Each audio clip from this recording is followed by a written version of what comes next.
man, Opie the trader. What's good, bro? How you feeling, man? What's up, bro? I'm feeling good. How Yeah, about you you? have a good trading day today. Yeah, I had a good trading day today. Can't complain. I had a good week too. You? Okay, so on my personal account, I'm up by like $1,200, so that's like break even for me. And Hard. on my challenge account that I'm doing, I'm down 1%. So, but I preserve my capital, so I feel good about that. Yeah. I seen the last challenge you did. The way to you basically played defense, bro. Like you was so you was very defensive with it, and you really took your time to be honest. And that was like something that I don't see a lot of people do. They be trying to rush it. Even me, I was trying to not say rush it, but I was just trading regularly. Yeah, so like with me, I have a particular style, which is like, I like to trade kind of like a weekly range type of thing. So like I was telling Omar last week, I take an inventory of what the COT data is for the two previous weeks. And then I use that to try to on reversal days try to catch like a liquidity grab or something. And I just try to ride that out through the rest of the week. You know what I'm saying? So that's usually how I look into it, how I do it. We got a lot of people up in here. My peoples, Bull Bears up in here. Too Much is in here. Houston in the house. Okay, I got LA's in the house. Tories up in here represented the funded trader. I got traders from London tuning in. I know it's nighttime over there. Shoot, man, we got New York in the house. Queens, Omar, where you at, bro? Where you at? Where you at? I got Bay Area up in here. Market flows, everybody. But yeah, but we gonna get into this. The people who know y'all trying to get on. Captain King, I'm gonna hold off on you for a little bit, okay? I'm gonna hold off for you on a little bit. I'm gonna come back to you. I'm gonna come back to you. Um, Let me start off with Opie, man. Let me talk to my brother Opie for a second. So you recently got funded, right? You just recently got Yeah. funded. Tell me about that, man. Nah. So earlier in the year, I had quit my job to try to go full time. Only because I'm super young. I'm 25. I don't got no kids. No big liability. So and I had money stacked up. So I was like, let me just give this a shot type thing. And I hated my job. I tried then. I failed. So I just kind of chilled, traded my little personal account, and it started to grow. Started to see a little consistency. But then I had really bad habits. And at the beginning of the summer, I tried to take a 20K. Started when my money started going low, and I had to start looking for a job again. And I completely failed that. I look back at the stats. I think I blew that in 3 days, basically, just over trading, trying to make my money back and everything. And I came to Twitter and basically was trying to not trying to look for any pity or anything like that. Just to share my journey that even no matter how good you are, you're gonna have some times like you said last week where you were saying that you're gonna have ups and downs, no matter how long you've been trading. And ever since then, I want to say since I blew that challenge, I've really been on a roll and I've been really on my shit. Um, I put $50 into the account, got a 5K, and honestly, that shit was low key kind of hard because I started my new job, which was during New York session. My new job, I'd be working from 7 to 3, so it's kind of hard to trade. So I'll either wake up early in the morning, trade London session, get my couple trades in, and then I'll go to work. Cause at the end of the day, if you really want this shit bad enough, you're gonna make some sacrifices to make it happen. You feel me? So I'll trade London session. Sometimes I'll come home and I'll trade Asia, see what's popping before I go to bed. And that's really what happened. And on both phases, I went into drawdown. But I put that out there on Twitter to yo, I'm in drawdown, but I'm not really phased because this is not the first time I've been in drawdown. I've been in drawdown multiple times, and I just get myself out.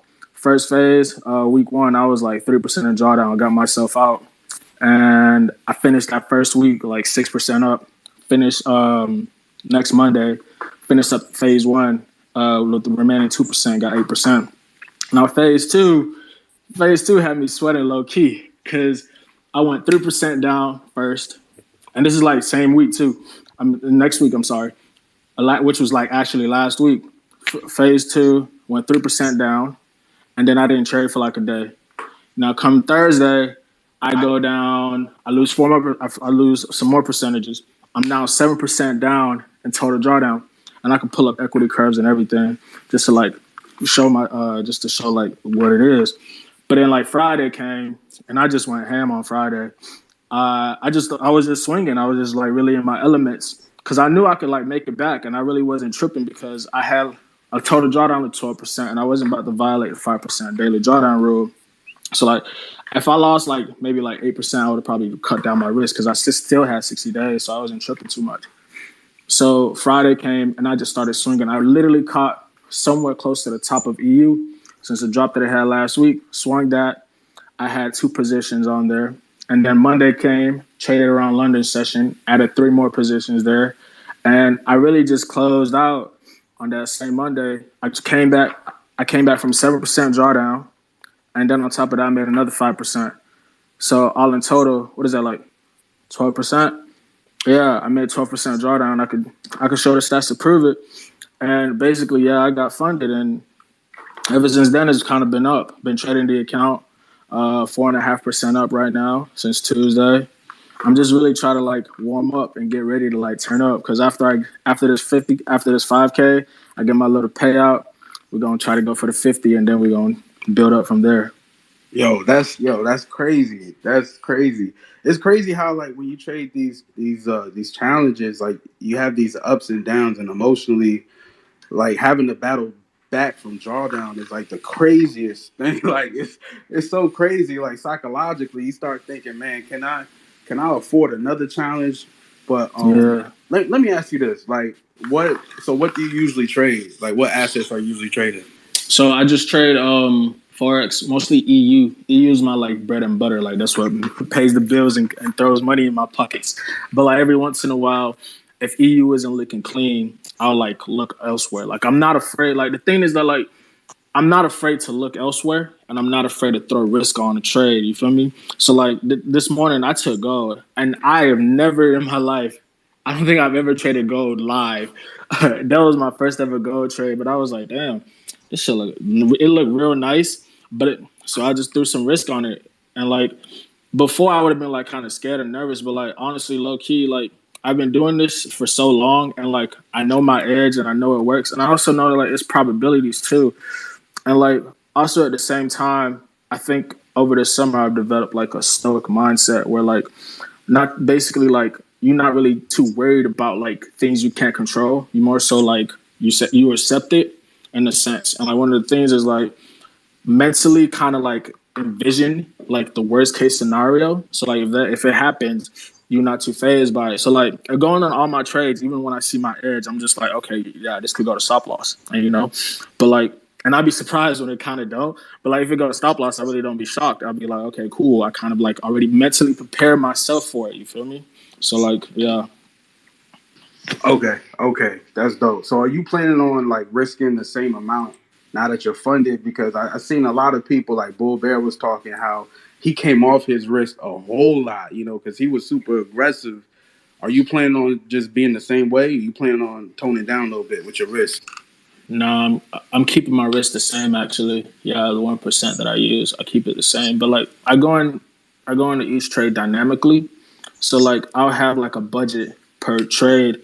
Let's say let's make it simple. Like if I have $100,000 account, and if I have a budget of 1,500 for this trade idea, I might start off risking about like 500, and then as the trade goes in my favor within a certain entry range, I'll go in with like another 250, and then I'll go in with like the remaining risk. Have it dynamically. Yo, that's man. I hope you just kill it, bro. I hope you kill it, man. When I saw that you passed that, one more thing. I got one more thing to ask you though. I got one more thing. So you said, I think you learned how to trade from the guys at Phantom Trading, right? Yeah. Okay. They taught me supply and demand.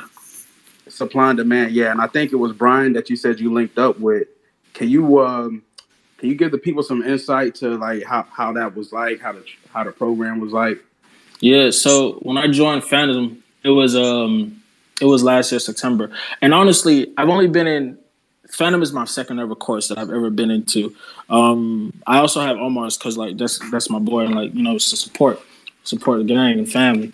But Phantom was like the second course that I ever went to, and like the way that it's structured and how it's taught very like well and like really concrete. I think it's like one of the like there was the best ways that they could have explained it.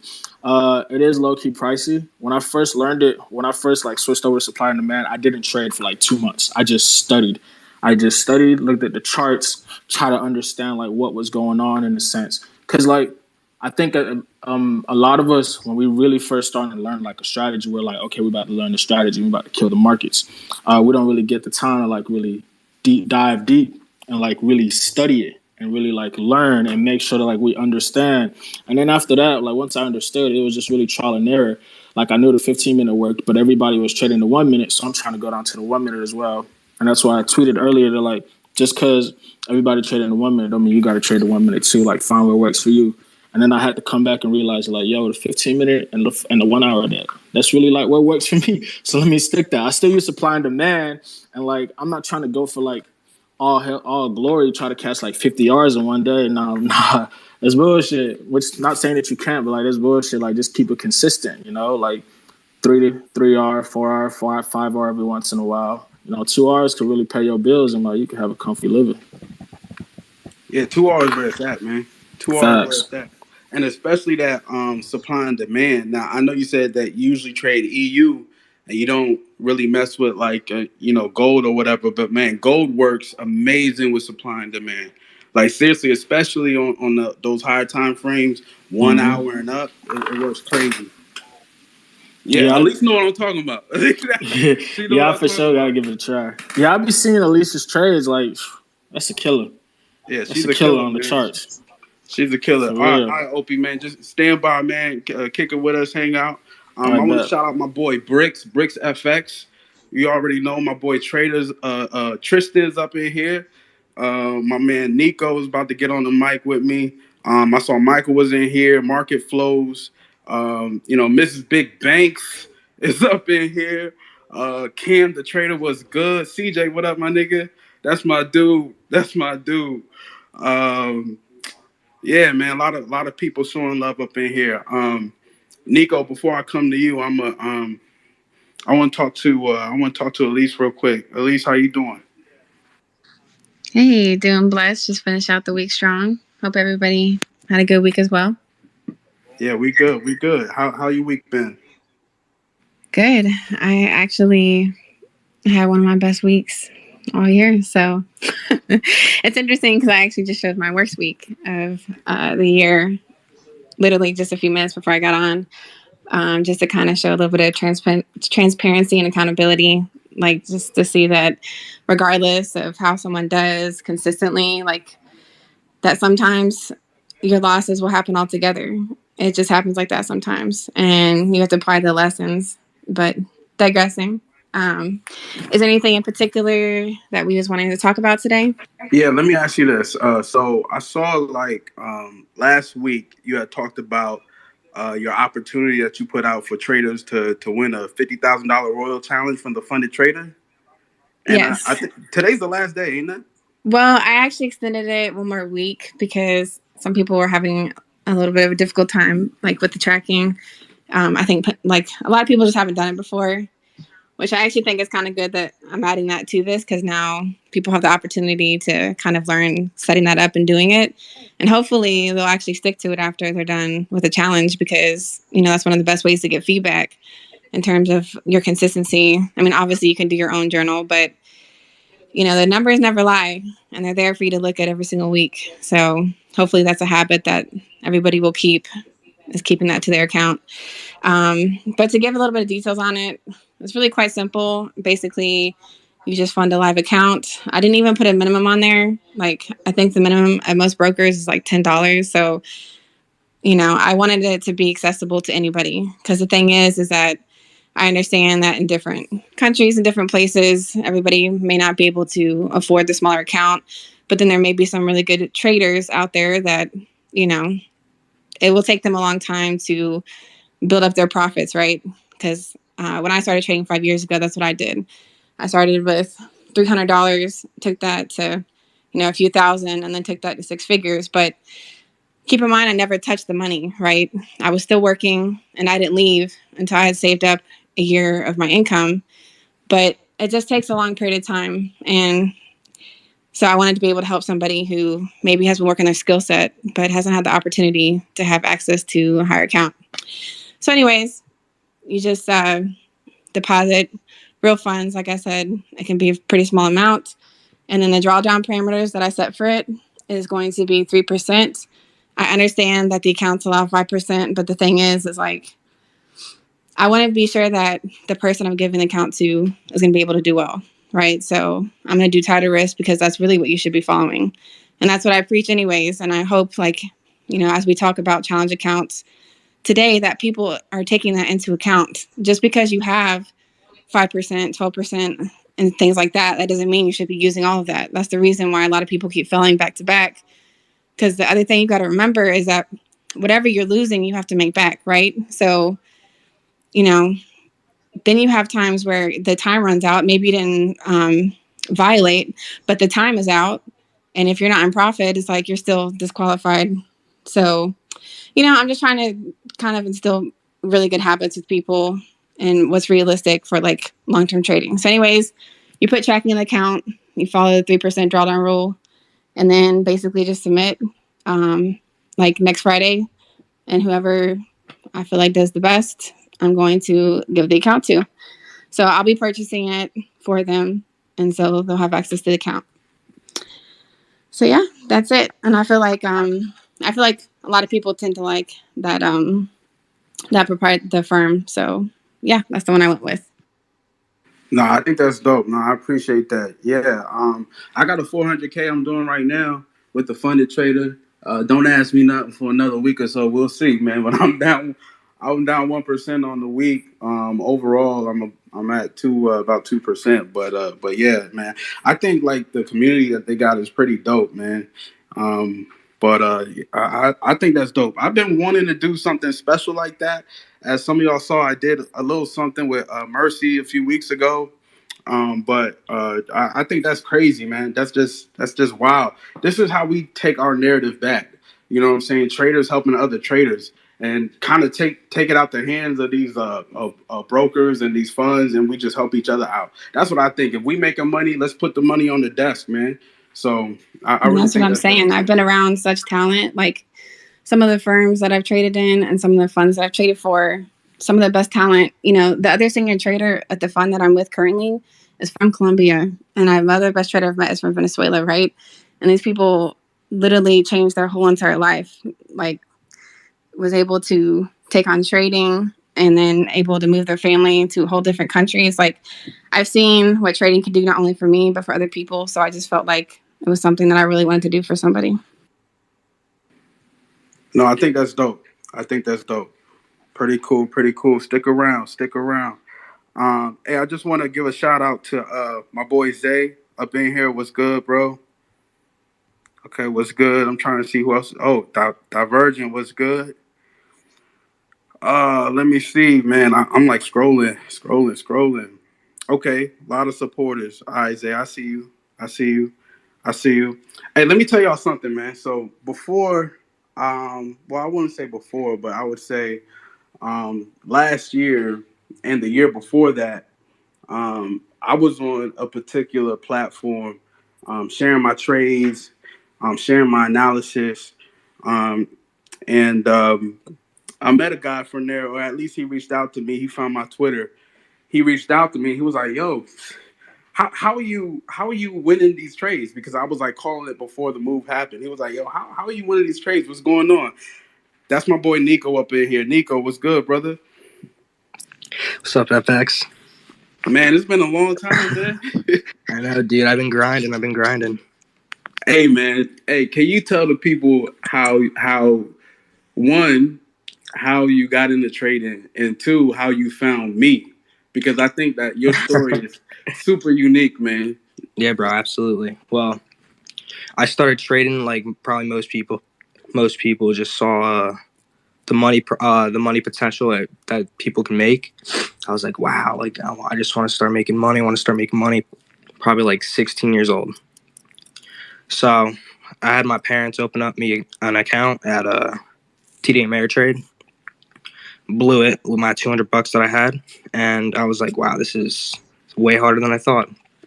So I kept dabbling, started working, graduated high school, 18 years old, and I found futures. I was like, wow, this is pretty cool. Start trading, nothing, couldn't get any consistency. Obviously, because I had no education, nowhere to look. I was on YouTube, always looking up how to make money from the stock market. Just couldn't find anything. So I created a Reddit account, and what happened? So we was on Reddit, and for people who, for traders who haven't gone to Reddit yet, Reddit is the ghetto. Reddit is the ghetto of the trading world, man. Like, for real, nah, man. Yeah. But I remember sending you a DM or whatever message you sent on Reddit. I was like, dude, please just point me down the direction of good information, maybe a community I can talk to, because I had nobody to talk to about trading. Nobody. I felt like a lone survivor. And you were like, yo, DM me on Twitter. I'm more active there. I'll answer any questions you have. So I didn't have a Twitter at the time, so I created a Twitter, and I was like, yo, please help me. And you sent me down ICT. And I remember after that, I was just binge watching ICT. And it was before the 2022 mentorship. So just watching all his old content on YouTube. And after that, dude, my trading has completely changed. I didn't even know what funding was at the time. But now I am now funded with Elite Trader funding. And dude, get out here, boy. Yeah, dude, I out here, can't. boy. Nico, for real? Yeah, I can't stress enough how much you helped me. Seriously, man. Bro, man, that I be getting beat up on this app, man. I be getting beat up on this app. I feel you. So yeah, man. When when you DM me, I was like, are you sure? You remember, I was like, are you sure you want to do this? Are you sure you want to go down Dude, this? I remember, dude. I was taking a test at the time when I was DMing you because I took classes online, and you're like, dude, listen, I'm gonna help you right now. I don't think this is not for everybody. I was like, no, dude, just give me the way, show me, point me in the right direction. I'll do the work that's needed to be done. Yeah, and then I sent you. I sent you the Market Maker series, the original. Yeah. Yep. Yeah. And then I sent you the What Every New Trader Would Do first, and then the Market Maker series. Yeah, so I appreciate that. Yo, that's crazy, man. So what do you? So you just recently got funded? Last month. Yeah. Okay, that's dope, man. Hey, that's fire, bro. Thanks, man. That's fire. And you weren't even on Twitter before. No, I never had Twitter, never had anything. But this community that you guys have also helps me so much with even more people in here. Like Mr. Underrated, I remember I was in one of his. I'm not really that active on Twitter, but Mr. Underrated, I was in one of his things, and he was talking about like health, nutrition, and that also helped me too because I was not healthier at the time either. So it's just a bunch of people that I can just pop up on Twitter, see everybody's thing, do my own thing. Yeah. That's what's up, man. Nah, I appreciate it. Appreciate it, man. I appreciate it. Man, I'm at a loss for words right now because I didn't know your journey had came full circle like that. I'm still working on it, but definitely miles from where I first sent you that DM. Yo, that's what's up, man. Hey, stick around with us, man. I'm gonna hit you up in the DM, but if you got somewhere to go, then I'll let you have your weekend, man. But stick around for us. I got more, man. Definitely, man. Definitely. Thank you. Thanks for having me. Appreciate it. Hey, y'all hear that? I know y'all hear that. This is recorded, man. This is recorded. Underrated. What's good? How you feeling, man? Underrated. You here? If not, Yo, what's up? Sorry, my Wi-Fi's a bit bad. Oh, how you doing, bro? How y'all doing? I'm great, man. I'm great. Just Doing my daily recap for the day. Just chilling. Give me the word, man.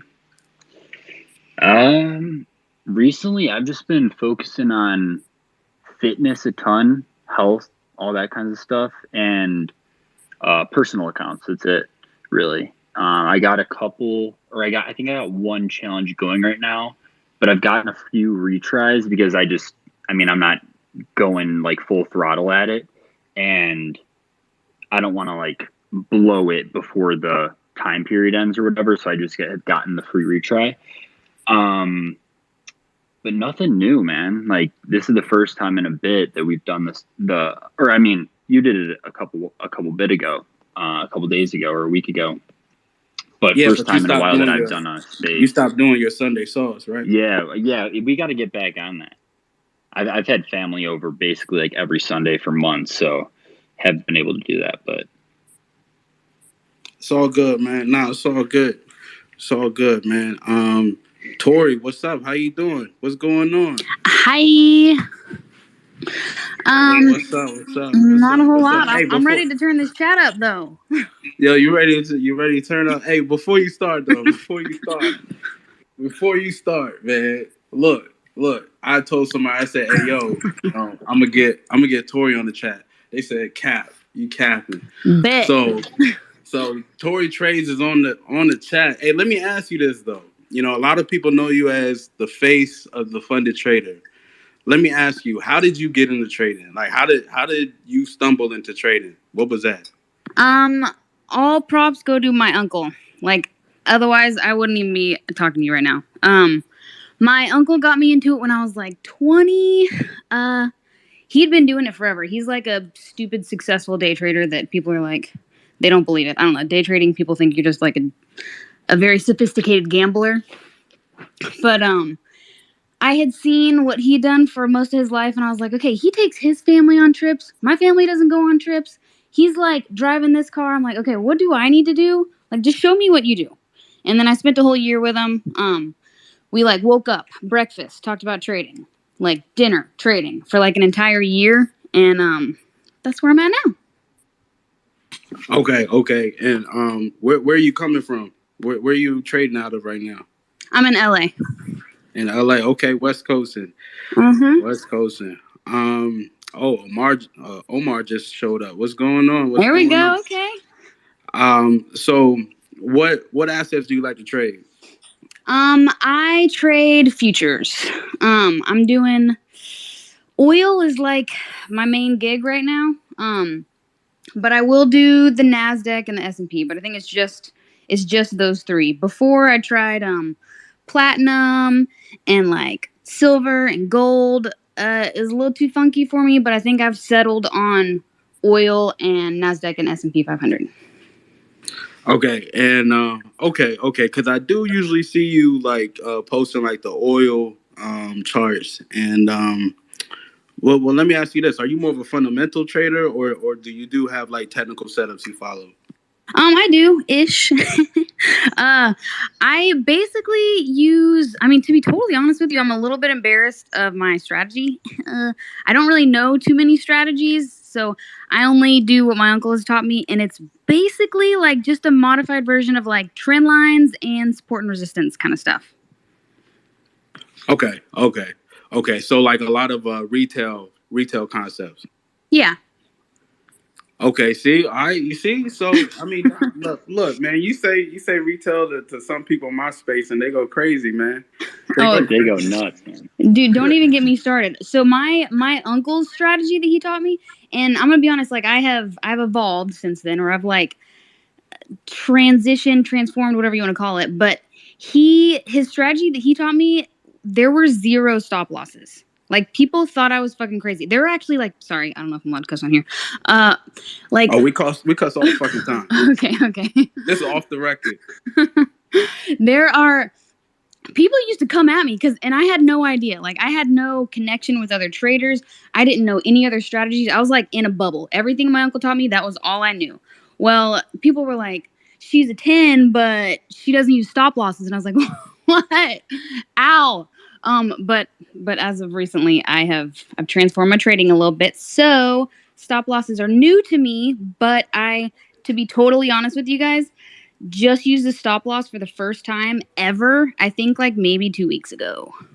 Nah. Yeah. That's crazy. No, that's what's up. No, because like I know when I first got introduced to trading, and I was trading like equities and stocks, and a lot of those guys don't trade with a stop loss because they don't want the actual market makers to see their orders. Well, that's what I'm saying. Yeah, it was so hard to like wrap my brain around that. I'm like, okay, it's just weird because it's almost like a conspiracy thing, but it's like kind of not. But it's like, it goes either way. Okay. That's cool. So I mean, at this point, I mean, you got to know a lot of traders, right? Like, there's got to be like a bigger community offline. You know what I mean? Because I think when I was, kind of just bringing certain people into the mold, like my boy Nico was talking about, I really like this platform because I feel like the traders are way more transparent here. That's just my experience. What do you think? Absolutely. And to be totally honest, so I didn't know many traders at all. I've been in trading for like 7 years now. It might even be 8. I kind of have lost count, but I didn't know anyone personally that traded besides my uncle. I didn't know like friends, and I wasn't even that great on like connecting on social media. I don't know if it was because like social media is flooded with like spam accounts nowadays. It is like so hard to even realize if someone is real or not. But I think things like this are ridiculous. Like hearing everybody's input and like being able to be like, oh, I've never used a stop loss. Don't come at me. Or like, I don't know. This is incredible. I love stuff like this. Yo, that's what's up. All right. Well, if you could sit tight, hang out with us a little bit, we're we grow on people. We're a little rowdy group, but we cool. The best of them. What's going on, my brother? What's going on, my brother? Yo, Wagwan. What's going on? Yo, how are things down there, man? Yeah, yo, just chilling, bro, just chilling. Hey, Tori, I heard what you said about a stop loss, and let me tell you something. My best trades did not have a stop loss. Yeah? Yeah. Okay, all right. On a real. And I know I might get clapped on this space for not having a stop loss, but my best trades did not have a stop loss. I mean, I'll be honest, same here. So. Yo, that's crazy. But the best of them, what you been doing lately, man? Like I know you said something about getting into the crypto space or whatever. Where you been, man? Yeah, yo, I'm actually in East Longs right now. About 8.25% drawdown, but it's good. I'm just chilling. Bro. Are you approaching it like the same way that you do with FX, or you doing something different? Yo, I don't even remember how I used to trade FX, bro. Shit. Remember, I've been on NAS for almost like 2 years now, so I don't even remember. Yo, when I used to trade Forex, I used to do shit like Power Tree and all that. So not FX, definitely not FX, but I do trade it like I trade NAS. Okay, cool. In fact, I'll drop some sauce from my data collection. I notice Ethereum is the same price action as NAS, exact same shit. The only difference is you get your entries on ETH, like during Asia going into London. Hey, don't tell Omar that, because he trade crypto too. Don't tell him that. He gonna have everybody jumping on that. Yo, Omar is savage. Yo, straight savage. Hey, I gotta give respect and show respect to SG, the motherfucking stock god in the building. Everybody, you already know who he is. What's going on, bro? Yo, what's going on, man? I'm chilling, man. Just listening. Just listening to all the great traders talking about their experiences. And sorry I was late. I was running around, man, with the fam and shit. But I'm just checking in. What's going on with y'all? Man, we good, man. We good. Yeah, I just hear my kids just walked in. So if you hear some kids in the background, those are my kids, man. But man, I saw your little guy just doing it up, man. And you got what, 70,000 likes on there? That's crazy, man. No doubt. Hold on one second. Shoot, that's crazy, man. I mean, that's what we do it for. We do it for a family. Cam, what up, brother? How you doing, man? QFX, what's going on? What's happening, brother? How you doing, man? It's nice to meet everybody. How's your trading week going so far? Shit, trading week. It's been a little down, man, but ain't nothing to it, man. It's just another down week in my little series of trades that I'm doing right now. So I don't even look at trading as trade by trade, man. I look at it as like 20, 30 trades, man. So I take like 2 or 3 little positions, got me down about 2-3% right now. Ain't nothing to it, man, because it's still weeks to come. You feel me? I'm still looking ahead. I already know we're going to make back that profit. It's just a matter of time. That's the mindset you got to have, man. That's the mindset you got to have. Yo, FX, I don't know what you want to talk on that, but that's a great talking point. I made a couple, like, I think they were like the Twitter replies or comments. I don't know if they were posts. Yeah. But I made one of those kinds of posts that said something along the lines of a profitable strategy. Obviously, you can't test an infinite amount of trades, but a profitable strategy is based on an infinite amount of trades. It's not 100 trades. It's not 1,000 trades. I get a ton of questions, like people DMing me and shit, and they ask like, yo, is 100 trades enough to backtest? And I'm like, can you do 200? Can you do 500? Is 200 better than 500? I'm like, yeah, the more the merrier. And yeah, I feel that actually, because 100, that's not even like really like half of a year. You know what I mean? You might have to stretch the testing out. You can find 100 setups in a week. Just look on every single currency pair or whatever you trade. Exactly. And you'll see setups if you're a scalper or whatever. Or I guess now there's like a million different cryptos. So if you trade crypto, you can find 100 different setups a week. But dude, like the thing is people want to say like, oh, and I made this post and I probably got hate for it, but it's like, I'm a math guy, so I know it's true. The thing is over an infinite amount of numbers or infinite amount of like opportunities, there will be a point in time where you lose like a million trades in a row.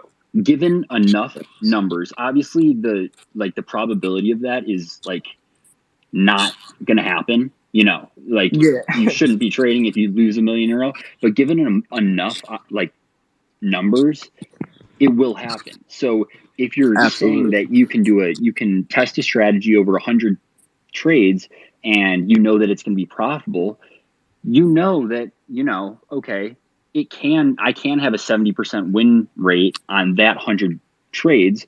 But what happens if that 100 trades was my best 100 trades and, the next 100 trades, I'm 20 for 100 and it averages out to like 45. And then you go a step further and you're like, okay, what RR do I need? And we don't need to talk about this, but what RR do I need with the win rate that I have to be profitable? And there's pictures and stuff to figure that out. But if you're basing your RR to be profitable on a win rate that isn't your actual win rate, you won't be profitable and you won't be consistent. I just wanted to say that. Yeah. I'm so glad you even said that, man. It's a lot of people going from strategy to strategy thinking because, I lost 5 trades on this strategy that it's not going to work. It's like you just got to really figure it out. No matter what strategy you use, you're going to lose 5-10 trades in a row. It's just, like you said, it's part of the process. This is going to happen. So, yeah, and that's a fact. And the best strategy is the one that you can see easily. It's the best strategy for you. It's not comparable. Like you can't compare your strategy to somebody else's, even though it might be similar. You can trade the same strategy that I trade, and we'll take different setups. We'll enter for different reasons. We'll place our stop losses for different reasons. We'll actually, if I were to give you like my strategy, that probably wouldn't be the case. There might be some variance, but the biggest thing is managing the trade and taking partials and moving stop loss and all that kinds of stuff. And, intermarket analysis. So let's say there's some SMT or whatever, and you're close to your TP, but you see that, EU makes a higher high and DXY makes a higher low.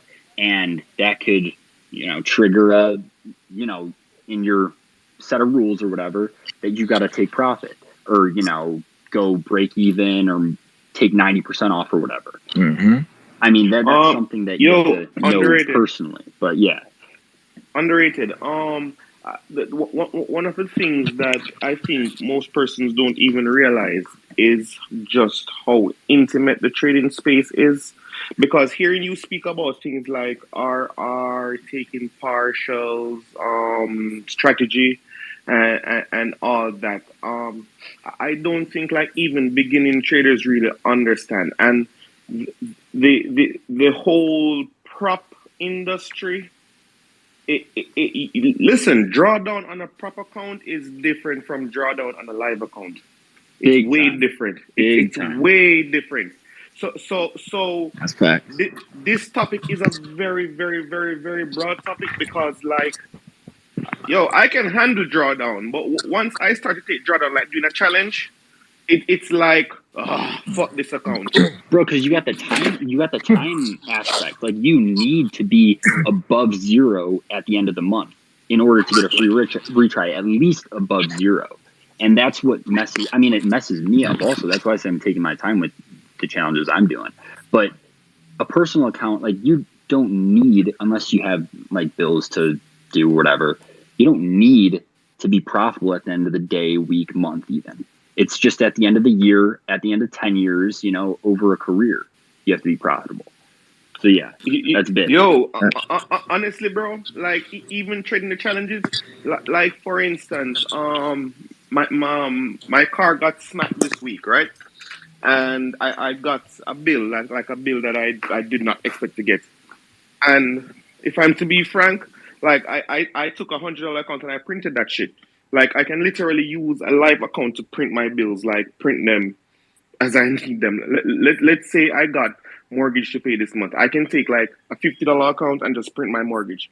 But the prop challenges, bro, once you hit drawdown on a prop challenge, it's like and I don't think many persons understand just how serious this conversation is because like the only thing people see is come take out the football.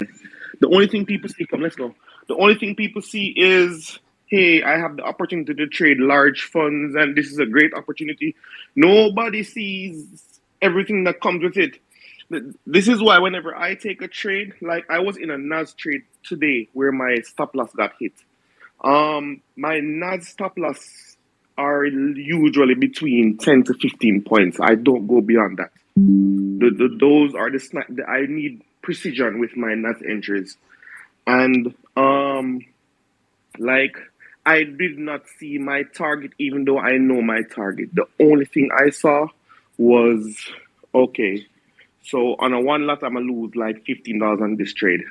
It's like the same mentality you have to take with a prop challenge where you don't look at the opportunity that you have to trade a large funds, but rather you look at like the opportunity to really how do I put it? Like work on your discipline, work on yourself, work on and I'm an indisciplined trader. Yo, I don't even like journal like that. I don't even like really have this hardcore kind of journaling, and I'm a very indisciplined trader. I haven't even journaled in like the past month. I take screenshots. Hey, but I take screenshots too. Yeah, screenshots are the best way to do it, bro. Notion is a saver, or Discord, however you do it. Screenshots you see, are the way to go. I've heard a lot of people talk about Notion. You know what I'm saying? Bro, Notion's a game changer. I don't know if this is my like OCD or whatever, but there's a way that on Notion you can input. You can do the Command Shift. I don't know if you guys have a Mac or whatever. Command Shift. I think it's 4, or even on TradingView you could do like Command Shift S, and then it saves the copy of the screenshot of the, whatever with the date and time and all that kinds of stuff. And you could copy and paste it to Notion. And then what I do, because I don't want, if there's a fucking like internet server crash down, I don't want to lose my shit. So I always export every single like data point or every single page. It's a page. I export that as a PDF to my SSD, which I save like all the ICT videos and every journal and all that kinds of stuff. But okay. Yeah. Pretty dope. I could show you guys how to do that. Like it's really easy and it's pretty cool. But I know Discord's a lot easier because it's all on one thing and I don't know. It's my OCD probably, but Yeah, It's a cool thing. Yeah. Stock God uses Discord. He got his own Discord. I tried that, but I just like taking the screenshots and I rename them for like the particular date, what I'm trading, whatever. Okay, but hey, I want Yo, yeah, DM me so I remember to. yeah I could yeah send you like a send it to me. video recording or some shit. Yeah, send it to me because I got it, but I never really got the hang of doing it like that. Yo, Taylor, what's up? What's good? Yo, Some of Taylor, these what's up, people bro? on the panel, I'm gonna move around so I could get some other people on here. I want to hear from Victoria, but QFX, I appreciate it, bro. Thank you for coming through. Stick with us. DM me, hit me up, man. Bro, thank you for having me on here, man. Real rap. I love what you're doing for traders, man. I love how you do the spaces and all that, man. I love Yo, what you that's do for the love. community. That's love right there, man. Hey, Thank you. stick around, man. Yes, sir. All right, so Yo, Victoria. FX. Yes, Oh wait, yeah. we don't need to talk about this right now, but something to put a pin in is like strategies to get out of drawdown for either funded accounts or. I know it's a big thing for funded accounts because when you're in negative on funded, it's a lot different than personal. Here's the thing. Here's the thing. You've gotten a lot of people who do different things. Like they might switch up their strategy or how aggressive they are when they're in drawdown or whatnot. But me in particular, just me, and I know not everybody's gonna do it like this. Me, I have to have the mindset that I could very well just lose this account. And if I'm gonna lose it, I wanna lose it doing things the right way. I don't want to lose it like acting crazy. Like if I'm gonna go ahead and what I'm saying and breach my max drawdown, I want to only do that having managed my risk and taking the trades that I want to take. That's just me. And just knowing that sometimes the market don't fall in your favor every time. Like sometimes it just happens like that. And I personally think I said this on the last space that when you purchase a challenge that it's too expensive for you if you can't buy that same challenge 5 times. But yeah, bro, and think about it like that money's gone. I was more so talking about risk, like the risk portion. Like, are you cutting risk? Are you cutting down the number of trades you're taking per day, week, whatever? That was what I was getting at. You shouldn't change the strategy necessarily, but yeah. Yeah, no, for real. Hey, underrated, I appreciate it, man. But I got so many people who want to come up on. I'm gonna get Taylor up on here. I'm gonna get I want to hear from Victoria, but first I want to hear from. Oh, I just wanted to say what's up. Whoa, what's going on? Taylor, what's good? What's been good? a while. What's good, man? How's everyone doing? What up, Taylor? Doing good. What's up, bro? It's been a minute. It's been a long time. I posted something in the whatever it's called, the nest or whatever, the comment section for like a really basic journal template, but I heard people talking about Notion, so I posted that in there. Yeah, is that new? Like that comments thing? Mm-hmm. Never seen that before. That's dope. As for journaling, I need like new traders to understand that journaling is just as hard as trading. Just because you hear a trader say, "Hey, I journal," or "I'm going to journal," and this, it's hard. It's not easy. Journaling is not easy. So if you are struggling with journaling, just know it ain't you alone.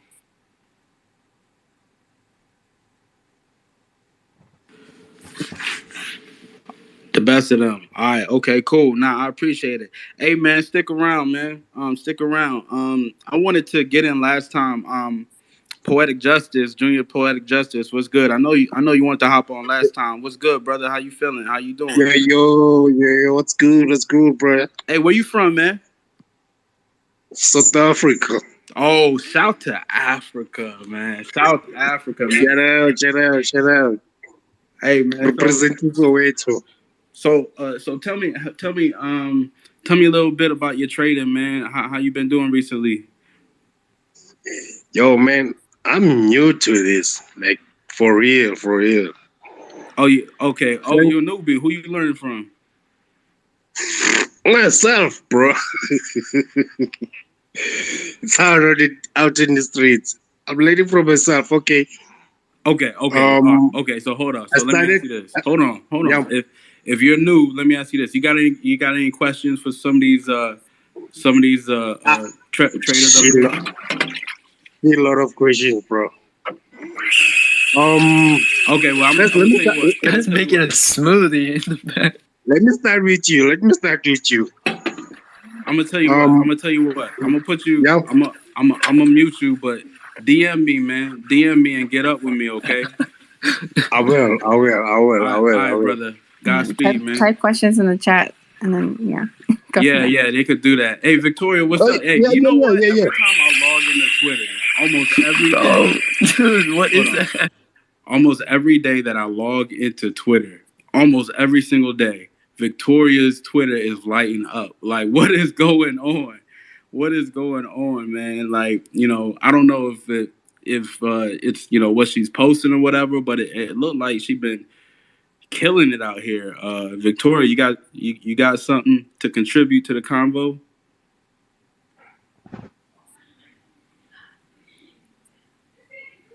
Yo, where you at? Can you hear me? You here? Yeah, you here. Yeah. What's up? Okay. I've just been kind of new to Twitter, and I tried it when I was in high school, but I didn't really get this type of feedback. So I don't know. I've just been posting like how I feel about the charts and stuff, and a lot of people seem to like it. What's your trading style like? For Forex, I mostly trade the 4 hour and the 1 hour, and I just trade a lot of different pairs. Sounds like me.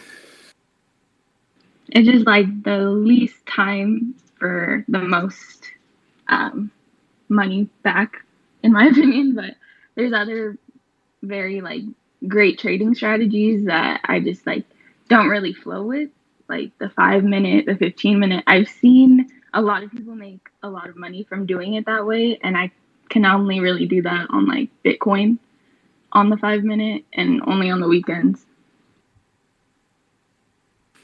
Okay.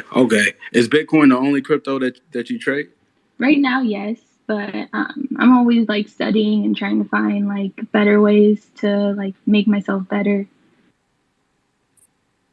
I'd say, and this isn't even like geared towards me, just in general, if you could trade crypto, you could trade most other things. I mean, at least I don't know how Victoria specifically trades, but if you're using like concepts or market profile, volume profile, crypto it's literally the same thing. And the best part about it is weekends honestly give a lot of setups, especially like one thing I get a question on a lot is like why I focus on crypto mainly compared to like FX or indices. And it's just because like, okay, so let's say I'm trading like the M15, for example. I like to use the daily for my sponsorship. So the previous day's high or low gets taken where we rate it and then we trade back inside. Sometimes there isn't a 15-minute break in structure on Bitcoin, but maybe on Ethereum or on Litecoin or a Link can give me what I'm looking for my specific entry. So like, I think crypto is really, really good for pattern recognition, especially for people who have a very specific pattern that they look for, where it doesn't present itself all the time, maybe once or twice a week.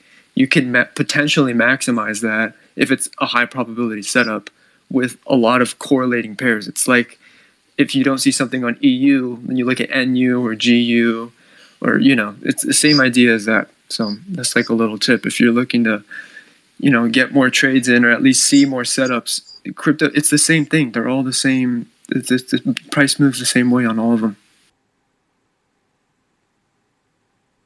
I think risk is also easier to manage on crypto because you can have your stop loss like, let's say 15 points away, and yet your liquidation zone is like maybe 100 points away.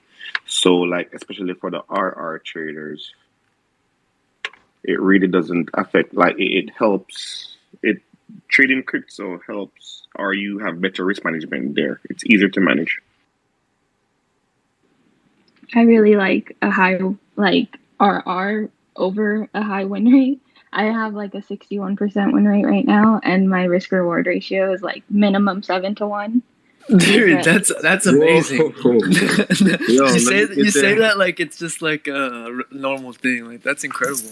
She getting to the bread, making sure she's profitable. Seen that many other people like trade before I came on Twitter, so I don't really know what's normal and what's not. Well, no, I mean, 6-1 and a 60% win rate is definitely like not normal. Like that is a really impressive feat. Yeah. I don't really How long do you hold your positions for? Sometimes it's like a couple hours. Sometimes it's maybe 2 days max. 2 days. Shit, I've never held a trade for 2 days. Never.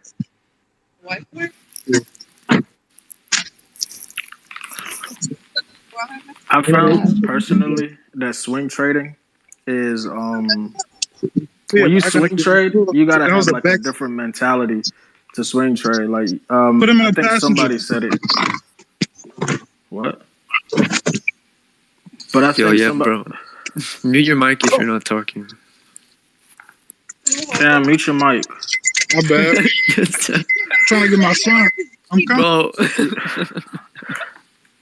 But yeah, like I was saying, like swing trading is completely different because I intraday trade to like swing trade as well. And like when you try to swing trade, you gotta low key have an investor's mindset. You just gotta like set your trades on, put your alerts, and really only check to set your alerts. Like if you're trading off the 4 hour, know that not too much price ain't about to move for that much. And you're trying to check it every 15 minutes. You're only gonna psych yourself out.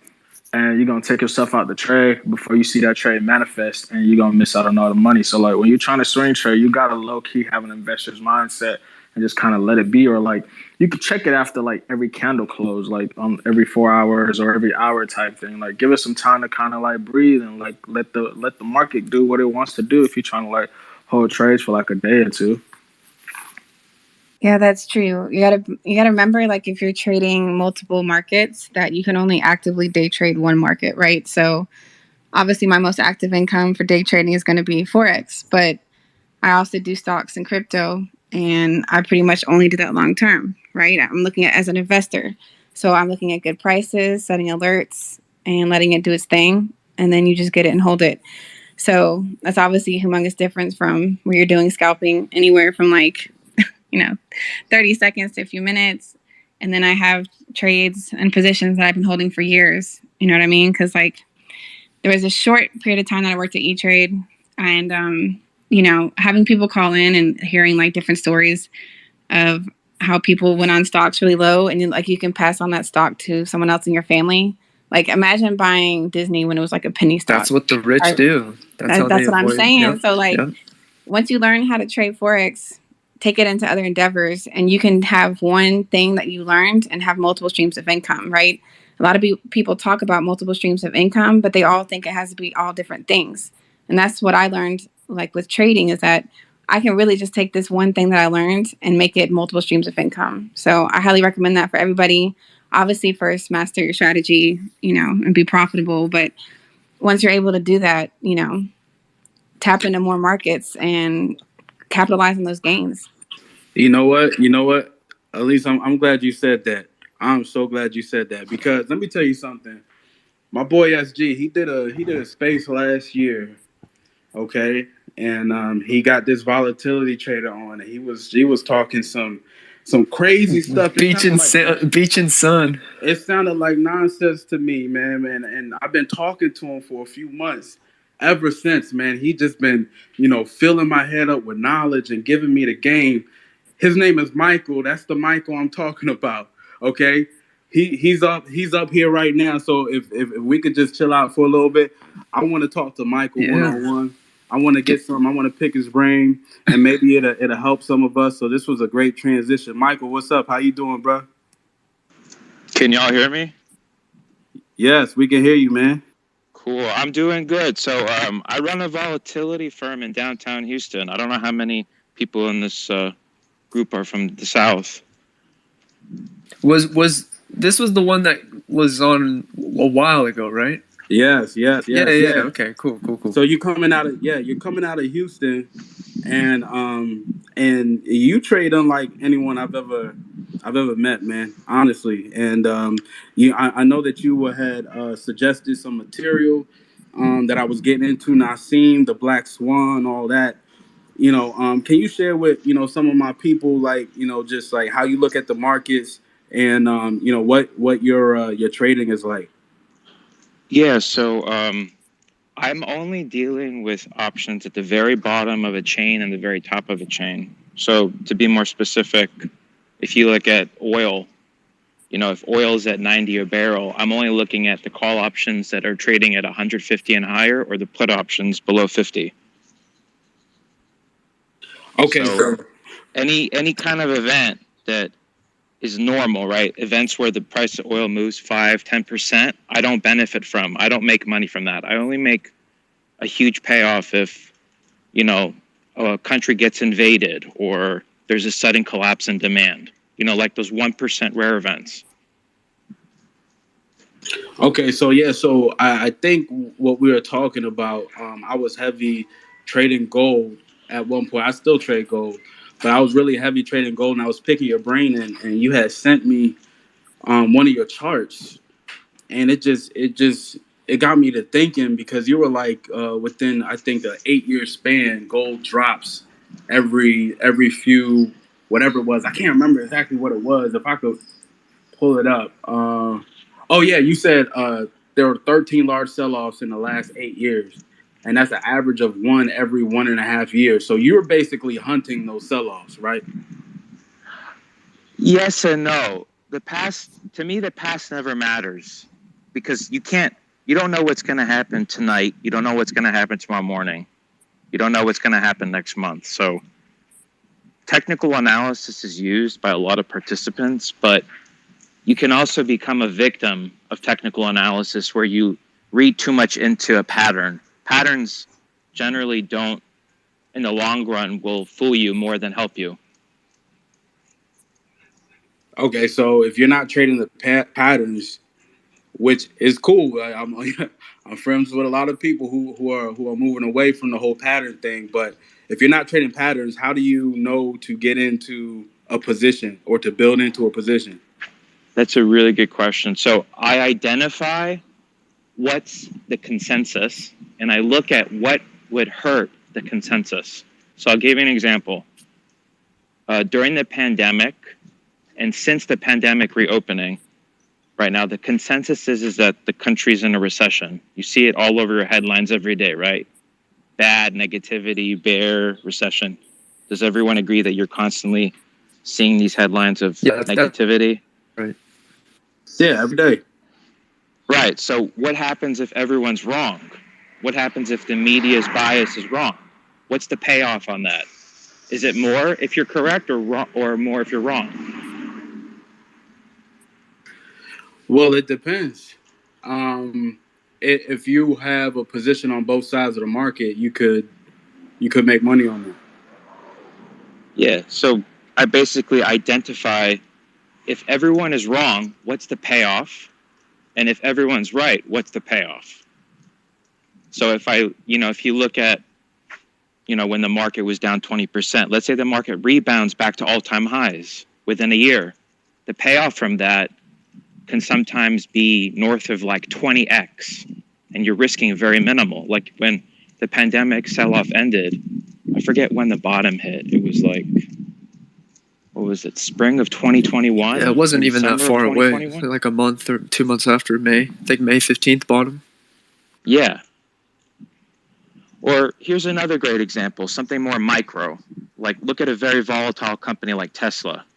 Tesla's always in the headlines. They're constantly getting bad press. It's like it's a clickbait thing, right?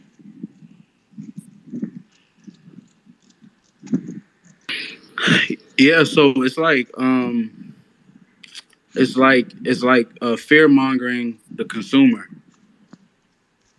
I think it's more of just like late reactions. Like these people don't know what they're talking about. They're just reacting to price and then giving a reasoning like, oh, earnings were off or inflation, was B or whatever the excuse is after the fact, which kind of just speaks to what Michael's saying is like, you don't know until after. Yeah, so if your objective is a high payoff, then the only way a high payoff happens is if the numerical amount goes up a lot or down a lot. So like if a stock is 900, it goes down to 300 or automatically, but a very volatile thing. Oil is very volatile, Tesla is very volatile. Bitcoin is very volatile. So these products have options. I only look at the option chain significantly above and significantly below on all those products.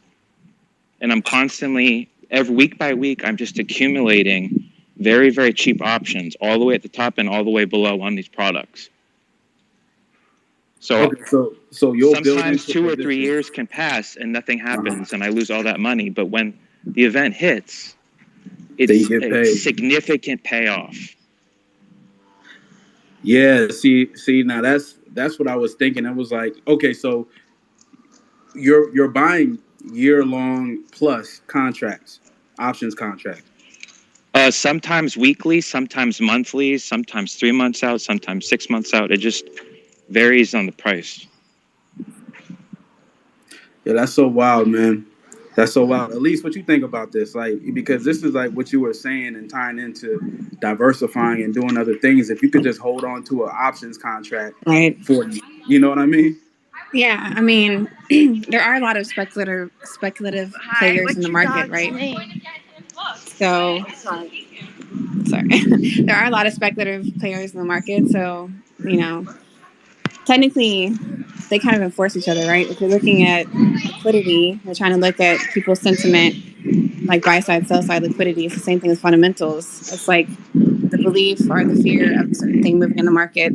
So he's really technically sort of trading technicals, but it's just in a different understanding of it, like through the market sentiment and also the way he looks at probabilities. You know, a lot of people have a hard time really breaking it down that way because they look at it as like, oh, well, I have to take all those losses to get this big win. But there are some traders who trade that way where like they have their big win, it outweighs all those losses. And then, you know, you kind of put some of that back to the side and you just play smart with your investments. Well, here, let me pose it this way.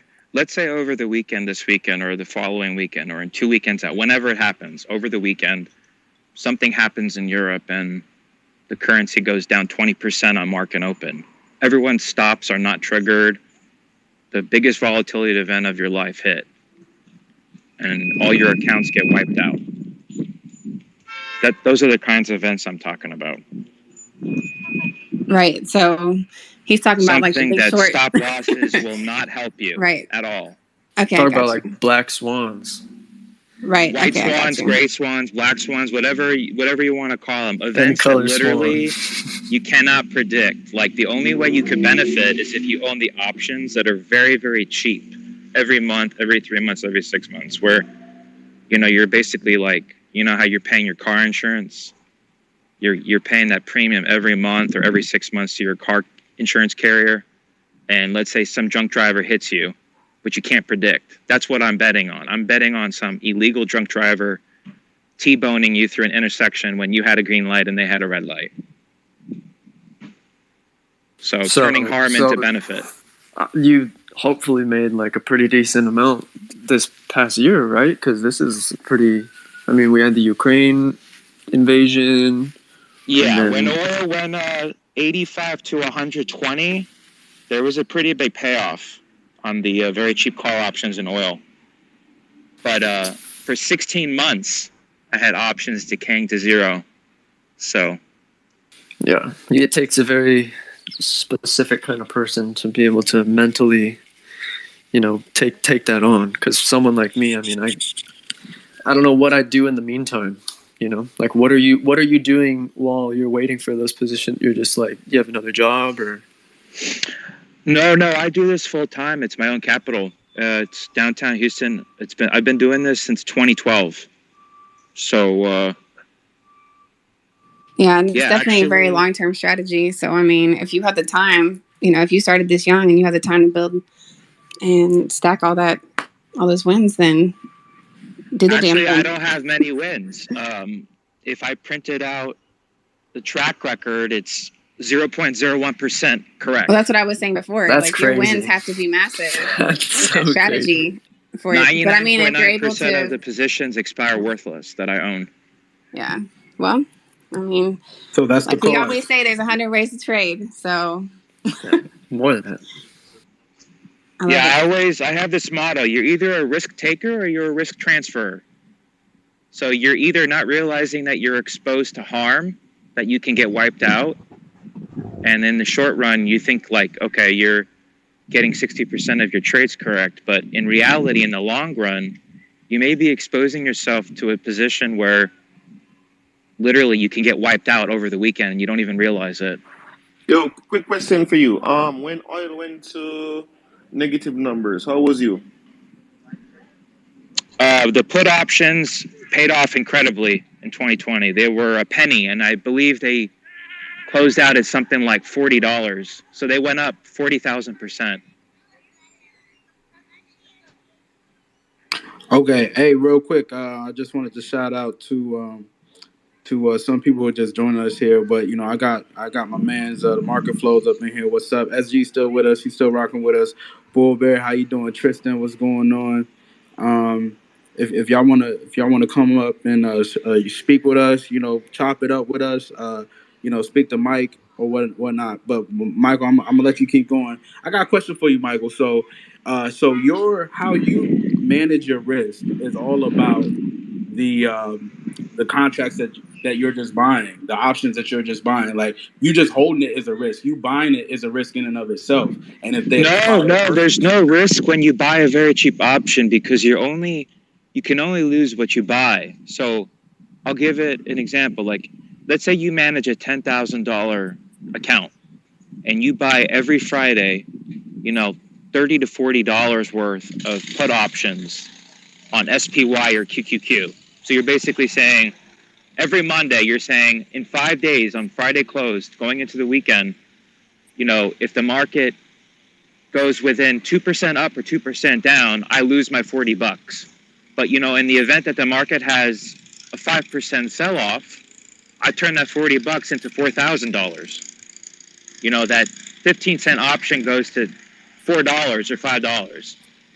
So you only have to be right once a year, right? If you lose $40 times 51 weeks, that's what? I think that's 40 times, what is that? $2,000 in 51 weeks. And then week number 52, you'd make 4,000. You only were right 1 out of 52, but you made 2,000 on the year. Okay. So yeah, I mean that's just a completely different way of looking at it. I mean, we got a lot of options traders who may look at it from that perspective. But yeah, man, I don't sell premium. I never take that risk. Okay. All right. Well, let me ask you this. Well, I know that you're not too I know you're not too fond of like offshore brokers and the CFD stuff that a lot of us Forex traders trade. I wasn't aware that you all use offshore brokers, but yeah, I don't know if I trust them. Not to scare anyone, but I don't know, you know, they're not regulated, right, by FINRA, they're not regulated by the CFTC. Yeah, half of them are in like Seychelles and the Grenadines. There's no regulation. These companies run by Singapore. people who used to run like online poker and they run online sportsbook companies? Right. I mean, I don't know the CEOs for some of them specifically, but you could imagine if it's in the same jurisdiction, then it's just another form of gambling. So why wouldn't they? Yeah, I mean, I would use a credit card for those kind of companies. I wouldn't use a checking account or give them private. No, you use cash. crypto. They let you just deposit and buy them all with crypto. Yeah. The risk you run is that, well, outside of a black swan that liquidates your broker, is they just they ban your IP if they find out you're not allowed, like a U.S. citizen or something. I mean, in all reality, the brokers I use could also go bust. I mean, they went bust in 2009. Yeah, TD Ameritrade and TD and E-Trade and all of those are. The thing is, though, that they're quote unquote FDIC insured, so we're supposed to have some sort of money, but obviously the people on top are going to be able to exit out first. I don't know how reliable that is. The FDIC insure, basically what it is a protection of $250,000 per social security number. So the thing is like for anybody who trades, 7-8 figures accounts, even if you're trading at just $1 million, that's only 1/4 of the account that you're getting back. So, obviously you can consider that, but just like you said, they can go bust too. I think it's a better practice in general just to be smart with how you are with your money and the brokers, and never just keep a lot in there, like you're not willing to potentially lose. I say that really with all investing, because I think people have a sense of like false security, sort of like the same way they do with jobs and other things. And you just got to be smart at moving your money around. It's the same way with banks, same way with crypto, really everything. Just got to play it smart. Yeah, these products are very dangerous. You know, crypto could go up 3,000% over the weekend, or it could fall 90% on Monday. You really don't know. For sure. Okay, yeah, that's crazy, man. Hey, shout out to my man Oscar up in here. What's going on, man? I hope everything's going well with you. Yeah. I mean, it's crazy. I mean, that's kind of the risk that we took. SG had kind of made this switch to trading futures, and I had took all my money out of my offshore broker and I put it into a futures account last year, and I started paying myself from that. You know what I mean? Because I was when I made, I didn't make a whole lot, but once you make five figures, you start thinking, man, how can I save and preserve this? So we kind of like tote that line even to this day, just so we can have the leverage and the margin to be able to trade and make something decent. So that's kind of like, the ups and downs of our reality is we kind of play in these backyards that aren't necessarily 100% safe. You get what I'm saying? But we know what the risk is. So I'm just curious about how everyone thinks right now. Y'all are trading the dollar, right? Everyone who's talking about currency trading, every pair you're trading is against the USD, correct? For the most part. Yeah. Okay. The major currencies, but yeah. I mean, yeah, there's exotics and stuff, but some. What do you mean by exotics? Some minor pairs, like Chinese, the Singapore dollar, Zimbabwe. There's all different kinds, but yeah, there's the Chinese yuan. There's a lot of random exotic markets that are very low liquidity. They have US dollar pairs, but they're also have their own base currency, and you could trade probably the yen against the euro, random things like that. So do any of you use options to make sure that, if the event that, let's say, over the weekend, one of the countries gets invaded again, like let's say China invades Singapore, Taiwan gets invaded, and that currency goes down 15% like the ruble did last year, are you all protected, or all your stop losses don't trigger? Well, we hope they trigger. Stop losses I guess won't get triggered till stop losses don't trigger half the time. Hey, my stop losses got triggered during Ukraine. So obviously, if you're on the right side, you benefit, right? But if you're on the wrong side, that's what I'm asking. If you're on the wrong side, you just kind of SOL, and you just got to charge that to the game. Because if you get gapped, it's just over with. To be honest, and that's why most of us. That's why most of us vouch for prop firms if you're going to go the CFD route, because you're spending a couple hundred to get access to 5-6 figures of capital, or four or 5 figures of capital with a couple hundred. A couple thousand, you're getting 6 figures. So all you need is one good payout, and you pay tenfold of the fee that you got for that capital, and then the rest is just have a little cushion and just keep withdrawing until maybe they go bust. Hopefully they don't. A lot of these prop firms like FTMO have been around for, decade. So, it's relatively safe for the most part, as long as you're playing it smart. Like, I don't understand how people keep, you'll never see me on a leaderboard, one, because I'm not doxing myself, and because Taylor's my middle name, but two, because I'm not keeping money in my prop accounts. I'm constantly withdrawing because I'm scared of a potential liquidity crunch or something that could take me out for more than I have, or whatever the case may be. That's I guess a few of the ways that people could be limiting their risk. So it's not all that bad.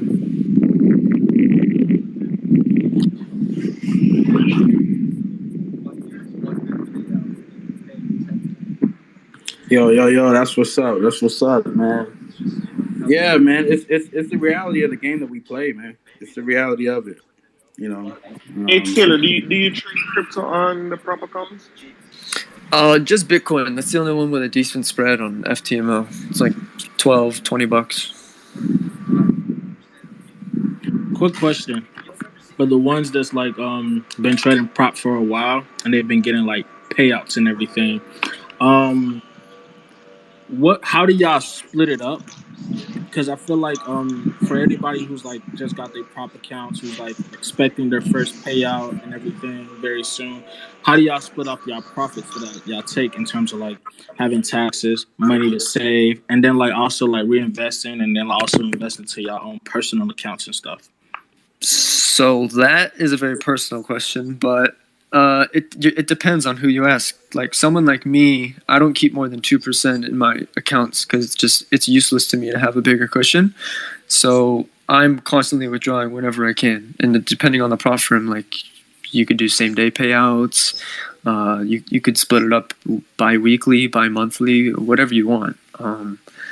It depends on the personal preference and like your own goals. Like when I had a 5-figure account, I wasn't full time, and so I would just save that money and put it into my own personal accounts, take it out, put it into personal accounts, and then once I started doing a little bit better, then I started keeping a little bit more for myself outside of like trading accounts, and spending that money and investing in actual assets, buying commodities or anything, just taking that money out, I think, is a big part for me. But it totally depends on who you ask. Everyone has their own, not everyone's doing this full time. For some people, prop is the only source of income, so they're all going to approach it differently. But yeah, set up an LLC, of course, or an S corp. Even better if you have everything settled. I would definitely go the corporation route because you could expense a lot more with that. Play around your taxes, corporate vacations. You could write off a ton more if you have a corporation. Of course, I don't know what it's like outside of the U.S., but I mean, instead of guessing, it's best to hire a CPA or an accountant or a lawyer, because that's a mistake that I see people make from the jump when they first are profitable, make withdrawals, is they think that's all their money, and they just learn the first time they pay taxes that's a rough thing. So, you got to, for me personally, I go ahead and I put 35% to the side. Now, am I paying all that? Typically not. I have a really good accountant and whatnot that handles all my stuff, and that's an expense also that you'll have to add to your budget or whatnot. But I highly recommend you're smart with it, because if it's something that's new for you, it's better to be prepared than to put yourself kind of in a hole from the jump. So, it's hard to give advice on that because it varies. And obviously, technically you don't want to give advice and stuff like that anyways.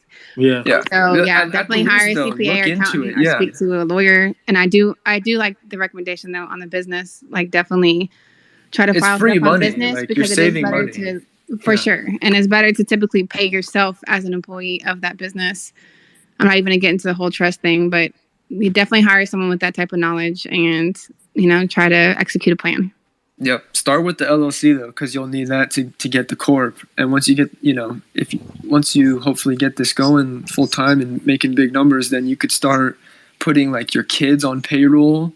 And there's so many different things you could do to maximize profits, with the corporation. It's incredible. Learning tax law and understanding that, or of course paying someone too is great, but if you could understand it yourself, then you know what you're going to get with the person that you're paying for, the questions to ask. And there's YouTubers too. There's like dang, I forgot this one I watch, but there's a lot of great YouTubers that talk about tax law and ways to maximize, even for traders specifically too.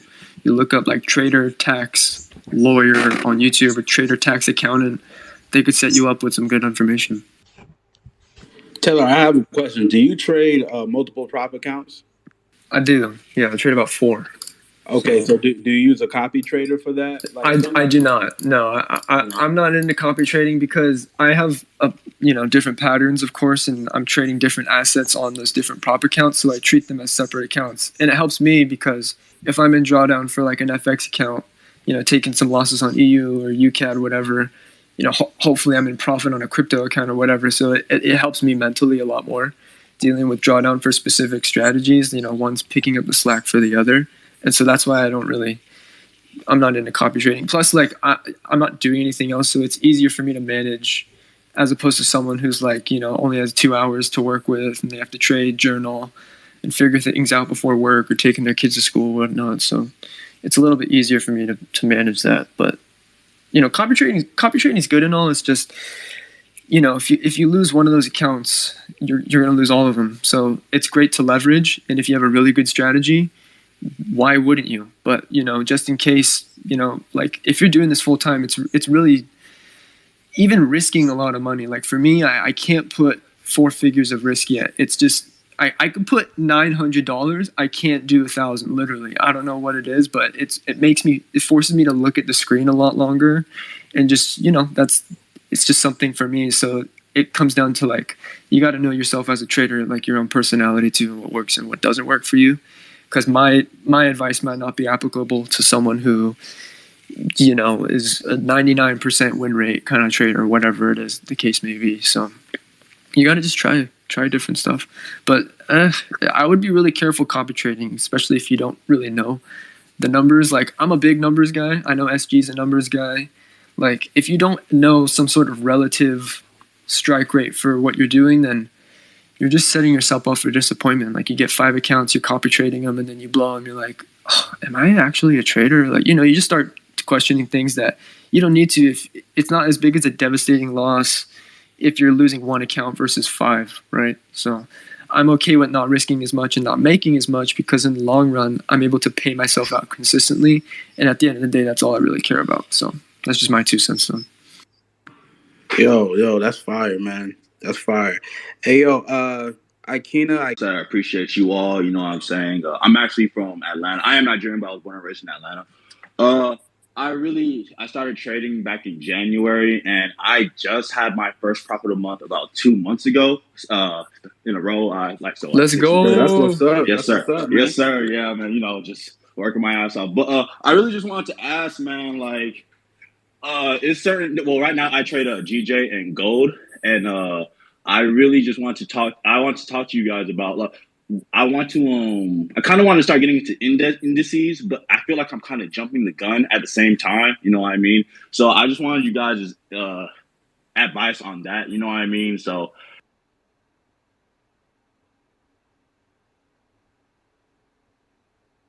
you know, just know if I should take my time and just work. You know, keep working on the pairs that I'm. You know, because sometimes.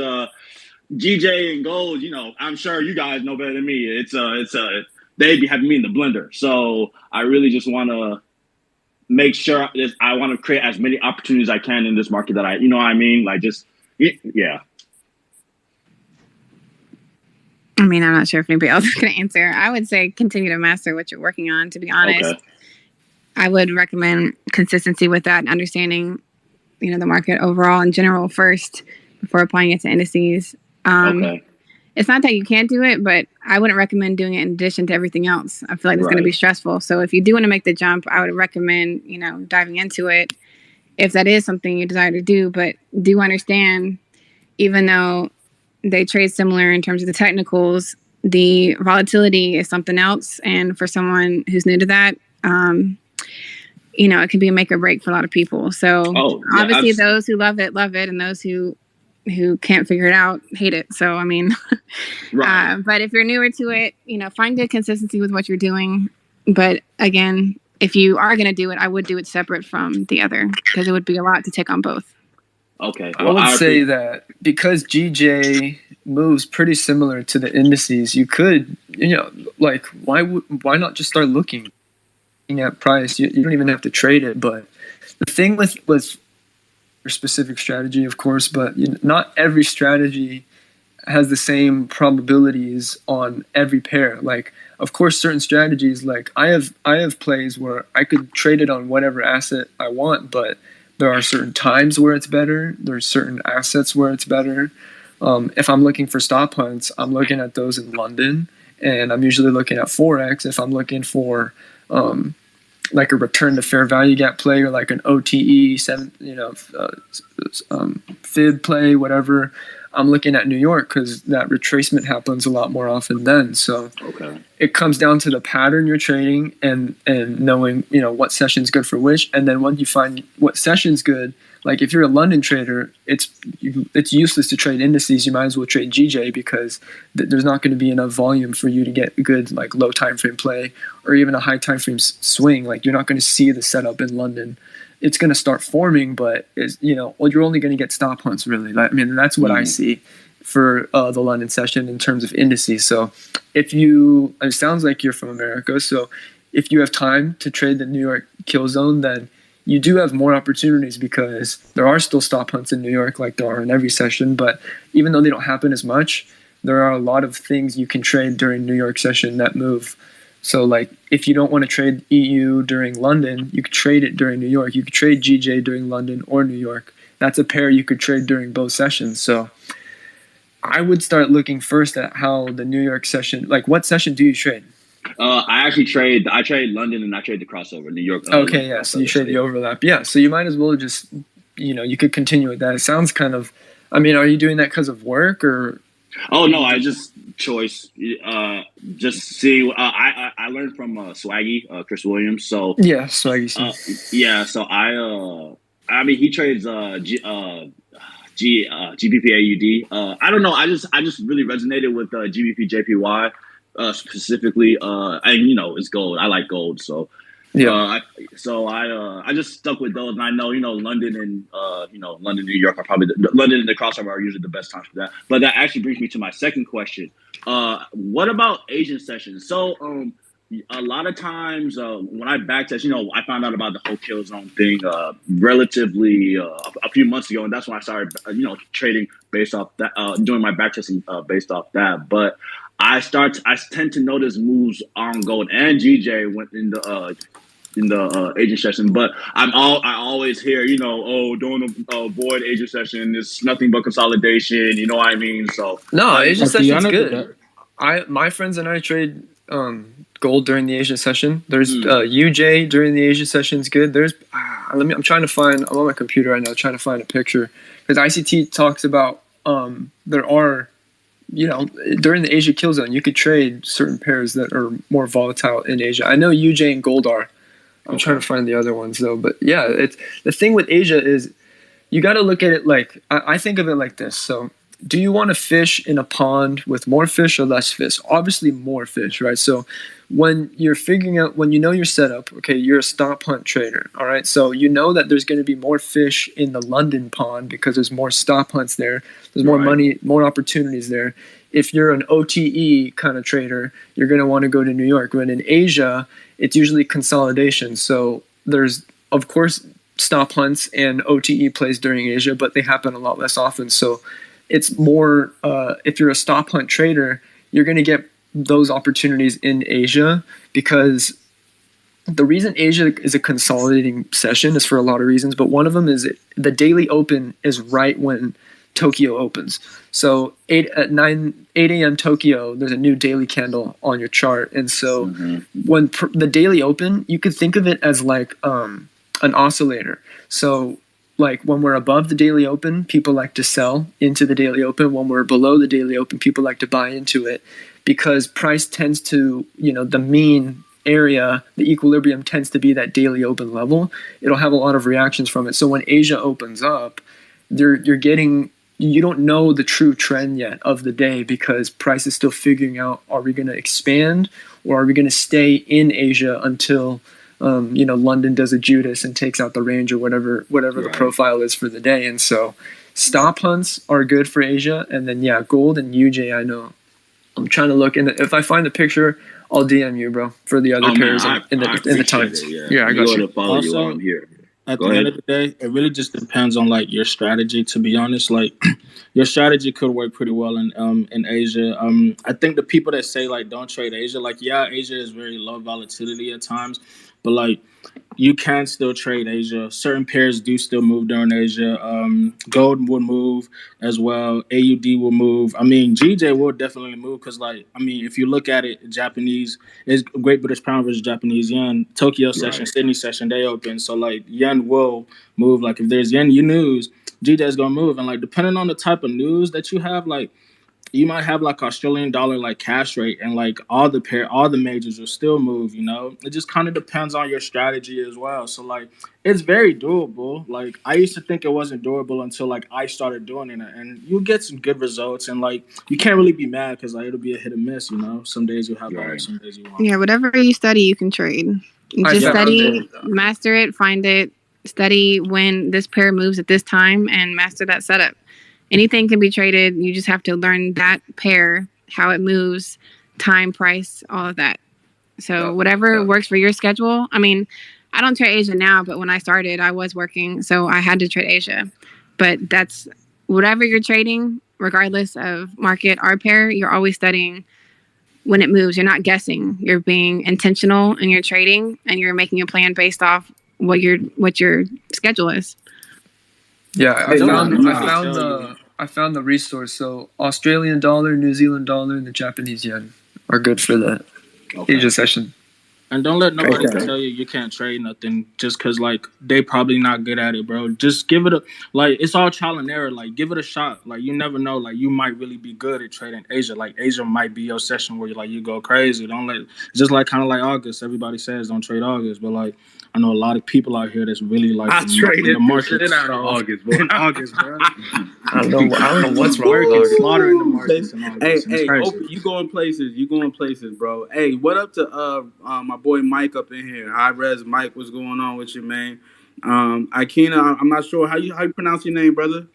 Ikenna, but yeah, you're close enough. Ikenna. Yeah. All right, Ikenna. Yeah. Yo, hey, much love. I appreciate you for coming in. I just want to pass it to my sis, Mrs. Big Banks. How you doing, man? What's up, y'all? What's up? I mean, OPE and Taylor already said the answer for Ikena, so it's already too late for me to. I can't just repeat myself, but I do know someone who trades Asian session, and they're real profitable with it. It's just like what they all said, like just do what works for you. Because I used to trade London session last year, and I was profitable with it, but I just couldn't do it anymore because I used to sleep during London session while I was trading, so I couldn't do it no more. I had to change to New York. But that's about it. I don't want to repeat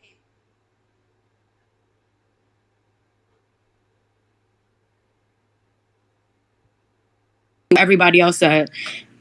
No, I feel that though. I mean, I can't even say was. I'm still doing it. I'll stay up for London, and then I'm waking up crusty-eyed, or I'm sleeping through New York Open, and it's just not healthy. If like the thing is, you can get caught up in the charts really easily, especially if like you enjoy charting, like just for fun or whatever, and it really is a waste of your life. Like you could be trading the New York London overlap and then into New York. That's like 11 hours of a kill zone right there, like all the way through the PM session to the New York close. You have so many opportunities to trade. Like, don't kill yourself. I should be listening to my own advice, but it is good advice. Like, it's a waste of life. Like, I should be treating myself to better sleep than I am.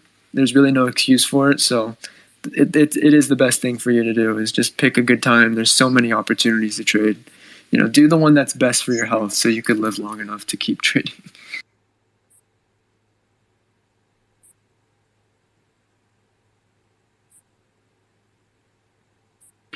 Market Flows, how you doing, brother? How you doing, man? It's been a long week.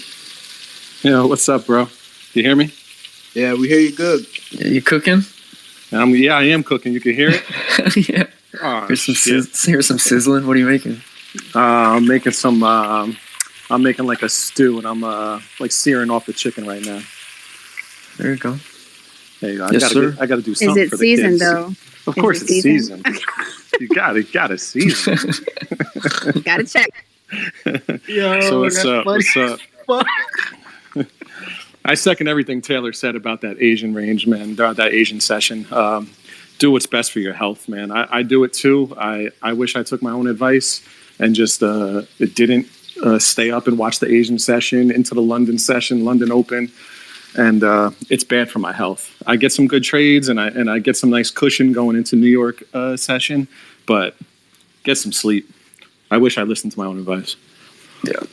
Yeah, it's tough because you're like, I'm the kind of person who, like, when I see my setup, I'm gonna take it. So right, if it's if it's a little lower quality setup that presents itself, I used to be just taking all of those because the wins are gonna stack up over time. But in the long run, like, if you keep track of a lot of things like I do, I keep track of how much time I spend on TradingView, and it's even though I'm just studying, I'm only doing 3 hours a day, but it adds up. It's a disturbing amount of time you spend looking at charts.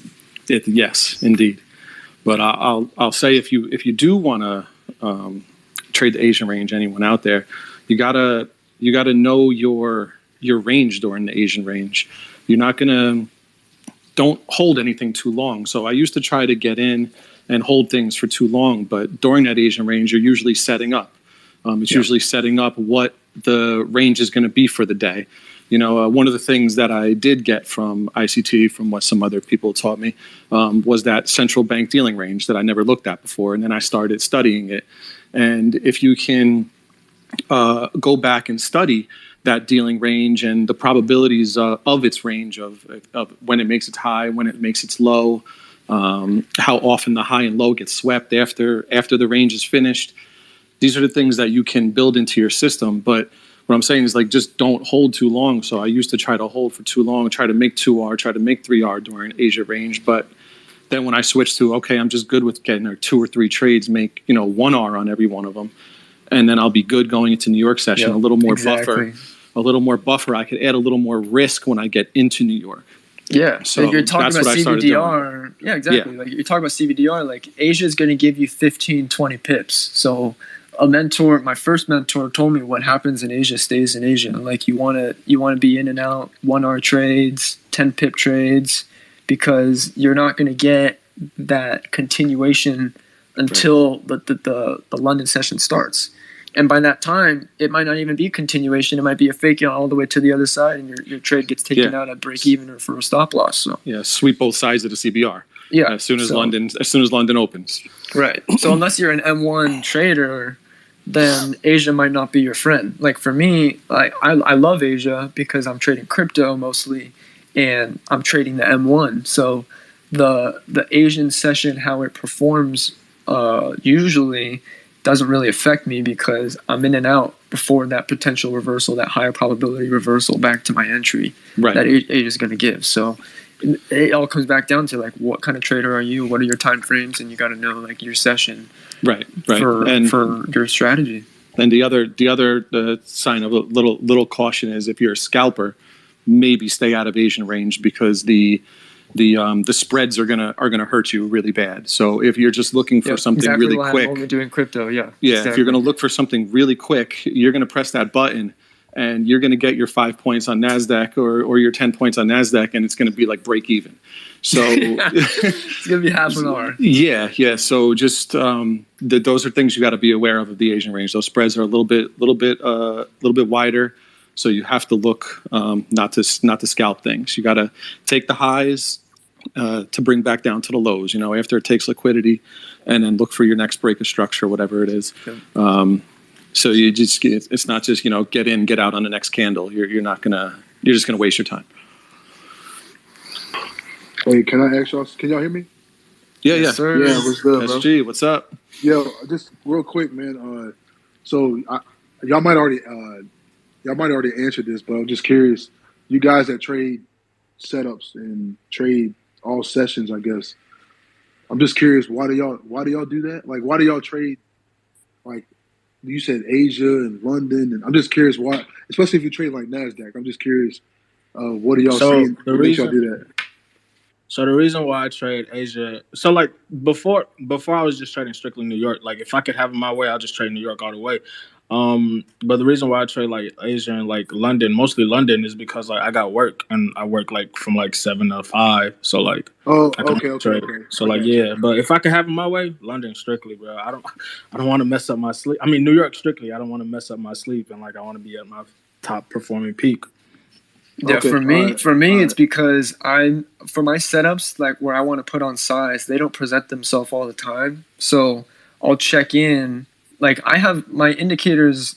I don't get why people hate the raid indicator. They think it's like inferior or something. You can literally set it up to tell you when a raid or sweep, whatever, is happening on any time frame you want. So I'll set up my indicator alerts to let me know if there's any liquidity being taken, and then when I check, I just check and see what session it's in. Hopefully I'm not asleep by the time it happens. And that's why I catch myself trading Asia, is because I'm watching so many cryptos that it's almost like infinite setups. And not all of them are high probability. So on those ones where I can't size up, I'm taking the low quality trades, win, loss, loss, whatever it is. And I can't put on size for those. So I'd rather take the velocity. So that's why I'm trading, when I see my setup, whatever session it is, that's why I try to focus on, I don't really pay too much attention to like time. I know that's like a big cardinal sin for a lot of these ICT traders, time and price, but time and price is great for high probability trades, but price is moving, at all times. So you don't have to use it. Your setups are going to be lower quality, of course, but, for me, like if I know I'm not going to lose 3 trades in a row, then why am I not like just taking as many setups as I can take? That doesn't mean risk 10% of my account because the probabilities are in my favor, because what if I do end up losing 2, 3 and I'm risking 5, 10% of my account, and now I don't even have the confidence to take the next trade because it just hurts my brain so much mentally. And so that's why I'm taking a little bit lower quality setups during those times, but that's also why I'm trading at multiple times too, just to maximize certain things for me. And I know that's not how a lot of people operate, but I have nothing else to do, bro. It's like I just I'm glad I don't have to do this work now, but before, like, I was looking at charts 8-9 hours a day to figure out patterns to trade during Asia session, because it's not as easy as just like raid, MSB, RTO. Like, you can't just do that forever and expect to be in profit. Like, you need more confluence. So that's the thing I was struggling with a lot before, and it's a lot of extra work if you want to trade profitably in all 3 sessions. It's a lot of unnecessary extra work too. Yeah. So unless you have a lot of time in your hands, it is kind of useless. Well, I'm curious too. Like, do you trade like a lot? Do you trade every day, bro? Like 7 days a week? Like, yep. It sounds like you. Yep. Why? Why not, dude? I love this. Like, it'd be different if I was losing more. Let me speak because I'm winning more. Like, I don't see why not. Like, I'm open for business every day. It doesn't take a lot of time. Well, no, I get that. And once you get in your systematic and you see your setup, and but it just seems like I don't. It sounds like I don't want to. I'm not judging. I know the internet's so sensitive. No, you're good. And I don't want to start crying. But oh my god, this fucking crazy black guy just talking shit again. Listen. All I'm saying, all I'm asking is like if you're trading every day, why not trade aggressive with your highest probabilities and make 10x, so then that you don't have to trade every day? Well, I can't do that yet. My mind's not ready for that kind of risk. For that kind of risk yet. So I'd rather. I'm not the guy who's going to risk 1,000. I'd rather risk 500 trades separately at different times, just because of I don't want to stare at the chart and be emotionally attached to my P&L. I think that's like a big thing people overlook, is like, you don't, just because like you're in a position to size up, obviously I'm not getting my pattern, my setup all times during the day that I'm looking for to size up. And so what am I doing in the meantime? Yeah, I could sit on my hands and do nothing, but I don't want to play Call of Duty all day and be a loser. I want to do something. And so I'm taking those low quality setups, and on those opportunities where I could size up, I found myself, when I was in too big of a position, even if it's in profit, it was too much for my mind. I was getting jitters. Like, it was like I drank 10 cups of coffee or something. my hands are like shaking a little. I'm staring at the M1 chart. I'm in an H1 trade. It just doesn't make sense for me, like health wise. And so, yeah, that's just kind of like my perfect balance is just lowering my risk a little and increasing the velocity of my trades. No, I will say that that's smart though that you figured out yourself, because a lot of people don't, and they're so worried about what you're doing, what someone else is doing, that they forget that trading is very personal. So that's good that you actually figured that out about yourself and say, nah, that's not for me right now.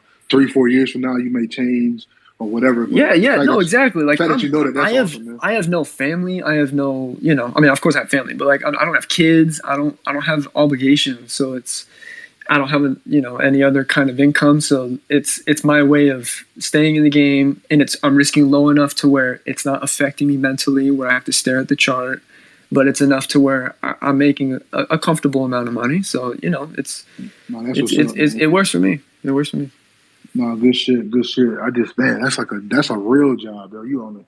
It's like a job for me, It's definitely a job. It's definitely a business. And my thing too was, I dropped out of school for this before I was really profitable, and so I didn't want to just do nothing with my life, because I kind of do regret leaving college a bit, because I didn't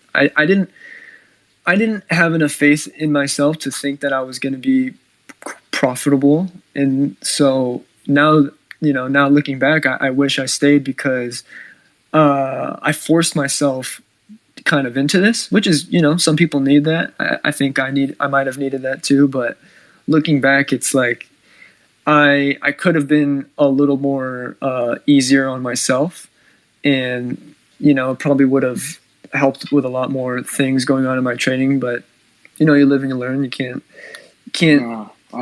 blame yourself for everything. And yeah, like I would be at college reading textbooks for 6 hours if I wasn't doing this. So I'd rather put in that same amount of time, like while my friends are studying, I'm studying too. I'm just studying my job. I'm learning, how to trade, I'm learning Python. I'm learning how to make my own algos. I'm trying to get away from the charts ultimately. But for now, I treat trading literally like a business. Like, I'm open 7 days a week. If I'm sick, then I don't come in, but I don't have to. But I'm lucky enough to where I enjoy this. It made me kind of sad seeing your tweet earlier a while back, where it was like, you don't really enjoy the charts anymore, and I get that. I get why people get over it, but I don't know what it is about them. But I just find myself coming back. It's like chart therapy for me.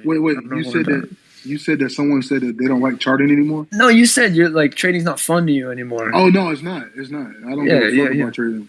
No, it's not. It's just a job, bro. It's just what I do. But I like the thing about me though, like, I like being really aggressive, like, especially when I'm supposed to.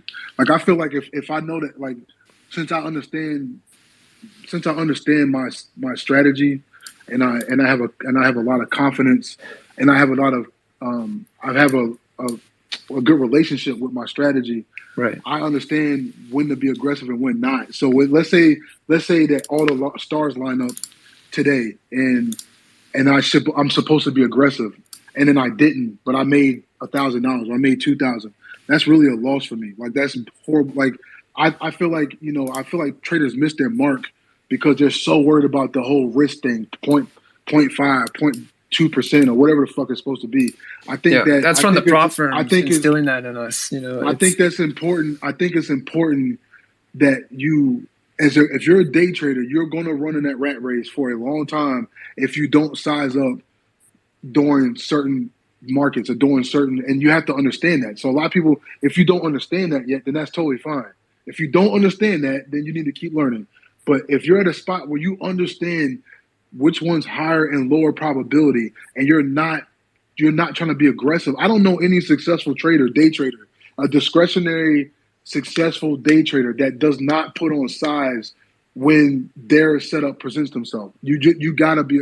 Now everyone has a phase to go through. Like I just told you, it took me a while to get to this point in my relationship with my strategy. But now that I'm at that point, like, man, it's I trade really. I'm a very aggressive trader, and I love that shit because that's what's made me wealthy. Yo, like last, not quarter one, quarter two this year, but the year before that. Like I'm blessed that I'm still spending money from that. like because I really ran that bitch up, and that shit's important. It's important to know what market, what season is in your favor for your equity curve. You know what I'm saying? And I definitely changed up a lot of things. I'm not gonna go into detail like why. We all know I don't trade a certain way no more. It's not a big deal. Everybody teach his own. But for me, like the fact that I understand my system, like that's why I'm almost up $100,000 in 3 months, 4 months, because I know when to be aggressive. Like when the next, like I'm hoping quarter four, quarter one, and quarter two are normally my best quarters. Quarter three, summer earnings season is horrible for me. Like I don't do well. Like I'm just, this is how it is. The volume's a lot lower, but I'm hoping that quarter four gives me a little bit of what quarter one and quarter two normally does. You know, because I'm looking to, like, I want to make $3 or $4 million by the end of May. Like, and it's definitely possible with the way I trade, and it's also possible with my account balance, the capital that I already have. So, and then the summertime, like next summer, I'm not trading. Like I think it's important that you find that balance, but it depends on where you're at in your journey. So if you're a type of trader that is still finding your way, yeah, you need to be obsessive. That's my opinion. I think that everyone should have some form of obsession. You should be obsessed with what you're trying to accomplish. But once you get to that point, it should be a smooth sailing car at that point. Like you're not building the car anymore. You're not putting an engine in and transmission in. Now you're just driving the car and you're just doing maintenance on it. You're just doing an oil change, gas, you're getting tire rotations. That's just minor stuff, right? Like and that to me is, you know, watching film later on. Going over my notes that I journaling. Yeah. Like I don't, you know what I'm saying? So it's post game review. Yeah, and it's real limited. Like I don't have to do shit, and that's what makes it boring. Like then I was just like, okay. See, I love that. I love that though, because for me personally, like I was a totally different person before I was into trading, and when I got into trading, like I wasn't even, you know, doing the little things like making my own bed. I wasn't organized. I wasn't, you know, disciplined in anything, and so when I saw trading actually helped me grow as a person, I really started to enjoy the journaling, you know, back testing. The things I post on Twitter, it's like it's part of my journal. Like it's journal entries too. I'm just sharing my journal entries on Twitter, but it's all going into my journal too. Like it is a little bit tedious, but I make a thing out of it to make it enjoyable. I put on my music, I'm eating snacks, I'm watching a show or something, because I don't have to refine anything. It's just making sure I'm on point, not making any mistakes. Because, you know, if you're going to be a crackhead like me and you're going to have multiple setups and you're going to trade multiple pairs, you really have to make sure you have everything down, because you could be making a mistake in your system without even knowing it, and then it becomes part of your system, and then over time you're losing more trades than you're winning. You're like, what am I doing? Oh my gosh, because I'm not journaling, I'm not realizing, I'm forgetting a whole confluence because I'm just too focused on the pattern, as opposed to what's going on behind it. So, you know, that's something that people could get lost on. That's why I don't really like sharing what I'm doing, because I'm not really a conventional. That's a whole nother topic too. You know what I'm saying? Like just people so obsessed with patterns. Yeah. No, my mic cut out. I don't know what happened. No, my mic cut out. Yeah. Oh, okay. Yeah. That's another thing. Like just getting, like, I think that the charts is one thing. You want to obsess over it and figure out what you're trying to do. That's great. But sometimes, like if you're trading NASDAQ or you're trading like, what is it? Dow Jones, you know, you're trading ES or NQ or whatever you're trading. Like there's a lot of other elements. And I think that sometimes pattern traders doesn't have to, I'm not attacking this. What is it called? Smart money. So y'all relax, weirdos. So like if you're trading smart money or you're trading retail strat, it doesn't matter what you're trading. If you're trading indices, I don't like to call it indices, that's bullshit. But if you're trading like futures or NASDAQ or anything like that, if you're trading that type of shit, there's other elements. And the problem is a lot of traders are so wrapped up in the technical analysis, right? They're so wrapped up in the fucking chart that they don't realize that today, during a certain day, the range is so bad. You gotta wait. You're waiting for this whole model to form, and you got all these 7, 8, 9 different principles and rules that you are depending on for that model to form.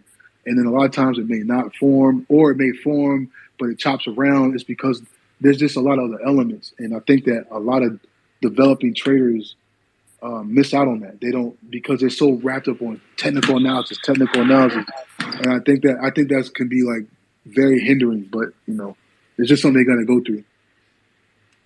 SG, I want to Yeah. ask you a question. Actually, hold up. What's up, the Bull Bear? What's up, High Res Mike? What's going on, Mike? It's been a long What's time, good, man. bro? Yo. Yo, yo, yo, yo. What up, SG? What's peace, What up? man? What up, FX? What's good, FX? Yo, it's been a long time, Mike. How you doing, man? I've been chilling, man. You know, same old. Yo, that's what's up. I wish the family's doing good, man. Everything's doing good, man. Bull Bear, you got your earbud situation good? Yeah, bro, I got it, man. Yo, I actually want to say something on top of what SG just said. Like what he said about patterns. Can y'all hear me? Before I Yeah, I can hear you. Okay, bet. Like I posted a tweet. I don't know if it was today or yesterday. I think it was yesterday. Talking about like, cause somebody sent me a DM asking how to be more systematic in their trading. And I kind of made a thread about it. But like one of my tweets in there was like, because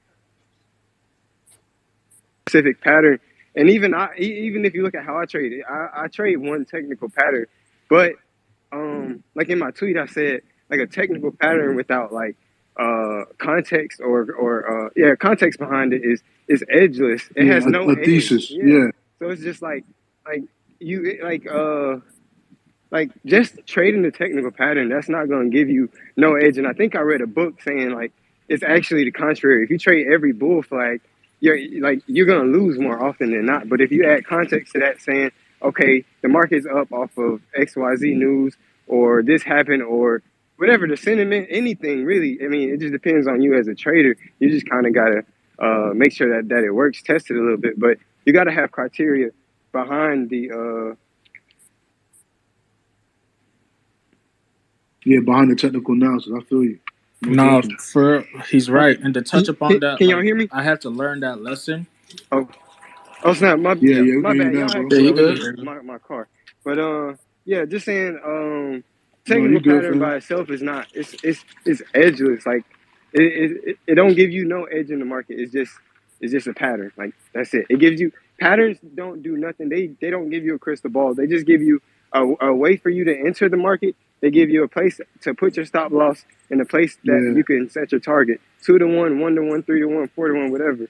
But they don't give you a crystal ball, and I think a lot of people mistake patterns for giving them that crystal ball, and then they get upset when the pattern don't play out. But it's just a pattern. Yeah. The thing is, though, I mean, you can upgrade a pattern to make it very high probability, though. Like if you see a raid happening on Nasdaq, like it's just a raid, okay, and then low time frame break structure, okay, that's it. That's just a pattern. But then if you're adding fair value gap sponsorship, if you're adding premium and discount, that increases that brings the edge, and that's why not every raid can be traded. Like it can, but I mean I've done that setup thousands, probably tens of thousands of trades. You cannot just do it 3R raid MSB RTO 3R every raid you see. You're going to be in so much unnecessary drawdown. Maybe 50 trades later, you'll be up 1R if you're in that rut. It's possible. So you have to start adding things like daily open, premium and discount, fair value gap sponsorship, time and price. Those things add more. And then that's what makes the setup better, because that you're not seeing that every single day. It will not present itself every single day. And I just tweeted something similar. Like, my setup is not. I'm watching so many freaking tickers, and I still won't see my best setup on maybe 2-3 days in a row. So what does that say about not you specifically, but anyone, your setup? Like, that speaks to the patience. You can't, raids happen every hour somewhere in the world on a chart. You cannot just trade it based off of the very little criteria you have. And even with all the confluence I said, you're not going to win every single trade. There's certain things to make you win a lot. I'm not going to share those. You have to find that in your own journal and your own back testing to make it your edge. Why would I share my edge? That doesn't make any sense. You gotta find that stuff for yourself. No, that's very true. And like at the end, like the way that I look at it now, just to piggyback off what y'all saying, but like trading is like a puzzle, honestly, and people kind of like forget that. Like you gotta literally be there to like put the puzzles together and see if it fits and see if it works. Like, yeah, you can always see your pattern every you can see your pattern like 10, 20 times, but like what else is going on in the overall market? And like I think a lot of traders just forget about that. They learn a strategy and Yeah, they learn exactly. like because like in any course, like if you ever look at it in any course, like the first thing people always ask for is like, how do I enter a trade? How do I enter a trade? Like, bro, like entering the trade is like the last thing that you have to do. You really got to look at the whole overall picture from like whatever your strategy is, from like the higher time frame, lower time frames. If everything is all aligned and all the puzzles really fit, then yeah, pull the trigger, you know, with whatever risk that you really want to go with. But that putting the puzzle together part, that comes with, I feel it comes with experience. Like, yeah, you can back test it, and depending on the person, yeah, you can learn that from back testing. But for me, I really learned how to really like put the puzzle together and like figure out like, okay, when my pattern shows up during this, it's not going to work, through like trials and error. I had to take a lot of losses to figure that out. You know, like you just can't. You got to really. It's trial and error at the end of the day. Yeah, that's why like when like the pattern thing. I've been trading for almost 6 years, right? And I've been doing patterns for the majority of that. And I always found myself waiting for a pattern to do something, and then I look back and I'm like, yo, I just missed out on this, and like 3 other setups inside of that pattern. You know what I'm saying? So that's why I stopped personally. That's why I got away from trading patterns. Like I don't even look at the chart once I'm in the trade. Like I just watch the tape and I watch level 2. I know that's like an unpopular thing for. It honestly isn't getting. It's getting more popular, to be honest. No. I know it's getting. Popular, it's getting big. But no, what I'm saying is, well, it's been around. It's been around since the beginning of trading. Yeah. But, and I'm just saying, like now I'm seeing it. Ever since, like I'm not saying you started it, but like ever since you started talking about it, I just started noticing volume, market profile, and level 2 a lot more, and it's great. Well, it is incredible stuff. Well, what I'm trying to say though is like with me, I had to stop trading patterns because I find like let me just visually try to real quick. I ain't gonna hold you, but like let's take, we all know the famous head and shoulders pattern with the ICT, with the purge pattern, right? So basically, that's why if you're looking for equal, let's say we're trying to be bullish, we see equal lows, right? So now you got to wait for price to come down and then go back up. That's a swing low, and it goes back down, and it goes back up. And if it goes back up from that previous move, then that's an equal low, right? Everyone understands that, right? Now price has made a high. It goes down and goes lower than the previous lows. Then it has to go higher than the previous high, and then we wait for an inefficiency that we got to guess and figure out which one, right? Boom. Then we get in, and then we hope that it goes higher than the previous high that broke the previous structure. When I finally sat down with myself and was like, what the fuck am I doing? This is the most retardedest shit ever. And the reason why I'm saying that, again, relax, guys. I'm just being real and talking about my experiences. If anybody gets in their feelings, you eat a dick, it's okay. Listen, what I'm saying is when I looked at that shit and I'm like, yo, what the fuck am I doing? Because I trade NASDAQ. You know how many points that I'm missing waiting on equal lows? A fucking price to go lower than the low, then go high. Hopefully it goes higher than the previous high. Then I gotta figure out which fucking inefficiency is gonna get into equilibrium. Take off. Pull out that fib. Hold on. Hold on, boss. I'm just helping. Hold on. I'm good, but just hear me out. So what I'm saying, that sounds smart. That sounds cool. But when you ask everyone that trades this shit, that hey, let's talk P&L long term, no one wants to show that shit. So really, a lot of people just be talking and don't have nothing to show. Like there's only a few people that have real receipts. And that's what I'm saying. Everyone says, oh yeah, pull this out or do this or do that. It's not saying you, Tyler. I'm not attacking you, bro. Just saying in general. And then a lot of this community has nothing to fucking show for it. And I had to really sit down with myself and say, yo, is this really how I want to take care of my family? And I kept seeing so many moves I was missing. Just like before, let me take you back real quick. When I said price goes down and makes a swing low, and then it goes back up, and then it comes back down and makes another equal low, then it goes back up. You just missed on a fucking support trade right there.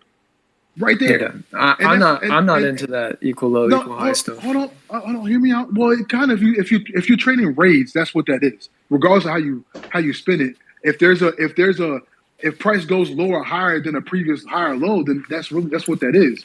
and everybody right. But that's hold on, and everyone in this community is looking, bro. It's not an attack on you.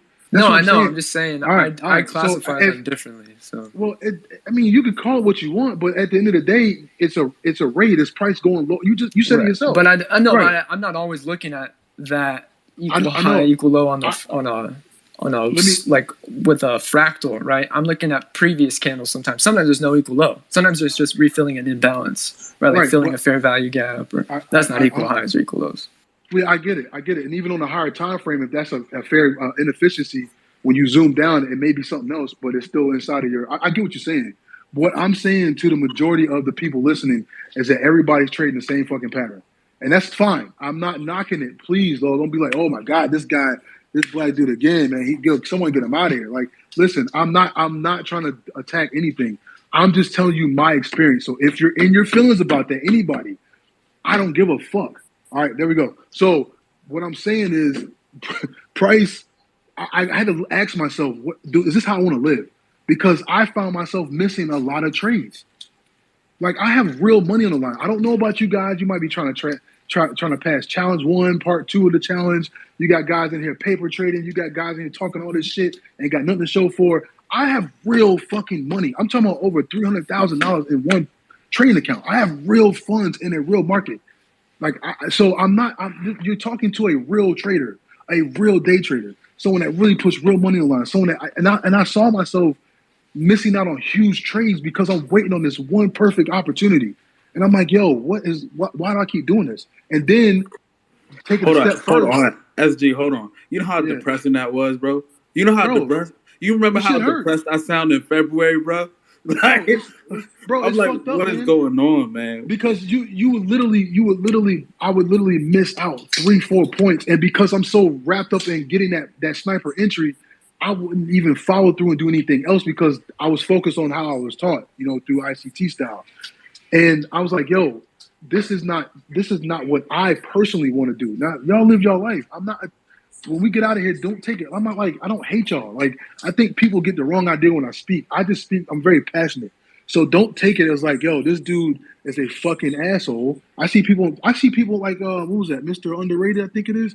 He said it earlier today. He was like, can we please stop talking about SMC versus, bro, people can have an opinion, bro. It is okay. But I'm not mad at him. I'm just saying it's okay for people to talk. Like, what are we doing here, bro? Like, well, people can't have an opinion. And then the people that do talk, all they do is talk. They don't show shit. I don't see people throwing up results. But anyways, that's another subject. The only thing is, I don't see, and I get to speak about smart money traders because I am one, and I was one for so long. I'm not getting on. No, I got you. I'm not getting on smart money traders like I'm from the outside. It rubbed me the wrong way when the guy was like, "Yo, just because it ain't work for you, what do you mean ain't work for me?" You know, I ran up bands on this shit. Like, what we talking about? It ain't work for me. That's what I'm saying, and it's like, yo, you can't speak on it, and then it's when were you, and then you can't speak on it without people being upset. Like, yo, what type of world we live in, where we can't all be adults and speak about how we are going through life? Like, we all traders, we all want to make money, so why can't? And you got people talking about, yo, SG's talking about. I had one guy was like, yo, fuck you and your fucking volume, and I'm like, yo, is that serious, bro? It's that serious that I'm talking about value got you that hot, bro? But you not willing to show me any of your results, but you keep telling me that something that you're doing is working. It's weird to me, bro. But what I'm saying is I found myself missing a lot of trades, right? Missing out on a lot of money. And then when I would get in a trade, I lost 2 or 3 times, and I'm an aggressive trader. So I found myself being down almost $40,000, like $38,000. I had to grind my way out of getting out of that little hole. And then once that happened that day, I said, you know what, I'm done. I can't do this no more. I have to get out of that fucking matrix. I can't do this no more. This is not sustainable long term for me. And then as the predictability, the predictive style trading, I can't do this and feel comfortable knowing that there's more information that I need. Like volume is probably the biggest indicator over even time and sales in level 2. And I'm standing on that. People don't realize how important volume is. If you don't, some days your boss don't even tell y'all to trade on certain days. And if you go look at the volume will tell you why. volume is such a huge thing for a day trader. Why do you Are you think saying most value or volume? No, value. Why do you think most traders, day traders, only trade on earnings season? Because what? You got price, you got so much volatility, the VIX is super high, you got gap up and gap downs because of news. What does that create? That creates movement. That creates more people have to trade because something just happened. It's a catalyst. That's why I feel like volume is like the number one thing for the way I trade, at least. And I had to separate myself. Like, look, I just had to be real with myself. Say, look, man, this is just not enough for me. Again, to each his own. You don't see me on Twitter bashing y'all or bashing anybody. I don't say shit. I just take my little screenshots and move and carry my ass, yo. I'm not trying to attack anybody. Everyone has to go through their own path. But what I do see is a lot of these supposedly successful SMC traders in my DMs asking me how to trade level 2 and time themselves. There's an issue there. I'm gonna tell you why. Like, no one should have a problem with what SG is saying right now, because all smart money traders value confluence, right? And so all he's saying is, this is my confluence of choice. Reading the tape, seeing the volume that gets dumped into the market by these different dealers and these different routers and by the market makers. Like, I just think that's it's your drug of choice. You know what I'm saying? Right. And I get that. I don't understand how some smart money traders don't understand that. It's because it's like a religion. I don't need them to understand it, but I just need them to respect me because I make real money. Like, a motherfucker ain't, the people I be arguing with ain't never seen more than $1,000 on a trade. I done seen 30 bands before. Like, in one trade in 11, 12 minutes. Like, I'm talking to motherfuckers that's still on their first challenge. Bro, like, yo, we ain't the same. So why are you in my comments irritating me right now? I can't slap the shit out you, cool, but you don't need to be here. We are not the same. You don't put on the same type of risk I put on. You don't put on the same time. I'm putting on 20, I done put 50, 60 bands worth of contracts on before. Ain't nobody in this group right here has ever even thought of no shit like that. So respect me when you in my comments. I'd probably throw up. It'll do that. You gotta earn that shit. You gotta earn that shit with yourself. That's why I said I got a good relationship with my strategy, because you gotta. my man. So you gotta earn that, bro. That's what I'm saying. Like, this is a long battle. So for me, I'm not about to bash nobody for using an indicator or that's using naked charts or trading SMS. Smart money, though, whatever it is that you understand and it makes sense to you, man, you go get all the money in the world because it's all out here for us. But for us to be attacking each other on Twitter, and then I see people, the egos are ridiculous. I don't mind an ego. Don't get me confused. People say no ego. I think that's the lamest shit in the world. There's nothing wrong with a fucking ego. What the problem is the fucking the judgment when you're trying to go on someone's page and talk shit. I have a big ego when I'm trading. Man, I'm moving all this money. I go hard when I do my shit. But I'm not about to go on Twitter and look at Taylor's chart, but, oh, you're trading SMC, you dumb fuck. Like, that's weird as fuck to me, bro. You'll never see me do that. You will never see me do that, bro. Yeah, like, fuck you, bro. Like, who the fuck, like, what Oh, are you doing? missed that fair value gap. Or you missed that order block. Yeah, those relative equal highs. Yeah, you missed that. You could have got 3 more hours. You missed that. Exactly. What are we doing? And then you got the rest of Wall Street laughing at our dumbasses. Like, we're the real liquidity here, bro. Like, hey, honestly, that's why I brought Michael, that volatility trader, on, because he's like, I don't even know what the hell y'all talking about. Like, they don't. No, I'm telling you right now. I'm not trying to sound big. I'm not. I'm just a trader, y'all.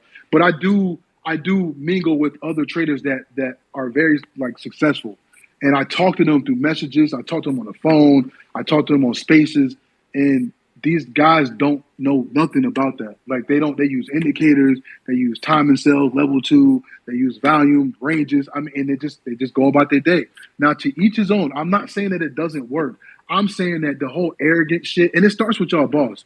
Y'all boss is arrogant as fuck. And it's fucking ridiculous, yo. Like, yo, like, wait, who? Wait, what? Y'all's boss. Y'all know who the fuck I'm talking to, boss. I'm not even saying his fucking name.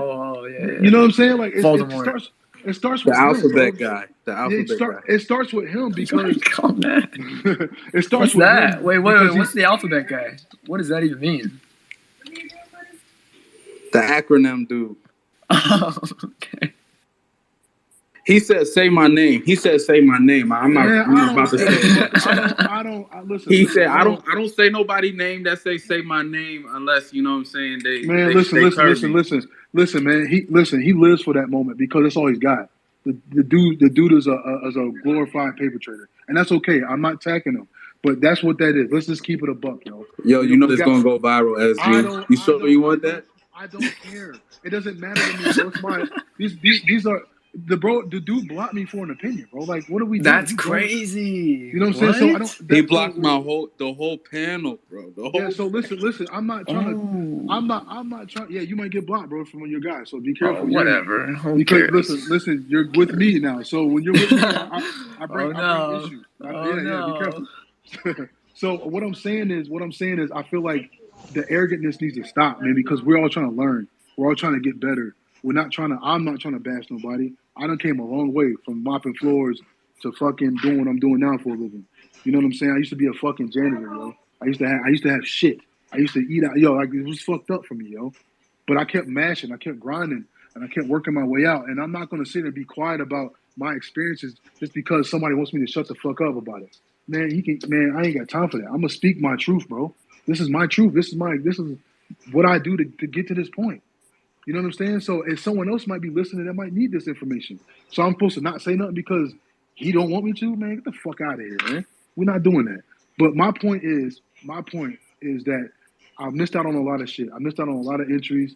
I actually certain trades, I'm aggressive. They got blown the fuck out. And I don't have that problem anymore because of the way I trade now. I don't get blown out of trades. I don't miss trades because I'm a momentum trader. I'm getting in with the tape. I'm getting in with the volume. I'm looking at level 2. And it's a good feeling for me. I get in with the quick momentum, and 3 to 10 minutes later, I'm done. I don't have to wait on a pattern. I don't have to wait for something to develop because y'all got to understand something, man. The chart itself is delayed. And if you think, I'm telling you right now, it is. If you guys are trading naked charts and you think that y'all know every fucking thing, great. But understand this thing, because you guys are teasing people that trade indicators, you're lagging also. If you're just depending on the chart, it's lagging. It's an indicator. The chart is the candles that get printed on the chart. They don't get printed until the orders come in. The orders come in first, then it goes on the chart. Yep. So you're still getting a hair off of what's going on. And for me personally, I lost a lot of money waiting on setups, waiting on order blocks and fair value, all this other shit that I don't need to fucking do. When I could just trade the fucking momentum, get in with the volume, read the fucking tape, get in and get out, and make my money go home. And I had to sit down with myself and take a real look at myself and say, is this the way that I want to provide for my family? By missing big trades, getting blown out of shit. You got to understand something. Each candle that gets printed on the chart, you don't understand unless you can see it on time and sells on level 2. There's so many orders inside of certain candles versus another candle. So there's times where you could be adding to your position and you don't even know it because you don't have that information. You're waiting on the fucking chart. And that's what and then you got this y'all boss in there talking about some this is the order flow. No, it's fucking not, bro. Like so anyways, I had to just ask myself what I wanted to do. And I was like, look, I feel like this is a lot safer, or a lot not safer, but this is more in my personality. You know what I'm saying? But again, to each his own. The end of the story. I just had to find something that works for me, man. You know what I'm saying? And I felt like that I need to share that because I am successful and I make a lot of money. And people up here, a lot of people in these spaces just be talking and ain't making shit because they won't even show it. You can look on my time page, my Twitter. I show all that shit. So I'm real success with this. So I feel like I should be able to speak on it. And there's some people out here that's listening that need fucking help. And I'm trying to share that with them. So I'm not going to shut up about it because, this is a long journey and it's hard as fuck. And I'm going to be honest because I ain't got nothing to sell. You know what I'm saying? there's no angle. That's why you think all the gurus they block me or they wanted me killed, basically. Because I don't sell shit. You're taking money from... I don't sell anything. It's just my experience and they can't deal with that. They're like, yo, I'm really making money though. Like I'm really doing my thing. And I'm trying to share that with people that's trying to get to that point. But when you got people out here screaming and crying on fucking Twitter Spaces about their fucking epiphany or God told them that this was gonna, man, come on, man. They got time for that shit. We trying to make money, bro. That's it. If it works, it doesn't. Like these gurus are so quick to get emotionally attached to the newbies. And once they got you emotionally, it's just like a kid, bro. A kid don't care where they get their milk from when they babies. They don't give a fuck where it comes, as long as someone feeds them, yo. But once they realize that person feeds them that shit, once mama gives them that titty milk, bro, they gonna want mom forever. That's emotionally attached. That's what some of you weirdos are. Y'all attached to this guy emotionally, and y'all not even making You're money. attached to his titty. You're attached to his titty, bro. I'm going, bro. Come on. Yo, SG, the motherfucking Yo, SG, stock guy. a couple things really quick. I know you weren't pointing to that at me or anything, but my main reason for the post was simply like what you said, respect. Like a bunch of people are like, oh, you got to trade this way, you got to trade that way, blah, blah, blah. I mean, the thing is everybody sees things differently. So when they're looking at charts, you might see something so easily, and it might be like Chinese for me. But there could be somebody else. What was that? No, I'm saying that's a fact, bro. Like it's like art. Everyone can paint, but the drawing's Exactly. gonna look different. It's gonna look different. Facts. Yeah, Facts. that's a fact, And- bro. No, and I knew it wasn't. I just thought about you when it wasn't like because you're not like that. I knew it wasn't. No, no yeah, weird yeah. shit. I know you were. Yeah. I know you were. Yeah. But 100%. I just wanted to put that out because, like, I've said this on every like space that I've talked on. Like, I love how this community is, and I hate when there are those people. Like, I mean, I don't know how many people like the It's guy. the people that don't talk or that sell stuff. It's pretty. but It's the I anon mean- accounts and the gurus. But I think a big one like Finesse is a good example. Like he's just poking the bear whenever he can, and Oh, he's just not like, that dude. Not bro, that dude. bro. Like if he's really getting the bag, he shuts up, or he would shut up and just let people do their thing without like, I'm he's the best, getting the I'm bag. best. Like the grocery bag. or from the subs or whatever. But yeah, that was the main thing. It was mostly respect, because first off, like if you're going down this path of trying to be a trader and you're actually doing it, like you're not just like, oh, I like the trading lifestyle, so I want to do that. You're not like tippy toeing in it. You're like actually What going down lifestyle it. Like these that's people respect. want, bro? Like I'm like crusty eyed, wiping the crust off my eyes, trying to trade on my bro, like phone, bro. I'll go to the Degenerate gym 5 lifestyle. hours late, bro, because I'm literally looking at the charts and I look at my Yeah, watch or whatever, like- and I'm like, oh shit, it's already like, dude, I've literally been working out at like 4 a.m, and I usually work out at like noon, because I'm just on the charts and I just look at my phone, look at the time, and it's been fucking 12 hours. So I mean, that was the biggest thing. It was respect, because this is a great community. I started in a community, IML. I'm sure everybody's fucking heard of them, but it was a very toxic place. So, Bro, they went bankrupt. They really? They went bankrupt. Fuck them. Yeah, Bear market. They got what they deserved. Fuck them. Oh, but I mean, we don't really need to talk about this because I don't know how many people know a lot about this, because I really don't. But SG, the level 2 stuff, and I mean, this might be a really complicated answer, but for the level 2 stuff, if you're talking level 2, woohoo! You're smiling right now. So for the level 2 stuff, I've looked at it and shit. Like I've watched like videos, and I've seen ES on. I think that it only has like ES, and there's like Apple or something. So I've watched ES on the tape for the AM sessions, and I guess my question is that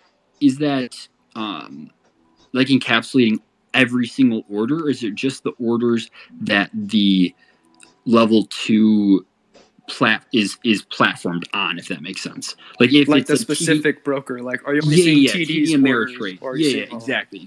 Is it just them that you're seeing the orders for, or is it everything? Because I guess where I got confused is like, how would they see other brokers if that's what it's on? Do you get what I'm level 2, asking? like, I think so. So with level 2, you got all the exchanges in there, so you can see the exchange, like where those orders are pending orders are coming from. So it's pulling from every. It's pulling from every. Okay, interesting, cool. Yeah, you got, yep, and you can see, and you got dark pool orders, you got Shit, I forgot all the names, but there's a few other names that I like. The Archive, Arca. So there's a bunch of different names that where orders are getting pulled from, and getting placed in the level 2, right? And me personally, I use level 2 more than time and sales. A lot of people don't. I use time and sales for speed. Yeah. So, yeah. JT, what's up, how you man? doing? How you guys So doing? yeah, so Basically, I use. Yo, hold on. I'm still talking. So I use time and sales for like to look at the speed of the chart, how it's moved. Well, I see if we got price gapping or price skipping. I love seeing price skip. That means we're getting more speed. But I use level 2 to actually know when to put on more size, because when I don't trade patterns, I don't trade patterns no more. I don't do any of that. So what I'm looking at is I'm looking at the volume pre-market. I'm not going to give away too much of my edge, and I'm also looking at the volume within the entry. And then once I like what I'm seeing, and everything else checks out, I'm not looking at, and I get in the trade. I call it starter entries, right? Where I only go on 1 or 2 contracts, and then once price is moving in my favor, I start dumping contracts. But what I'm doing then at that point, I'm looking at level 2, and I'm seeing double, sometimes triple amounts of numbers coming in real fast. So I love reading all those numbers real fast. I love that shit. So I'm looking to see, like, let's for instance, let's say one order it has 300 on the bid, and I'm going short. I want to see that bid get chewed the fuck up. I want to see it go from 300 to 280 to 220 to 110. If I'm seeing that, I'm about to start dumping contracts, because that bitch is about to get that wherever that guy bought all those orders at, he's either pulling them or he's about to get squeezed out of his fucking brain, and I'm about to load up and take all his money. That's what that is, right? And wait, before you go on, I don't want to cut you off, but in order is to, let's say it's at like 0, just to make it really easy. At 0, there's like a 300 on the bid. In order to get to -1, just play with me here. In order to get to -1, if that's just that unit or the tick, 99, so to say, 99, whatever. Okay. That 300 has to get chewed up, like you said. It has to go from 300 back to 0, and if there isn't any more, if there's a I don't know, like a not the bid, but the opposite, then it goes it goes to the next one lower, right? So Does that yeah, make sense? so you're saying, are you asking, like, when it's going from, let's say we're at 100 on the Nasdaq, and you're saying when it goes to 99, you're asking me how does level 2 change? Yeah, well, like the movement. So if it's at 100 and there's like 300 bid, in order for it to get to 99, that 300 has to be chewed up, like you said. And then once it goes below that, then it's where it moved to the 99. That's when I'm licking my chops, bro. I'm like, okay, gotcha. Yeah. Now, I'm gonna tell you something though. Like, a lot of times you're gonna see big bids or big ads with high volume markets. So I seen that. I call them unicorns. Like, one day I was about to short some shit, and I loved the setup, and it was during earnings season Q2 a few months ago, and the bid was like 800. I was like, holy shit! Like, because I seen the technical analysis, I seen everything else I needed to see. I'm like, yo, this is about to crash, and it went from 800 to like 760 to 420. I'm like, yo, this shit, it was like a whole number or whatever it was.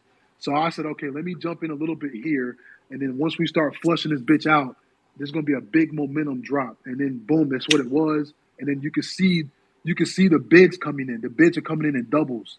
They're not coming in single numbers. They're not coming in 1 through 9. They're coming in 10s, 20s, 30s, 60s, 70s. And you want to see that as prices dropping.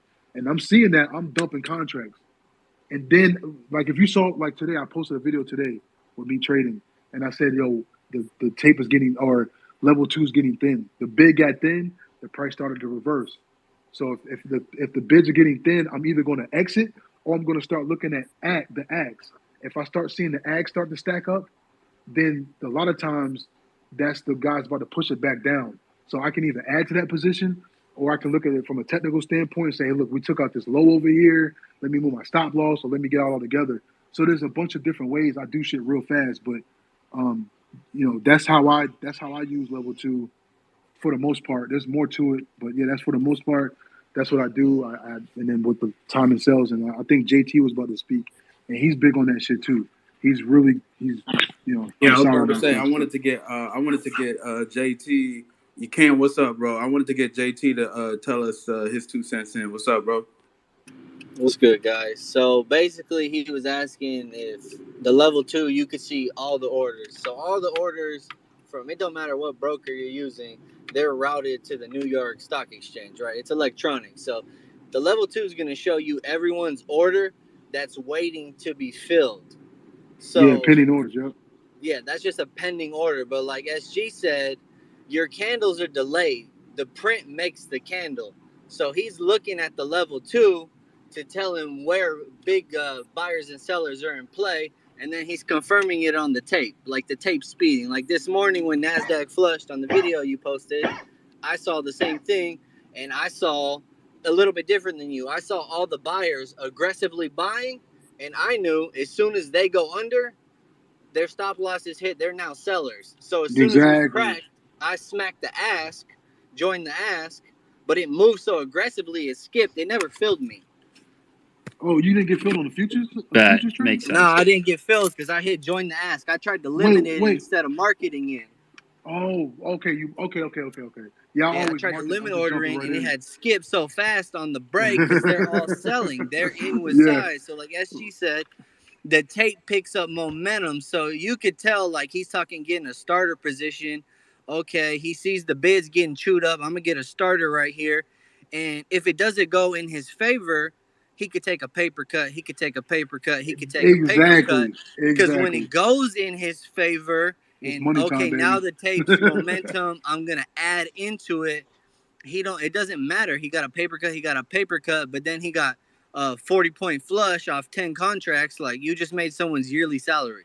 Exactly.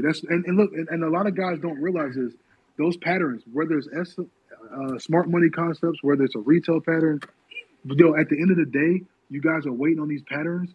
A lot of times you're already missing the momentum and the movement that already happened sometimes, not all the time. You know what I'm saying? So that's why I said, look, I had to ask myself, like, yo, what do I want to do? And I was like, look, I'm going to go back to my roots. I'm going to go back to level 2 timing cells, so support and resistance. That shit works. I don't trade support and resistance like everyone else does. People looking for support, they're looking for it to bounce off of that. I like to see it faded. And when we come underneath and we close underneath it and everything else lines up and then the tape saying something, boom. And another thing about us reading tape and time is level 2, we don't care about subjective. We don't care about predicting. We just going in with the flow. So in the morning time, that's why I don't check my charts until 9 a.m. I don't give a fuck. I don't have to sit there from 6 a.m. and do all this fucking studying all goddamn day. That's just stupid. All I gotta do is fucking figure out, get a thesis. And if my thesis is the opposite, I don't care. That's why I don't post before charts, because I don't give a fuck if I'm bearish and it goes bullish, because I can change my bias. You're gonna read the tape, it's gonna tell you where it's going, and you're gonna play with it. It don't matter. You're unbiased. It doesn't matter, and you're making money. That's what I'm saying. Like, and you got all these guys that want to be fucking smart. I call them Urkels. They're smart, stupid motherfuckers. You know what I'm saying? They're smart as a bitch, and they got all this chart knowledge, but they're dumb as fuck and they're broke as shit. And they're going to catch the bus and fucking going in there little flipping their fucking little burgers and going to get my steak for me. That's what they're doing. You know what I'm saying? So, and I'm out here actually making money while they're making my steak for me and my wife. That's what I'm saying. All this arrogant shit drives me insane. You got all these smart dummies that ain't making no bread, but they're telling you all day that this shit works. Yo, stop telling me it works under my comments and show me the money, bro. If you can't show me the money, stop talking to me, because I can show you the money. You know what I'm saying? And I'm trying to help people see it from a different perspective, yo. I was so subjective. I was so predictive 8-9 months ago that I fucking was down 30,000, 40,000 off that shit. And I fucking would miss out on $138,000 trading ICT because I would miss entries. I would miss entries by 2-3 points. That's fucking nuts, bro. When I can go into the market and go make my bread off the momentum. You know what I do with y'all smart money concepts? I wait for y'all to get in at the bottom. I watch y'all. I watch it all the time. And then y'all get blown out sometimes. It happens, right? And then sometimes it works. And I'm like, okay, cool, it's working. I'm not getting in with y'all down there. I don't want to get in that low because this shit doesn't look safe yet.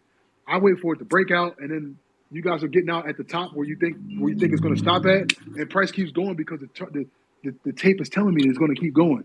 So there's just so many ways to make money that I think people need to stop being so arrogant, especially on Twitter, because most of the traders are broke anyways. And that's why they got so much time to talk all day. You know what I'm saying? Like, it's just a time and place for that shit. Yo, You know, I but think if again, they used it in the correct concept, it would benefit you. Like you're seeing it rated price, but absolutely. just because it rated the stop doesn't mean anything. Like there's a lot of short sellers that are up there, and they could just squeeze right past that because now they're covering, and now real aggressive buyers are coming in and stepping in. And that's me. Yeah, and that's you know what JT just said something. That's a fact, bro. Yo, JT just said something. The whole idea behind what a squeeze is, smart money just looks past that. Like they don't even That shit's understand that. banked. Go look at Steven Ducks. Homie made a 1.7 mil yesterday off of Yo, reading the Steven tape Ducks, in the that's my level dude 2 right there. I'm telling on you, bro. all that shit was a squeeze, and he read the squeeze. And if you would have looked at any SMC, all they would have seen on a higher time frame was that, oh, it just rated, it's gonna go down. But That's if what you I'm would have saying. looked at tape in the level 2, it's not going nowhere because they're buying, they're getting squeezed out. Yeah, yep. I used to wait for those that same pattern that every SMC guy posts. It's basically and it's an advanced fucking head and shoulders pattern. I used to live and doubt that shit. Y'all know that. I'm not hiding from that.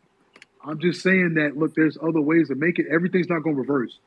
Pricing always looking to reverse and take out the high and reverse. It doesn't always do that. Certain market environments don't give a shit about that. So that's what I'm saying. The tape and time it sells, it takes time, and that's why it's not really a popular 100%. thing. That's why it's not a popular thing because traders don't want that. They don't really want to learn that. They just want to look at a chart and say, okay, I figured it out. And then, but then they know at the end of the day when they go home at night and their wife asks them how they did, yo. You know what I'm saying? How'd you do today? They know they can't give her no straight shit. Now they might go on Twitter and lie to us, but he can't tell wifey what he made. He can't tell her he made $5,000 because he didn't. The motherfucker probably made $5. You know what I'm saying? Yo, He got shit to show SG, for. correct me if I'm wrong, but I mean, Yo. with everything with trading, you need experience. But it seems like, Absolutely. I mean, at least for me, like there's a whole nother side of experience when it comes to the actual tape because you're seeing like live time or whatever. I don't know if you can go back and rewind or whatever. I haven't tried doing that, but I'm guessing there's a whole, I mean, I know there is a whole nother side because I can't see it live, you know, back going back weeks and months or whatever. I record my screen every single day. That's something that you could do. Yeah. And at the end of the day, I'll slow the video down and I'll clip out the part that was important. Like so tonight when I'm off work and I go back today when the big buyers went under, I'm gonna clip that part of the video and I'm gonna slow it down and I'm gonna rewatch the character of the tape. So next time I see it, I'm like, hey, it did this last time and this is the outcome. Let me get in. Yo, JT, what software do you use to record? OBS. That's what I use. It's free. It's OBS Studio. Yeah, it's free. Like, it's easy to use. That's what I do. So I got like 70 something clips of trades, right? I got a lot of hours on that shit. And what I do in slow periods, like right now, the market's slow for the way I trade. I go back and just look at that shit and just study it over and over and over until like my eyes bleed, right? And then you just kind of you built this thesis and you built this trust with your trades, yo, because you know when to get in, you know why things are moving, and you never miss. Like that's why I love trading this way because you can flip your bias and not be like when I was trading ICT style, it was that way or nothing. And I would miss out on shit and I would miss out by 3-4 points. The shit would go 70 points in my favor where I thought, and I didn't even get in that bitch. Or I'm trying to figure out why my order block of fair value gap is getting blown the fuck out. So I don't have to worry about patterns anymore off a chart. I don't even look at the chart like that. All I'm doing is I'm looking at certain breakdowns and breakouts and seeing how the volume and then the tape and level 2 is acting to those sides. Did you try to mix those? Like when you, I don't know when it was that you either blended or just fully transferred over to the level 2, but did you ever try to mix the whatever pattern you were trading before, you know, the advanced head and shoulders, whatnot? Did you try to mix that with the level 2? Yeah, I did, and it's still kind of confusing. So like when I would look at like a fair value gap, right? Sometimes the tape gets thick, it gets stacked up, and then it works. Sometimes it gets really thin, and it's just like a real quick move in there, and it wicks out and goes. I still am not comfortable with trading a SMC pattern because it's just too much for me. Like it could be mixed signals and everything. Gotcha. Yeah, right. So for me, I'd rather just trade the breakout, breakdown, revert. I look at the market as as a whole instead of me just looking for a pattern and trading every day, all day, every session, looking for a pattern. I think that's, to me, that's crazy because it's just a lot of time wasted when I can just I go in think there and it trade gives you aggressively, make my money, the and get out. pinpoint where you can see who's in pain, right? Who's getting Right. rewarded and who's losing. And Exactly. I know you're losing, so I'm gonna leverage off of your pain to get Yep. my gain.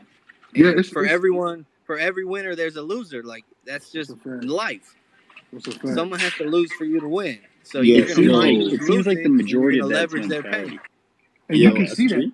and you can see that on the chart. Like I'm sorry, on the tape in the level 2, you can literally see what things are starting to work. And again, I do test entries. That saves my career. People are like, how do you manage your risk? Because I do test entries. I use real small size. And once it starts working, then I'm starting to flood the block. Then I'm starting to dump these contracts to make my bread, man. And life's good, man, for real. Hold on. All right, so let me hold on, underrated. Elise, what you got? No, I was just gonna ask something real quick because I got to bounce. And I was kind of just adding to what he was talking about earlier because I feel like there's a lot of younger people in the trading community, and I don't think they've seen like different phases of concepts come through the market. That's the thing. So like there was market maker method, BTMM, Wyckoff method.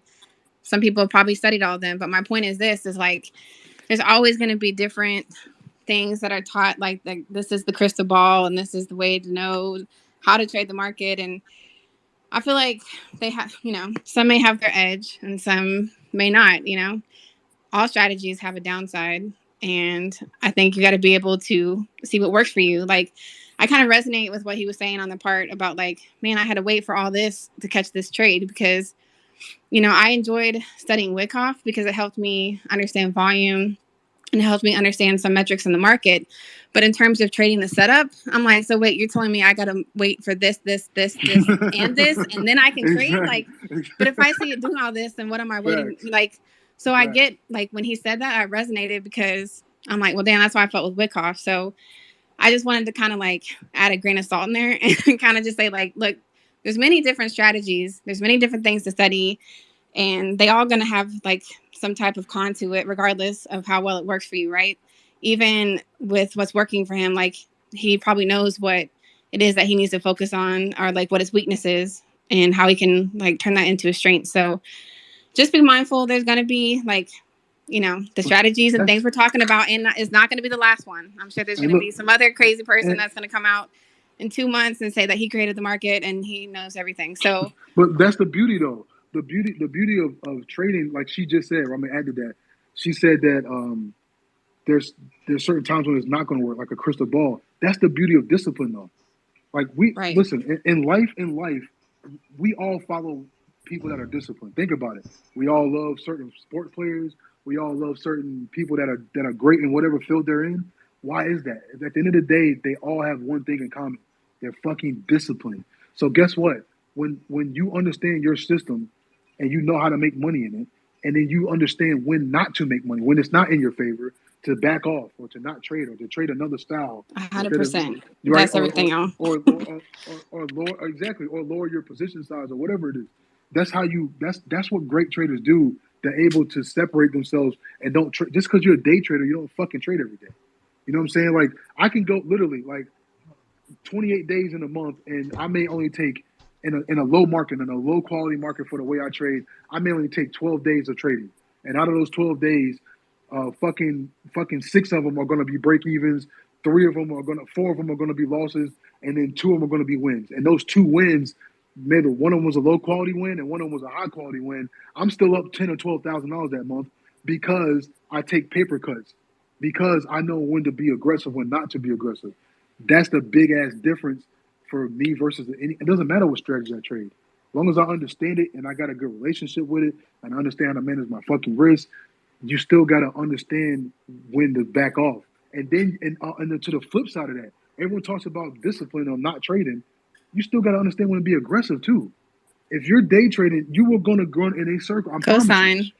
You're gonna Y'all gotta know when to go heavy, like for real, because that's what I'm saying. You have to know when to put the risk on to make your money, because all those paper cuts I just took in those 28 days, now you just missed out on a big opportunity that was in your favor, but you didn't put the risk on. You know what I'm saying? So you got to understand. That's why it takes so much time for you and yourself to gain that relationship with your personal system. You understand what I'm saying? Because then once you gain that, then you can differentiate what market is in your favor, which one isn't. And then once you understand that and you have proof of it, and then you collect the data on it, and then you daily journal it, and then you look at the fucking. I bet half of y'all don't even record y'all trades. You know, you looking at the recordings, now you can say, okay, I know when to be aggressive. I know when not to be aggressive. You dig what I'm saying? And that's going to separate you from the 99% of the guys up here that just talking. Yo, SG, going back to, you said something that caught my ear. I made like a thread. I forgot when it was and what it was called. It was something along the lines of like how to increase profits trading or something. And it was two things. It was increase your wins or decrease your L's, and all of that while keeping the other side the same. So if you want it, do you get what I'm saying? So yeah. Let me see if I could find it. Oh, fine. Underrated. Hold on. Yeah, hey, we got I'm getting a lot of like questions and stuff like that. I just want to bring like a couple people on and they can ask some of us, some of their questions. They got like my man Alan on right now. Alan, what you got real quick, man? Yo, so can you guys hear me? Yeah, we hear you. We hear you. I bet. Yeah, because I can't see on Twitter. It's kind of glitching out for me. But I just wanted to ask if like everyone here is profitable. Like, just. It's a great question. And I'm glad you said that. You know what? I love that question. About fucking time. That's actually a real question. All this fucking talking and motherfuckers in here broken shit. That's a great question. Yes, I am, sir. I assumed you were. I know who you are, but I just kind of want to know if everyone else here is either profitable in their own private account or just with the fund. Or just talking shit. Yeah. But I am profitable for my first year, and I also in my own account, and I'm also working on an Elite Trader funded account. So when the market's not in my favor, right, like the summer right now, NASDAQ low volume, I could trade in your account and basically waste your money and not put on a risk on my own account. And then when the session favors and it's in my favor, I'll add risk with my own money. When it favors me, I'm just gonna leverage other people's money. When it's not in my favor, it just makes sense. So yeah, I wanted to ask you about that because I do have a private account as well, and I'm also funded. But for some reason, I do not like risking more than 0.5% on the funded account. So I don't know if it's like more of a mental thing, but for me, that's a good percent. It's probably a mental thing. It's probably a social media thing too. Like I listen to 8-figure traders, bro, and every one of them motherfuckers that make $20-30 million a year, they go 10, 20, 50x on their setups. They go aggressive as shit. But he's talking about a funded account, so it's a little different. Well, I don't know. On a funded account, if you're risking even 0.5%, that's really more close to 5. Like in actuality, if you compare that 0.5% compared to your entire overall drawdown amount, that's actually closer to 5%. Even though it looks like 50%, it's really you're risking 5%. So you like compared to like what like the big time traders say, like you shouldn't risk more than 1% in a day. Even at 0.5%, that's 5% per trade. Yeah. So don't feel like that's too little. But that, I think 0.5% is a good amount for a funded account, especially. And I actually lower it once I get my first payout. I lowered it to 0.25%, so that gives me about 50 trades. That I would have to lose 50 trades in a row for me to blow that account. Okay. So I just kind of give myself room. But as far as funded accounts, I think that's a good percent. I mean, and that's probably is, Alan. But it sounds awesome. But and he said that most big traders only do like 1%. I don't know. I'm not saying that's wrong, yo. I just gotta speak what's on my heart, yo. I'm sorry. Exactly. Yeah, go for it. But that sounds absolutely fucking stupid to me. I'm sorry, and I'm not bashing my guy Bull Bear. That's my brother. Yo, Bull Bear, no, that's my bro. So yeah, no, I don't even risk 1%. I don't even look at risk like how much risk am I doing today. I don't listen because the market also gives out certain ranges. So if the market has a low range, then it's not going to move as much, right? Then it's going to get chopped around. So it's not just about risking a certain percentage. It's also, in my opinion, it's also you should also have some kind of a flow with what the market is doing and the quality of the setup and how much you want to put on. But for me personally, when I see my setup and I see in my playbook, I have something called a master playbook. So in my master playbook, when I see my A quality setup and the catalyst is there, the reason why it's an A quality setup is because of the catalyst that brought that to my attention. And then I see things on the tape in a level 2, right? And that I need to see. I'm not going to go 2 contracts or 3 contracts. I'm going to go about 15 to 30 contracts. I'm really going to put on a lot, and I'm not trying to. And depending on, I don't look at, well, I'm only risking 10,000 on my 100,000. I don't know how much that is. I don't care. What I'm doing is I'm doing a starter size first. I always do something called a starter entry. I go small first and then I size in. Once price moves in my favor, I fucking go heavy as shit in certain markets. But that takes a long time and a long time of relationship and a lot of a confidence that you got to build. I don't know what year that you're in. I don't know what system you're trading. I sound crazy, but this is what makes money. You don't sound crazy. I just got a quick question about that though. Like, go ahead. When you say you have a starter position, and when you're adding positions in or adding your contracts in, are you waiting for like another setup to form for you, or are you just saying, hey, it's moving my way, I see the liquidity coming in, momentum coming in, I'm gonna drop my contracts now? Or is there a way for you to say, okay, maybe it's not moving as much as I wanted to, I'm gonna wait a bit? Or like, could you kind of elaborate more on that? Absolutely. The beautiful thing about the way I trade, I'm not predictive. I'm momentum trading. So momentum always shows itself, and it always shows itself through volume and level 2 and tape. So if I can see that this is a low volume day, then more likely I'm not going to get the move that I want. And every time it's a low volume day, the range is really slow. The range is really wide, where it's not it can't really move a lot, right? It's not a tight range where it's not moving heavy. So in other words, like for me personally, that's what I'm looking at. But when I start my position, I always start with a small size first, because you never know, right? You don't know if it's going to work. Exactly, yeah. In the office, and so then once it starts to work, you ask me how. Well, I look at the tape. I look at the tape. I look at level 2 time to sales, and I see that there's more orders. There's more people coming in the market while I'm in that trade, and that gives me confidence to go heavier. To add to that little position I started with. And if it doesn't go on my and the good thing about that is normally the price starts to move 3 to 10 points after I'm already in.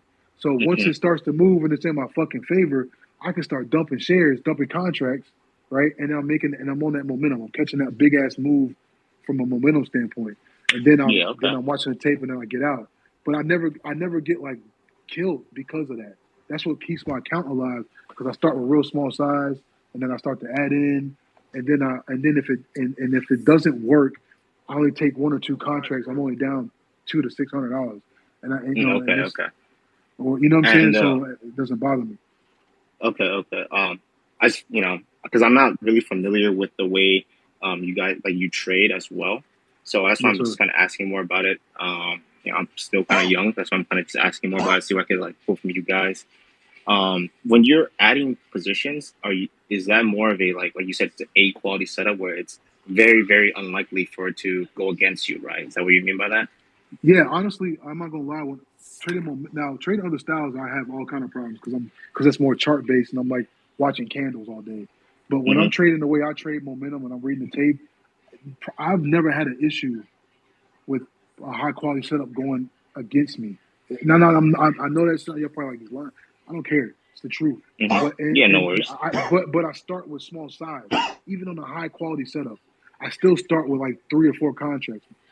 I mean, but then I wait to see the tape move, because the volume and the tape speed is going to move my setup. Going to move the candles, right? It's going to move the chart.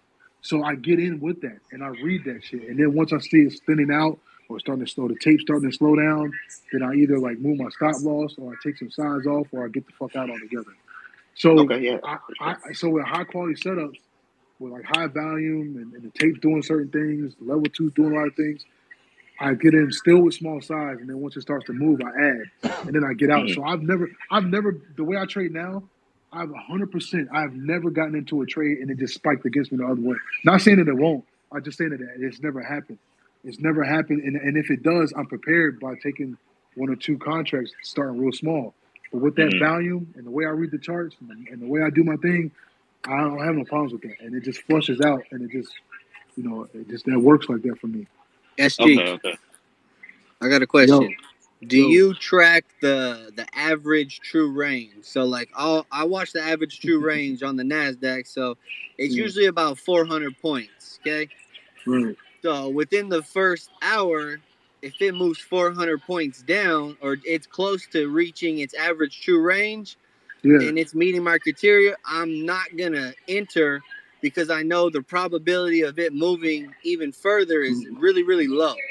Right. No, I don't use ATR, average true range. I think that's right. Yeah, I don't use ATR. I just use the quarter theory, and I can see if I can see what the volume. The volume tells me that too.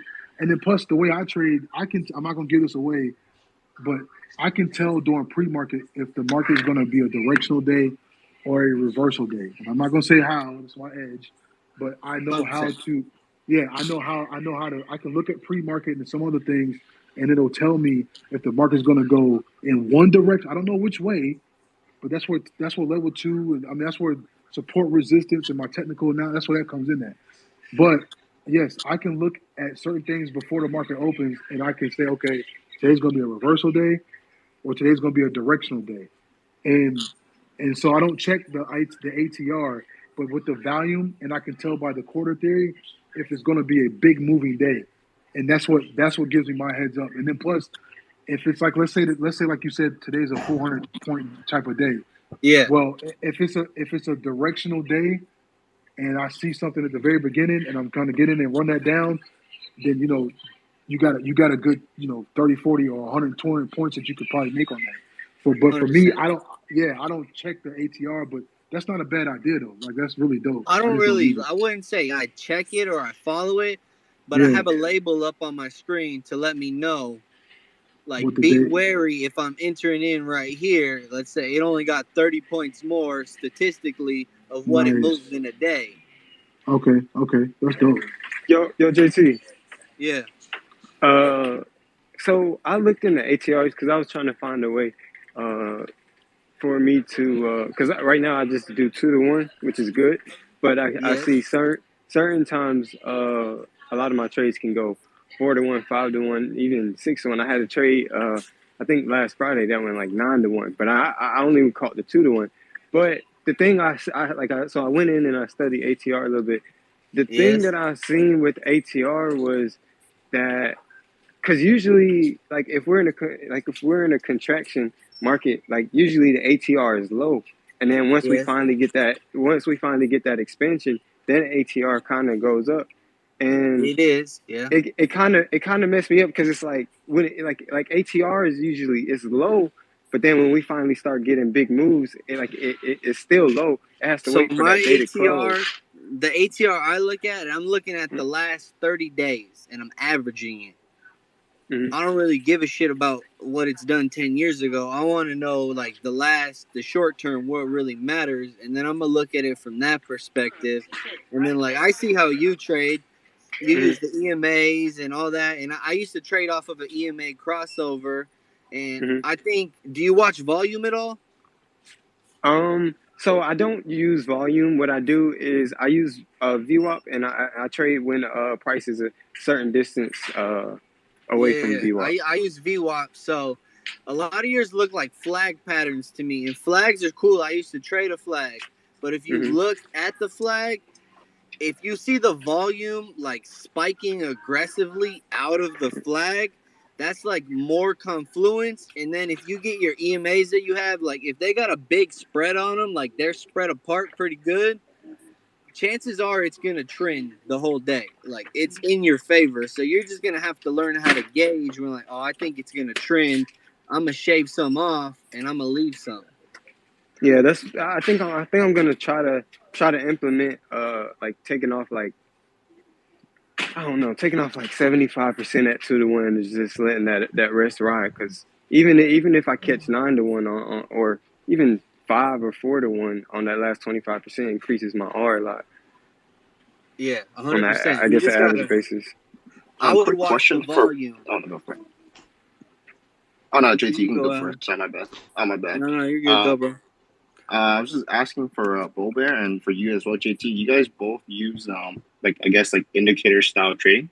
Is that what you guys trade, or do you like So also use the tape like SG? I I use use the tape. indicators. I use indicators to kind of to give me like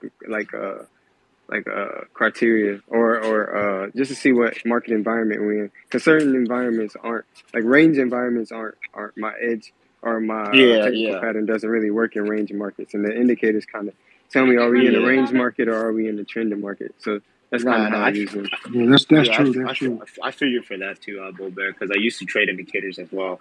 I just knew when the market was like not trending, it just killed my system. So that's yeah. Yeah, I just wanted to ask about that. 'Cause that was pretty cool. 'Cause I never really met anyone that traded indicators. yeah. I only use really They were Wait, VWAP. wait, taboo with everybody. yo, wait, yeah, there. Bull Bear. Look, Bull Bear. What's up? Listen, don't let his young ass voice fool y'all. This dude been trading as long as I have. Like this dude's been around, so he know his shit, yo. And that's why I fucks with the young home because he don't care about what everybody else doing. He don't be getting in beefs. He just trying to get his money and lock in. I love that shit, bro. Hundred Yeah, percent, that's hundred good. That's percent. good, bro. Even yo, I can speak to this. Bull Bear, no, I look.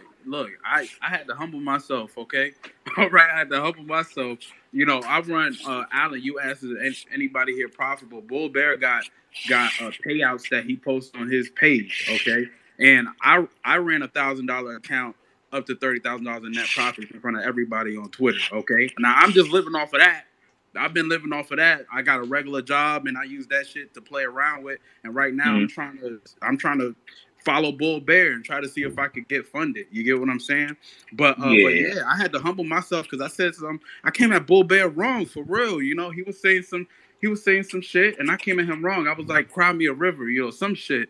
And then we stopped Oh, I being remember that. I friends. remember that. You I remember? remember that. But I followed him back because he was never about no bullshit. He was always just consistent with, I just want to trade. I just want to learn. I just want to get Yeah, better. that's him. That's him. Yep, Yeah, that's how yeah. he moved. And That's that's why I fuck with Bull Bear like that. You know, everybody sometimes people get emotional about stuff SG says or stuff that I say, but you know, a lot of this shit is just, we trade, it's us against the market, it's us against us. You know what I mean? What SG do don't make me shit, and what I do don't make Bull Bear nothing. And when we say shit online, we just be, half the time it just be entertainment. I be popping shit because these niggas be so boring on this damn app all the time with their suit and ties talking. So that's what it is. But I'm glad you came with that energy. Like, is anybody here profitable? Because SG yeah, really pioneered that whole idea back, and I spoke about this a little while ago. There were so many people who were so smart, so good with the smart money concepts. They were just luring you into their Telegram chats or into their yeah. Discords, Exactly. and no That's one why ever knew if they was even making money. Yeah, that's why I was wanting to ask. I was like, yo, I'm not trying to hear any more, like sell pitches. Like, if y'all profitable, then yeah, we can talk. But like, if you're not But we profitable, not. like, But look, don't we not talk to selling me, bro. nothing.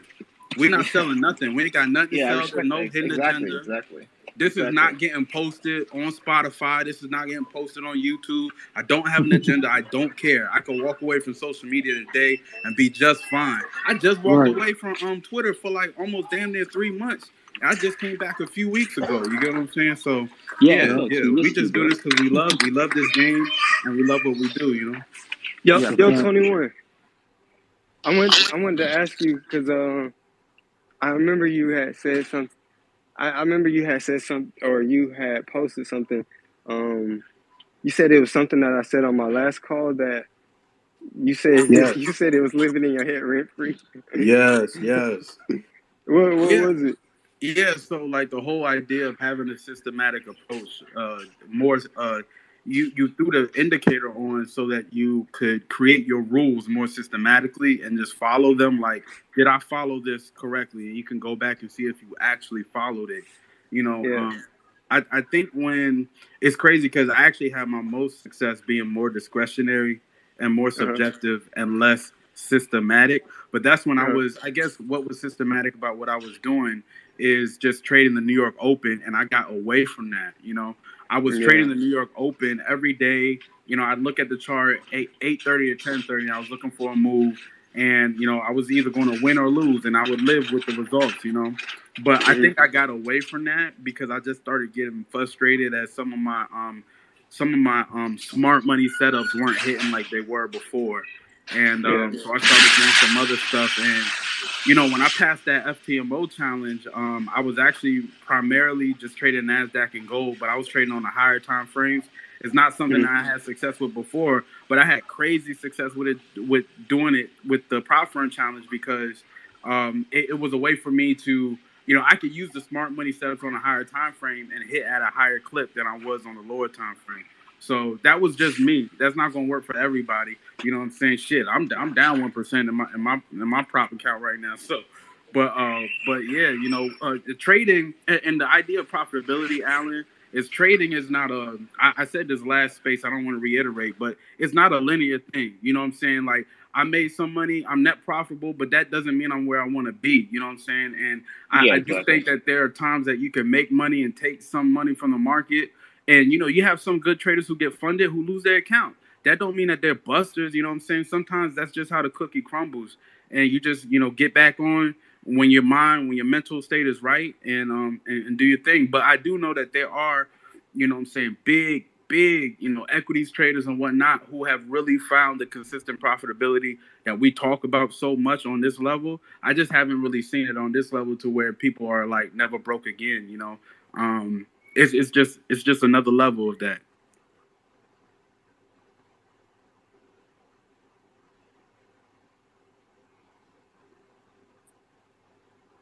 Yeah. So we good. Everybody's still rocking with us. We've been on here for a minute, man. We've been on here for a minute. I think we're gonna start to wrap this up a little bit, but I wanted to get SNR trading out here. He's been just waiting a little bit. You got anything to say, SNR? What's up? How you doing? What's going on, yo? What's going on, FX, SG? Yo, what's going on, bro? Much, man. Just enjoying the weekend. Here visiting the family in New York City. My question was rather, in reference to the risk, right? Like that whole setting a risk and getting in the trade. Like I just feel like that just puts more mental stagnation and puts more stress on you when, in a sense where you already trust your trade. You know what I'm saying? Like, I feel like if you trust your trade, you shouldn't be worried about, and this is my opinion, you shouldn't be worried about, risking XYZ%. Whereas you have a feeling that, your trade's going to work out since you trust it so much. And my other question was going to be in reference to level 2, right? I've been looking at level 2 lately, and I'm going to be real with you, man. Like, I've been trading NAS for I'm going to say a year, and I've been getting clapped crazy. I'm not even going to lie to you. Pause, right? But ever since I started looking at level 2, man, the shit that you see on level 2, bro, no cap, on the real, the chart is literally just an indicator. The shit really prints late. Exactly. It's crazy. Exactly. That's what I'm saying. And I get bashed because I'm just trying to explain that shit. That shit is an indicator. It's lagging. It's lagging behind the time and sales. And level 2, people, and then you'll hear technical analysis guys say, well, your level 2 is spoofed. Blah blah blah. Your fucking chart is spoofed, bro. 100%. Fucking chart will lie to you before the orders coming in, bro. 100%. You know what I'm saying? Price is a lagging indicator. Yeah, for sure. A quick question. So when you say the chart is an indicator, it's lagging. Isn't the thing about the chart is linked to I'm assuming the broker we see, the price we see, it's reflected on the chart. So when you say it's lagging or it's slow, are you talking about how all brokers, because I'm assuming you guys are trading, you guys are looking at the chart and taking execution on your computer, your phone, and the price obviously matches up, right? I just want to ask, when you say it's lagging, or it's Like, it's an indicator? I just kind of want you to kind of explain more of that. yeah, If you guys could. like for me, like even today, right? Like if you really pay attention to level 2 and time and sales, when time and sales gets heavy, right? When time and sales gets heavy, that kind of shows you, okay, they're probably holding price in this area, or maybe there's a bidder holding it up when it just expanded. You just really, honestly, you just really got to look at level 2 and time and sales, and then if you want, pull the chart right next to it, and you'll see it. Like you'll see that the candle will print late, right? And then you could be expecting a reversal, right, based on where level is at on the chart, but then level 2 is telling you something else, and you get in that trade trusting the chart, and you get smoked, because I got smoked a couple times. But it's just really paying attention to level 2 and time and sales, and really understanding how it works. Like the bidders getting eaten up. I hear.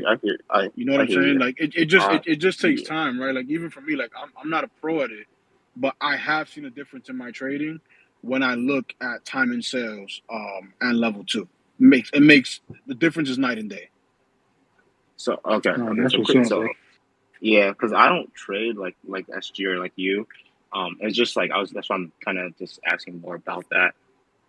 So when you're saying when you're level 2, when you're looking at level 2 and you're looking at your chart, are you saying level 2 prints earlier and then the chart prints? Is that what you're saying, or are you saying they're showing different things? So this is how you got to look at it, right? Like if the chart, if the candle's printing late, then level 2 is your accuracy, right? Like learning level 2 and knowing that level 2 is the first thing you should be looking at. The chart is great because you see support and resistance levels, but it's not always. Let's say if you have a setup, you can trade that setup 10 times. It's probably going to work maybe 4 times, right? If you're just looking at the chart. But if you're looking at level 2, you know it's not going to happen because you kind of already know. You've kind of already familiarized yourself with your setup. You already know. Okay, you know what? If I get in here, level 2 supporting it. Time and sales supporting what my thesis is. This shit is in a tank, right?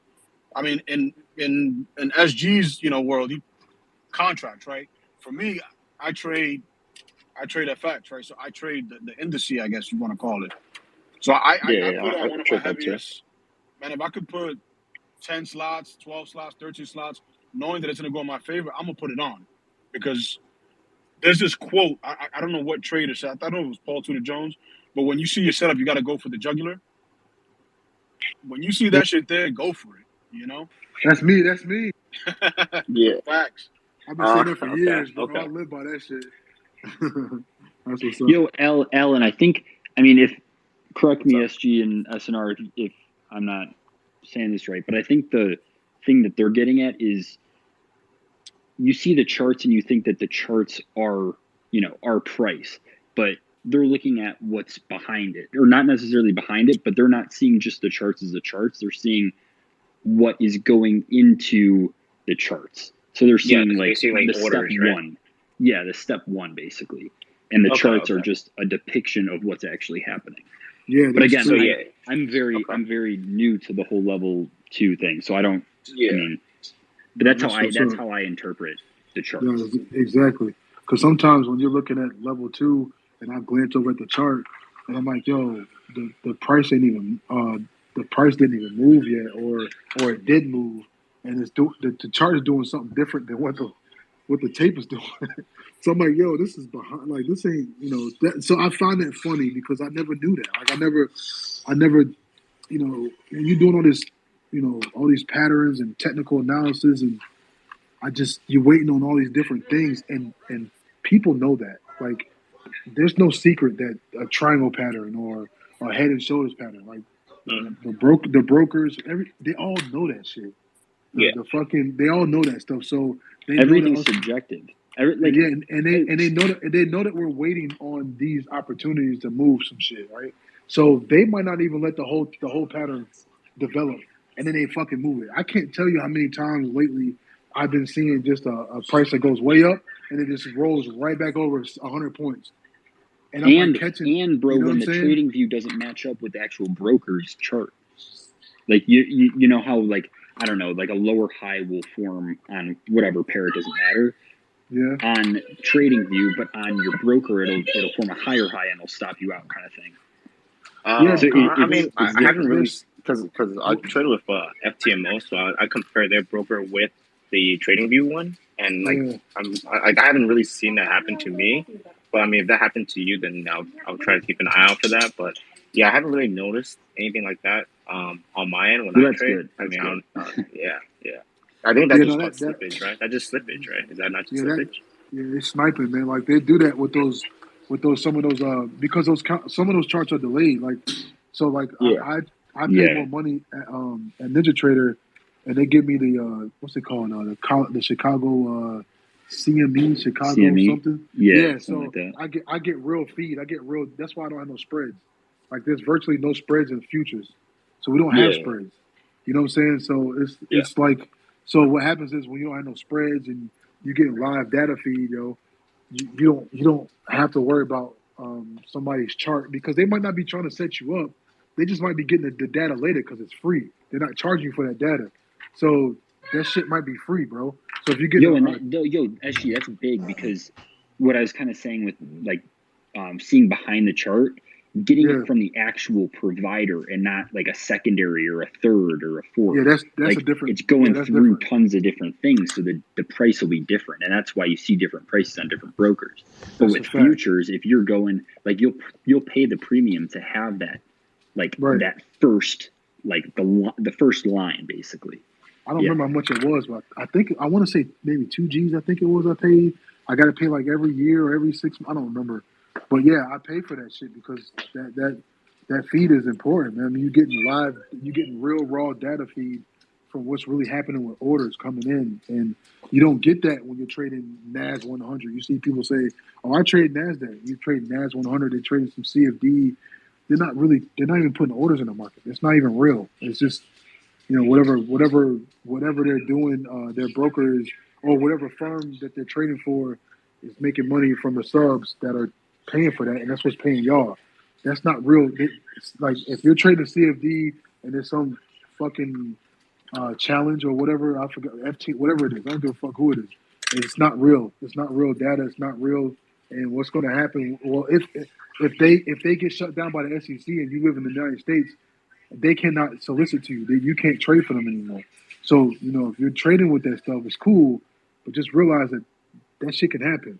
So just think. Yeah, that's kind of the point why I'm just basically taking my profits out from them and putting in my private account because if that day comes, then so be it. But I still have to see it. If it doesn't, keep running them to the wheels fall off. Do you? Yeah, But just realize one day you can wake up and that shit, your account could say invalid, and ain't gonna be shit you can do about it.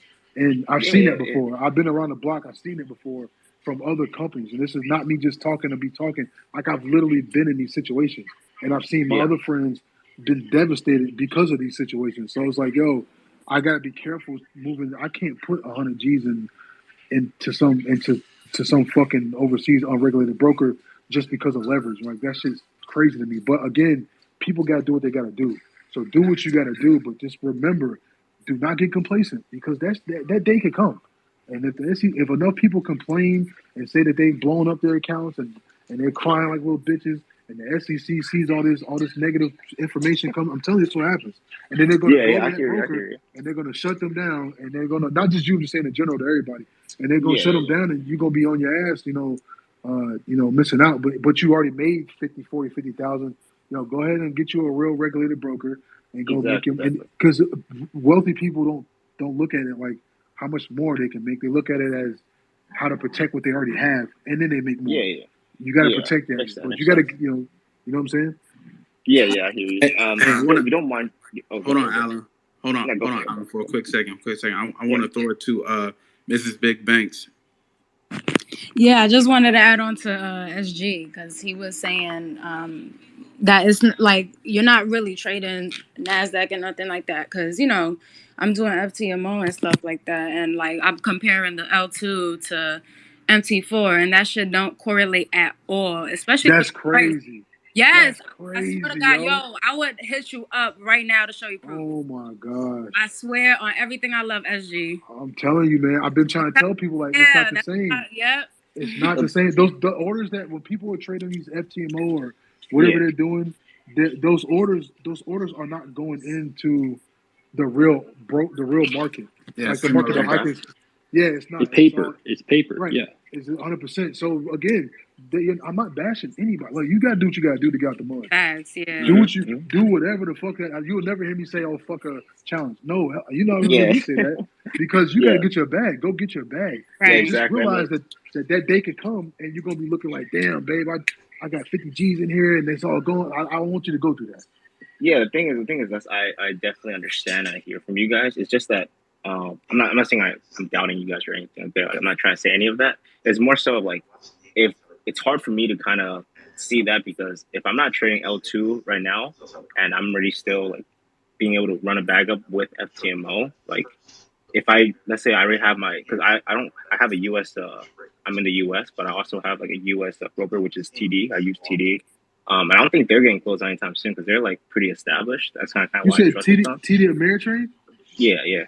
Oh no, that's a regulated broker. They're not going nowhere. Yeah, exactly. Yeah, exactly. Yeah. So that's kind of what I'm trying to say is like, even if because TD charts is the same as my trading view charts. That's what I'm trying to say. Like, it doesn't really like L2 to me is like if you're trying to read more into it, but if you're trading like for me, I'm trading just like I guess you want to call it just the candles or just the price action. It kind of brings back over to TD as well because if like TD closes down or like if TradingView closes down or FTMO closes down, my money is still in TD, which the charts are still like 99% the same as the one on TradingView or on FTMO on my broker. So that's what I'm trying to say is like when you're saying the overseas broker closed down, I'm not really worried about that because obviously I have money in TD already that it's there for me if like I need to trade on that account, like personal account, right? Does that kind of like? Yeah, I'm still trying to. Yeah, I'm trying to figure out like when you said like the FTMO closes down because I know I heard stories of that too. That's why I'm just trying to. I'm saying that anybody that does it, I'm not saying just you personally. I'm saying that anybody that is using that. I'm just saying because it's happened to me before years ago, and I've seen it happen to other guys, and then they got in trouble. The name was called TradeNet. We used to use TradeNet, and we used to run the bag up on TradeNet. And then they fucked us, and then they got in trouble. And they're still on Twitter and on YouTube every day. Every day, you go look up TradeNet, you're gonna see a guy named Mir Barak, and they're out there trading. But guess what? They can't do. They're overseas. They cannot no longer solicit to U.S. traders, but they still got their program. They still can do all that stuff, but it's just not regulated. And they got in trouble. People blew up their accounts, and they got in trouble.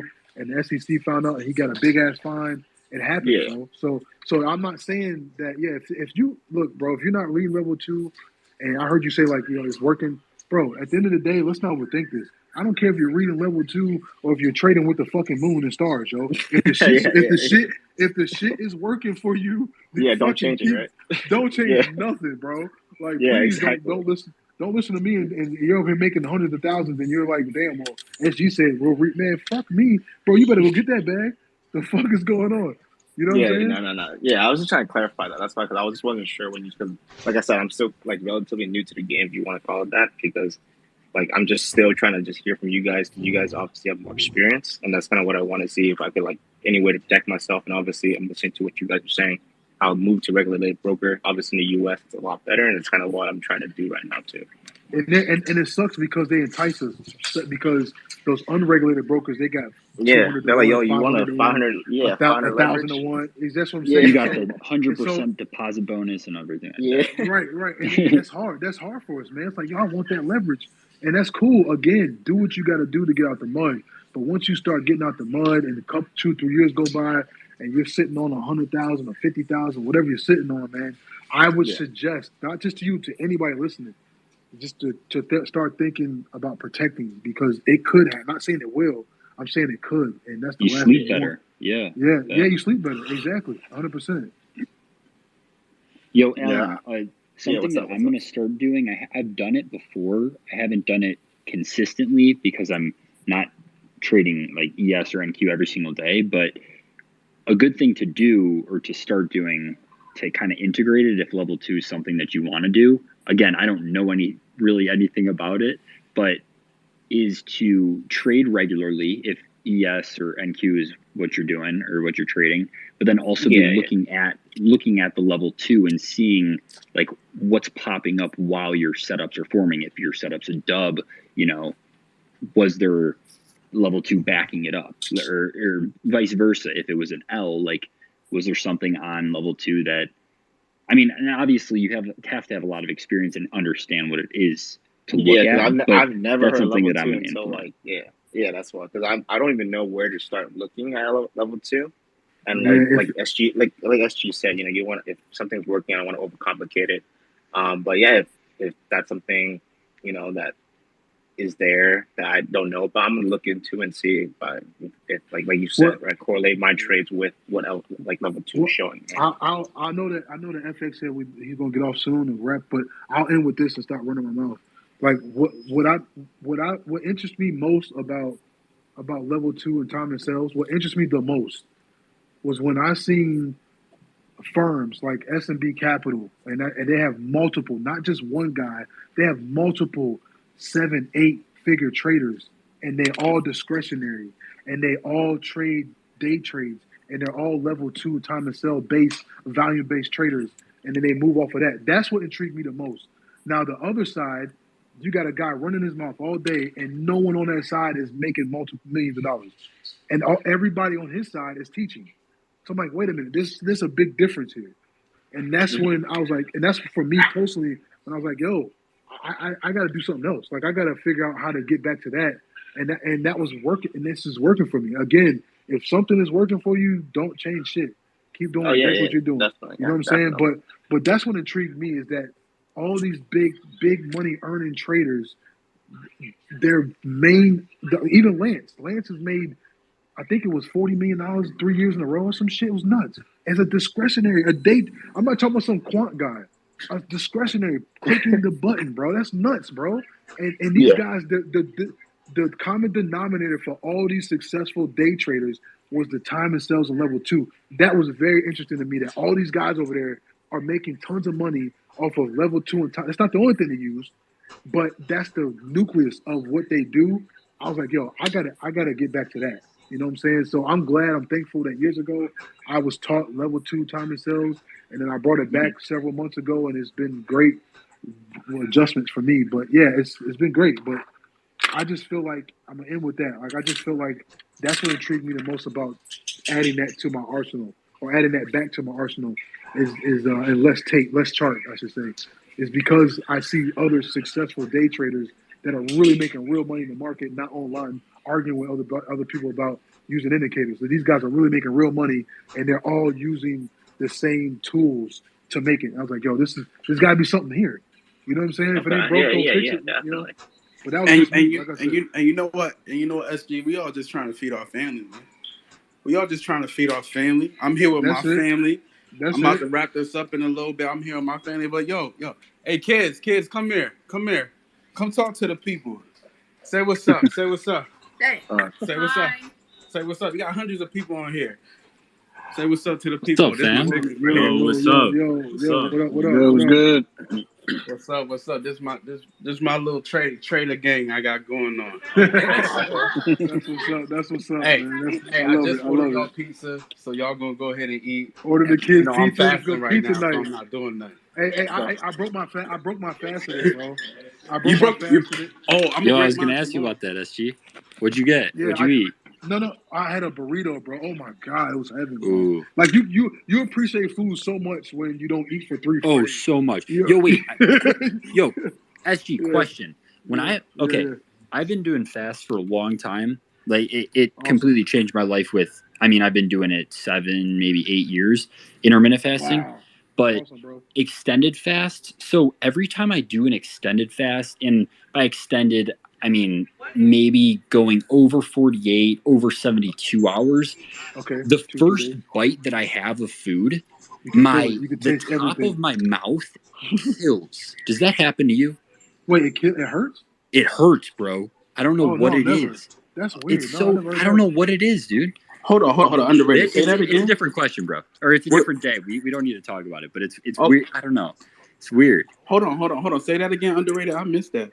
Yo, so I mean, I do intermittent fasting every day. Like it's a non-negotiable. It's a must for me because of my stomach. Like my stomach would hurt 24/7 if I didn't do intermittent fasting. But when I do extended fasts, basically anything over 48 hours or 72 hours, the first bite that I have of food, like if it's something very simple, then I might not, like if it's fruit or something. But if it's something like SG was saying, like a burrito, dude, the top of my mouth, it's like a cramp, like a sharp pain, dude. It hurts. So I don't know why. I'd never heard of that one. And my sister's a nutritionist, and she doesn't know why. But let me ask let me know if you find anything about that. But let me ask you this. interesting. When you're Maybe doing it's your potassium. fast, when you're doing your fast, okay, I'm doing a fast right now. Today's my last full day. I'm gonna break my fast tomorrow. How long do you fast usually for? Well, this first fast that I'm doing is a 72-hour fast. SG put me onto it, by the way. It's a 72-hour fast, and then after I break my fast, I'm gonna try to do like a 5-day fast. But my question is, when you're fasting, are you dry fasting or are you doing like a water fast? What? So right now, and I've only done a few dry fasts. Dry fasts are a completely different game. It's something that you don't do a dry fast unless you've done like I've done a 5-day. I don't think I got to 7 day. I've done a 5-day dry fast, and it seemed like I was like hallucinating kind of thing. It's a very mental thing, and it's something that you got to do a water fast first and see if you could. I don't know. It's a whole different game for dry fast. They're different. So dry, you got dry fast, and you got like so there's different. There's two different ones. So if you're showering, if you're brushing your teeth, if you're swimming, those are soft dry fasts. And you got hard dry fast where if you got like cancer, or if you got like a fucking herpes, I don't know, whatever you got. Like I would, bro. If I ever got like COVID, I would just stay in the room, all right, for about 7 days. I do a hard dry fast. Yeah, cocoon, bro. Don't do anything really. Yeah. And I wouldn't work out. I wouldn't drink water. That's what I did. And I let my body just get all that shit out. You know what I'm saying? And but yeah, so those dry fasts are amazing. Like they're better than water fasting. But 100%. But I mainly do water fast because I still want to work out at a high level. So I put electrolytes in my water. I put salt and potassium in my water so that I can still do crazy workouts on the days that I'm fasting. Because a lot that's of people, big. That's big. When they water fast, they don't do shit but just sit around. Fuck that. I want to go run. I still want to box. So I still want to do all the shit I like to do. But yeah, I've been doing this for a little over, I think like 9, almost 10 weeks, and I'm down like 80 pounds. Yo, that's dope. What made you get into fasting? Well, I've always played around with intermittent fasting, but I found like the older I got, the intermittent fasting wasn't working as well from a cellular level. So I had to do prolonged fast to break the insulin resistance. I'm not diabetic. I don't have get into ketosis and all that. Right, yeah. right. So I'm pissing like 60. I'm about to check my piss tonight, man. Yeah, I do. So I check mine twice, like 2-3 times a day. Yeah. No. This is a deep shit. Like, listen, this is a rabbit hole. You know? No, yeah. So yeah, I'm like, yo, what the? No. It's ketone. It's true. Yeah. Yeah. We want to make sure that we're staying in a fasted state in the ketone. So like even when I eat, I want to make sure and getting to it, because it might take like a lot longer sometimes than other times to get to that state. Yeah. Once you get there, you don't want to break it. So I've been in ketosis for like a month and a half now. I haven't. Every time I piss, it's like dark purple. Like I just not my piss, y'all, but my ketosis. My piss ain't purple, yo. Like, yo, you're pissing purple. You need to go to the doctor. No. I'm saying that my ketone strips that we piss on those, yo. All right, pause. And we want and we want to make sure that we're in deep ketosis, bro. But then you start getting 80 pounds in 10 weeks or whatever. I mean, you've been going hard. So like I mean, from everything that I've seen on your, and I comment because it's something that completely changed my life. So I'm very into it and fitness and all that kinds of stuff. And I've always been like the skinny guy or whatnot. So it's always been interesting to me. Have you ever tried OMAD, like 1 meal a day? Yeah, I did. I did that for a while, and I lost a bunch of weight a few years ago. But like I said, when I tried a few years later to do OMAD, my body was like, "Yeah, what the fuck you doing? You know, like you're a fat ass. It's not gonna work." I was like, "Oh shit!" So my body was like, "Yo," my body was so beat up from a cellular level, it didn't matter if I ate 1 meal a day, 2 meals a day, because every time you eat, it doesn't matter what you eat, you spike your insulin level. So Yeah. when you spike your insulin level, depending on how, depending on you, how healthy you are, some people can burn that off and be fine. Other fucking people can't. So from a cellular level, I had to detox. So I went like on a 5-day fast first, and then I went to eating once every 48 hours. And I remember when I did that. I remember the first 3 weeks, yo, I lost like I think I got it all journal. I lost like 45 pounds in like And 3 weeks. so a lot of that will be like, I mean, not a lot. I mean, it depends obviously, but a good amount will be water weight. Obviously, Yeah. it's just So yeah, you're not retaining as much water. right, But because you but gotta everything remember. after that little starting period, like Right. I mean that takes like, I don't know, maybe a week, maybe a couple, maybe a few days. But after that, I mean, 80 pounds in 10. That's fucking awesome. I mean, Yeah, that's because awesome. you got to remember, but like we got if you got a lot of water weight, it's inflammation, all that shit. So Hmm. like you got like my girl the other day, she was like, "Yo, your hands look skinny." Like this is crazy. Like this shit is like everything's leaving. Like it's just getting out of there. So like I'm getting all the water weight out. And plus you got something called deep waters. People don't understand this either. Deep Deep waters deep is water, what is that yeah. thick? The thick water is. No. Deep water. So you got water weight, right? People say water weight, water weight. You also got something called deep water, where you got water that lubricates your joints and your muscles Your too. muscles, yeah. Right. So and that's important. But in a dry fast, if you're dry fasting, your body will actually attack all of that shit. And see, then you'll start to get into a deep something called autophagy. I don't know if y'all know what that Yeah. is, but that's where you're eating dead cells, or you're eating your body will actually recycle its old Well, you cells and can feed get through itself. that with intermittent fasting. It's just not as like Well, hardcore. no, But I mean, no. You need at least, in my opinion. Now, you may be right, but in my opinion, you at least need to get to like 48 hours well, I was before about I you to mean, say start. at it least 3 depends. days. There's levels to it. So like Right, autophagy will happen when you're fasting over a certain point. Like I mean, 16 hours like minimum. Like that'll happen, but it won't like it won't turn over as like you won't see results in a week right, or 10 weeks even. Like it'll right. take, however many times longer than something like, you're Matter, doing 48 5-day fast kind of thing like that. I mean, matter. have you seen the bodybuilders, what they do? Like they're low carbs because carbs are, I mean, on their like peak week, they're low carbs because carbs retain water. And like if you were to touch Exactly. their skin, like it's literally right at the muscle. Like it's right Yeah, at the muscle. and There's they're nothing all in vein. between. Yeah. No, and that's a dope thing. And like, and even shout out to CJ. I just seen he's in here down here. Shout out to C Bricks. It's a lot of real motherfuckers in here. Shout But out to Bricks and CJ. CJ went on a 5-day fast after what I was talking to him about, and he lost like 12 or 13 pounds. He's not a big dude. And he showed me a before and after picture. Dude got fucking abs and Yo, shit. he After crazy, That's five dope, bro. days, after fucking 5 days of fasting, it's fucking Dude, nuts, I, yo. I don't think people he spazzed on understand. it. I don't think people understand. I The mean, power. you gotta.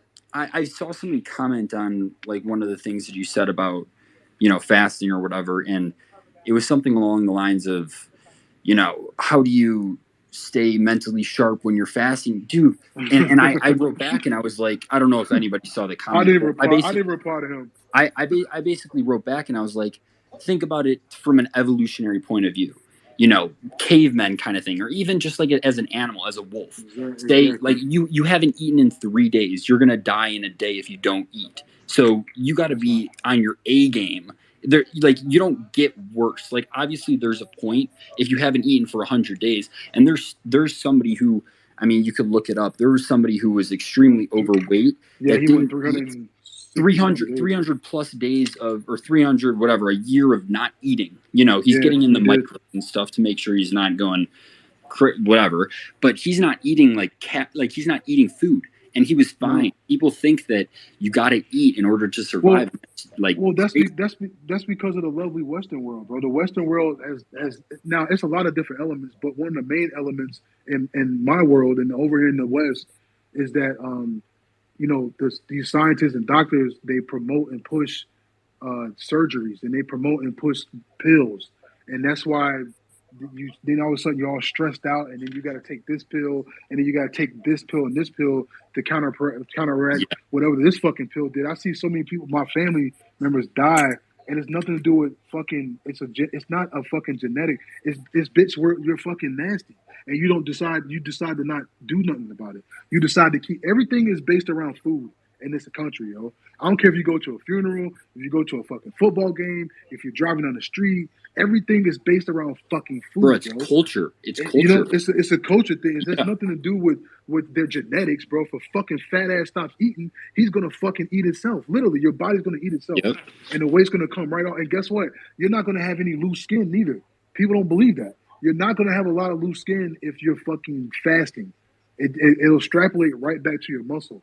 For the most part, depending on, unless you're like 12,000 pounds, you're some unless you've fat, gotten sloppy piece of shit, then it's different.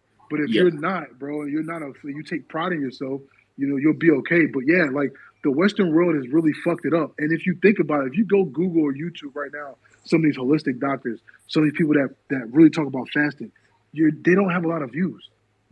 It's on people don't want to do it. People want to eat. No, like, they want the pill, bro. A lot of people don't know about it. But even if they know about it, dude, like I know so many people that I've said like, yo, like this has literally like changed my life. Like, I mean, I love it because my stomach's great because of it, but it's also good for, you know, working out and all of that recovery and whatnot. But they don't want to. Recovery is the biggest thing, yo. The recovery's great, dude. Oh my god, recovery's bro. great. I used to work out from a muscular point and try to lose my weight from a muscular point, and I would be so sore and famished the next day because I don't even want to work out. But when I fast and I work out, like the next day it's gone. I know I'm not sore the next day. Bro, and I bet you've gained more muscle, right? That's what I'm saying, bro. Bro, everything is it's nuts, yo. And I'm gonna it's fucking nuts, bro. Like it's scary how dope it is, but they do a good. I'm not blaming them. It's all money driven. But you can't sell this. It's just like a guy that doesn't sell a course, but he trades his ass off. You can't do nothing to him. Just like a fast, you can't sell it. There's nothing to sell. Just don't fucking eat, you fat ass. Don't fucking eat. That's what I'm saying. Like that's what changes. If you don't eat, the fucking body will fucking work itself optimally. It'll get itself back to a fucking normal state to take care of yourself. That's why, like, if God forbid, if motherfuckers like, yo, you got cancer one day, yo, I would rather die dry fasting than letting them shove some shit up my fucking face or tubes down my throat and put pills on it. I'm good, yo. I'm gonna take that risk, yo. I swear to God. I will sit in a room for 30 days and won't eat shit. Because you know what they do when you get cancer. You know what they tell you before you get on these before you take these surgeries. They say they want you to fast for 10 days. They tell you to do that? Yes, they tell you to fast for 10. I heard them tell a cancer patient on my 600 whatever the fuck I was watching on YouTube. They told the bitch to fast for 10 days first. Don't eat for 10 days. Did they not do it? Yeah, they do tell you that. No, they do. They do tell you that. Even if you're doing a regular surgery, what they tell you? Don't eat the night before. They want you to fucking fast. Blood work. Yeah, it's fucked up, bro. Dude, like, I mean, so my brother had leukemia a while back, and I don't remember them saying anything like that. But that's that's interesting. Like, I mean, that's good. That's good. Like a lot of surgeries, like a major, like especially with like they'll tell the patient, hey, look, I need you to fast for 10 days first before we do this major surgery or something to deal with cancer. And if it's something like you're a fat ass, like you 600 pounds or some shit, they'll tell that bitch to fast for 5 or 10 days before they actually do the surgery. Now think about that. Did they find that they could, even before the surgery, that fast might cure it before even doing anything? Because it's all fear based, bro. Like if you're afraid, you're gonna do everything that doctor tells you because you're afraid. So if you're afraid, you're not listening to shit else. No one's gonna save that because no one can save you because you're so stressed out because the doctor said do. So you're gonna do whatever he says. You're not realizing that you didn't eat for 10 days. You just lost 80 pounds. You stupid ass. You do that again, you won't even fucking need surgery now. You see what I'm saying? Yeah, I think the big thing is people think that they need the food to get better. Like a big proponent of it is cereal. Like that's a fact. People are told, and I've said I don't know how many spaces I've done where we've talked about health because people probably hop off because they think trading is more important than health. But No, well, that's the exact opposite. But you know, you're told from a young age, you know, breakfast is the most important meal of the day, which is it's first off bullshit, but it's the push from it was advertising from cereal companies to, you know, make money. And that's the beginning of it. It was Kellogg's or whatever. That was the start. That's a fact, bro. People don't know that. All this sugar, bro. Everything has all this shit in it, and it fucks up your body. And if you do that shit for 20, 30, 40 years like that, your body is going to shut down. All of a sudden, you got fluid on your feet, your back's hurting, everything's falling apart on you. And you'll hear old people say this shit. They'll be like, "Look, it's just father time," but really they could actually reverse that shit. I know guys that are 70 years old that look like The Rock, bro, and they work out. They're doing muscle ups and they're Yo, SG, quick question, That's SG. true, bro. Yeah. Do you go into the sauna as well? Because I heard like if you go into sauna, you could like get rid of the water weight and get rid of the stuff that's stuck in your skin because the heat reacts to it or whatnot. Because I heard some stuff about that. Like I'm not sure if you do. I mean, obviously, it looks like you're more knowledgeable in that sense of the health. I never jumped on the sauna. I actually, you could take like cold ass showers too, or take ice baths. Oh yeah, I take cold showers, but I was like, yo, should I start jumping in the sauna, start fasting? Like I heard about the sauna. I just drive around in my car with no AC on, so I'm like, not seriously. I'm hoping that it'll give me the same effect. I got tints on my window, so I can't do that. To be honest, I don't know. I think it just might speed some stuff up. I don't know what the stuff is that it speeds up, but I think it'll just.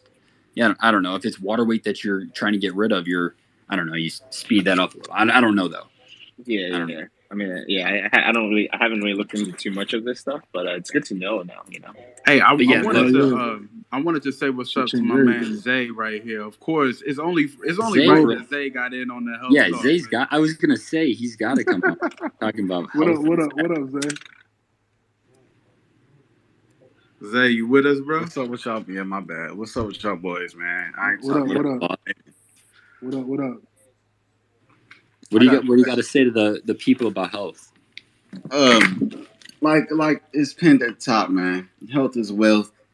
They all saying some good shit. Y'all need to be listening because a lot of people don't want to hear this shit until they in a position to where they gotta do it. It's too late, basically.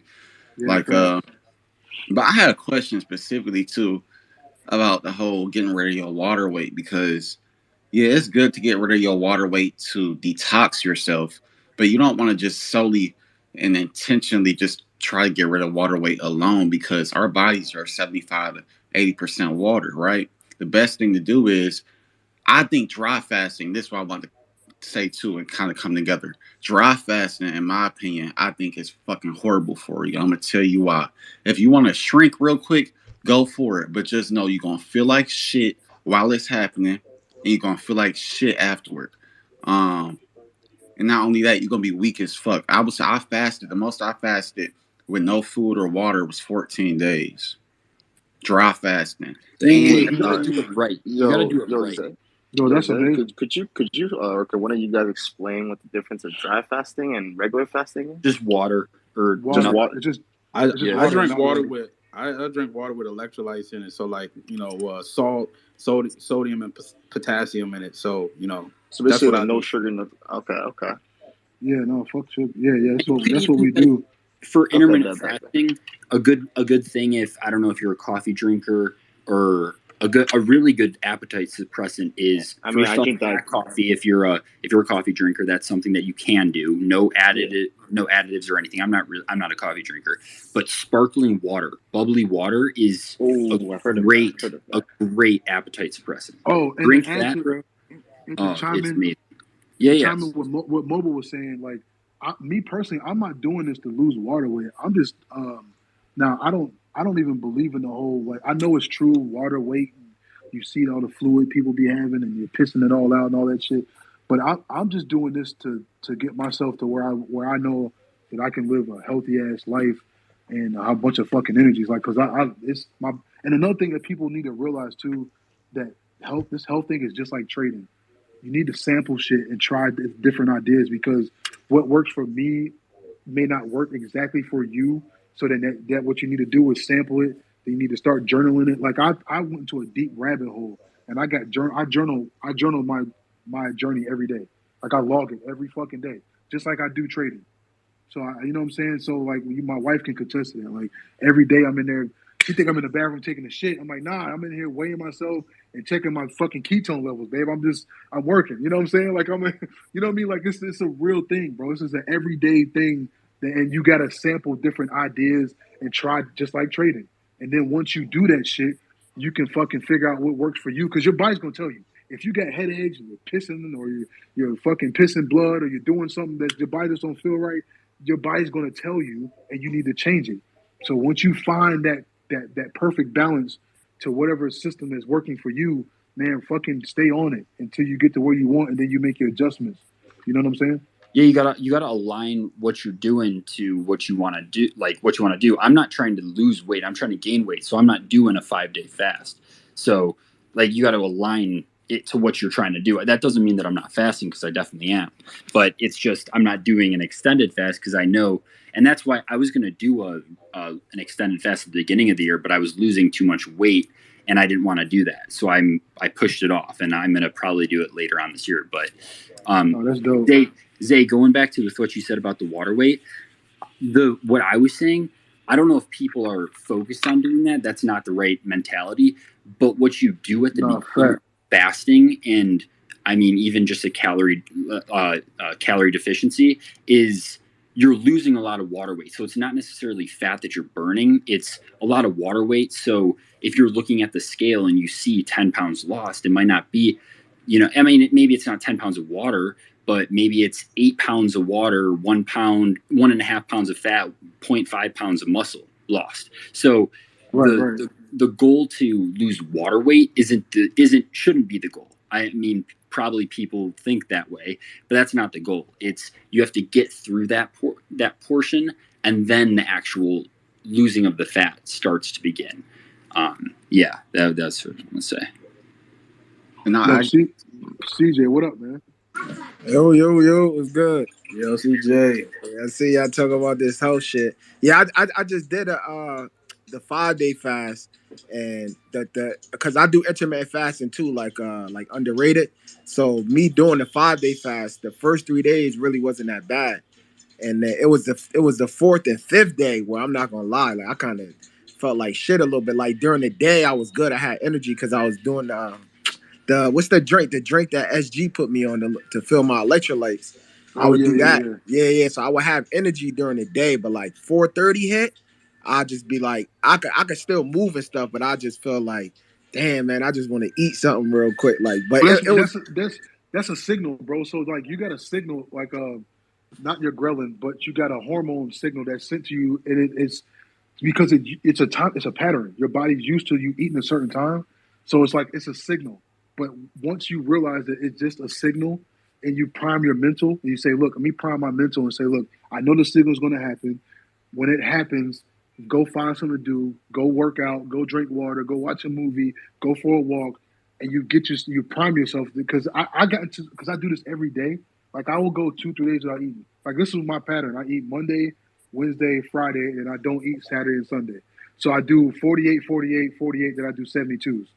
And then you know what I'm saying? So, and my body, yes, at certain days, I'd be hungry as fuck. The other day, I posted a burger. I wanted to kill that bitch. Like, I was in the house, like, running through walls. Like, I was like, yo, I need to eat. But I knew not to break that shit because it's just a signal.